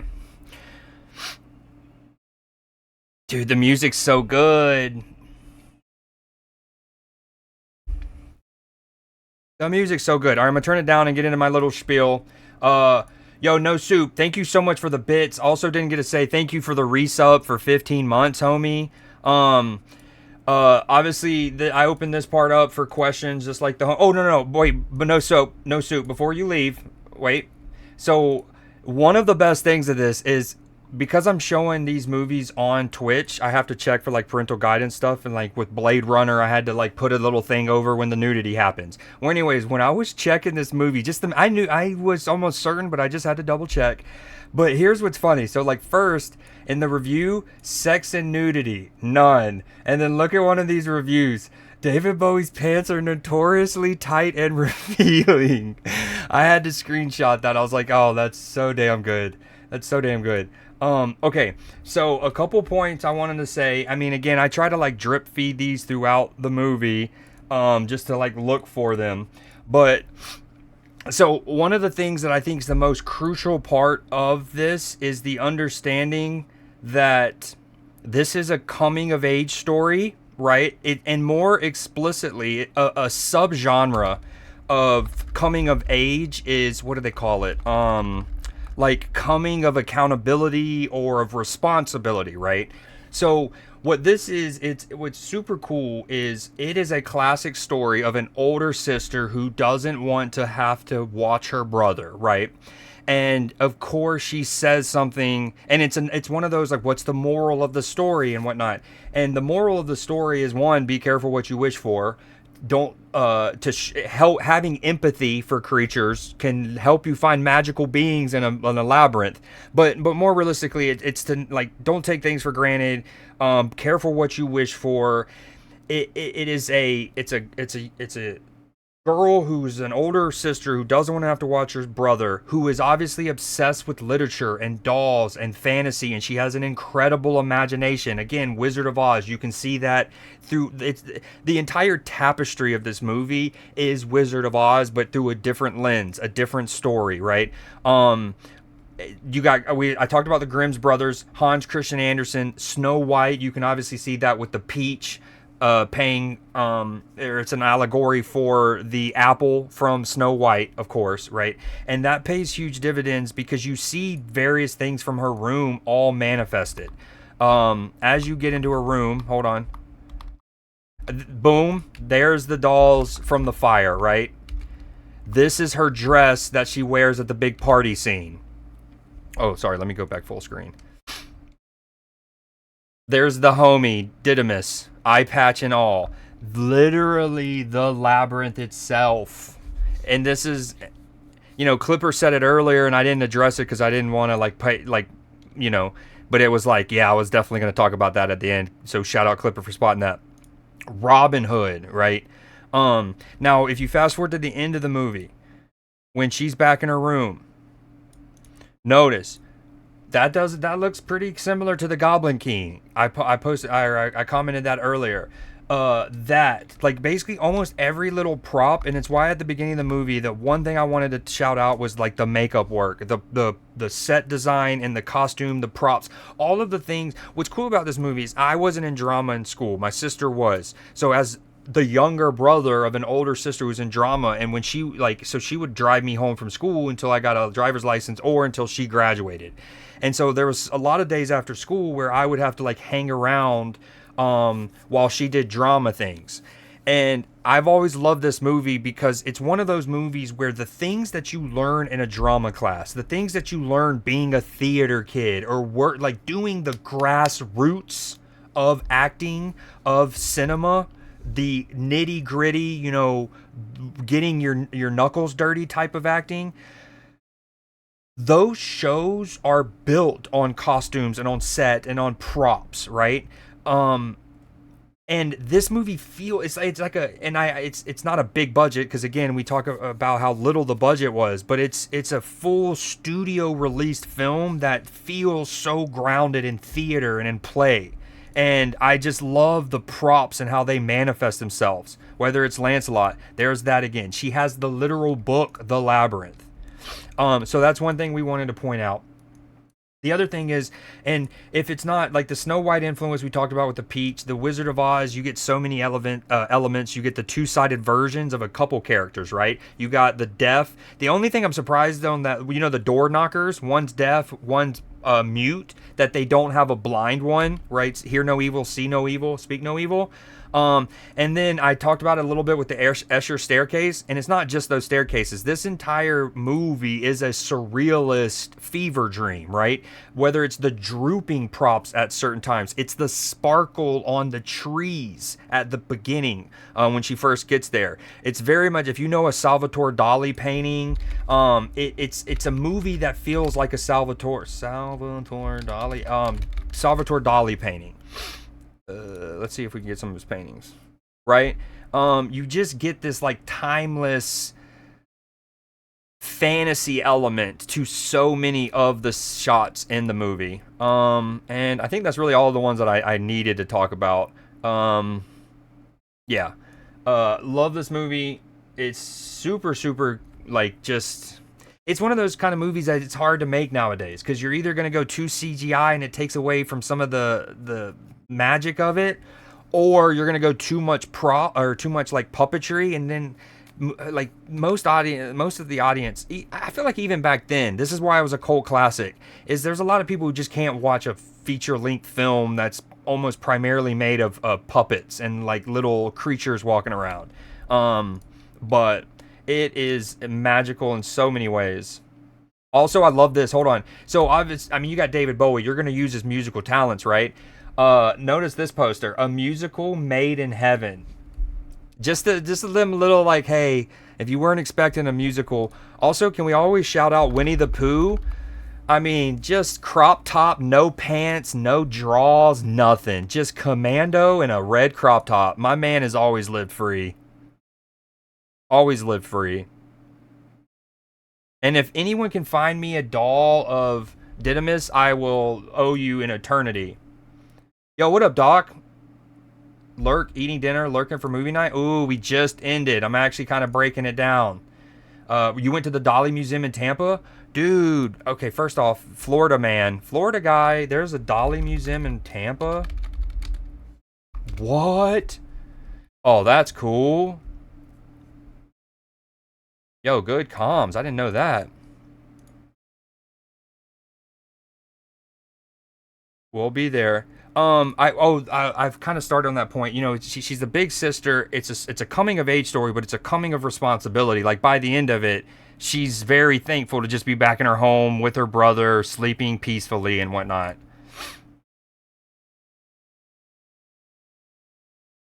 I think she has Sailor Moon VHSs right there, so hell yeah. All right, I think I'm gonna, I don't know, I think I'm gonna call it there. I've been feeling a little iffy the last 2 days. Stomach not feeling so good. Normally I would probably game a little longer, but I appreciate you being here. No Soups, great seeing you. Thank you for the bits. Thank you for the resub. Clipper, thank you for the 5 gifted earlier. I know you're not here. You're doing Dungeons and Dragons. For any of those that would potentially be interested in Dungeons and Dragons. Now, keep in mind, I am no expert. This next time we do Dungeons and Dragons will only be the second time that I've ever done it. But if you're interested in the Discord, go down to Community Nights. It's here in the Life section. Go to Community Nights, and you can see a summary of the first session. So this is meant to be a community Dungeons and Dragons story. But Clipper, who's our DM, he has made it to where the main story is me, because I'm the one that's going to be there every time and whatnot. And then we're trying to make it to where people can drop in and drop out. Like if you can be there for one session 1 month, but you can't be there the next couple months, that's fine. We're trying to keep it fluid like that. But there's a summary. It's also in the pinned message. He's typed it up. Plus, there's a YouTube video of it. And just let us know, because the more time you give us a heads up, the more time Clipper has to like actually like write you a story and like write different wrinkles and stuff like that. But if you ever want to go and get caught up, plus the first session is on YouTube. It's unlisted, so you have to go using that link. But yeah, we eventually there's me. We're rolling the dice. Boom, boom, boom. I say that because the second session is coming in the next week or so. So the more heads up you can give Clipper, the better. All right, I genuinely appreciate y'all being here. It means the world. I love movies, so I love being able to share it with you folks. We are gonna send us off on some David Bowie, I believe, because that is fitting. And I will holla at you people manana. Night night. Keep your buttholes tight, or don't. It's certainly up to you.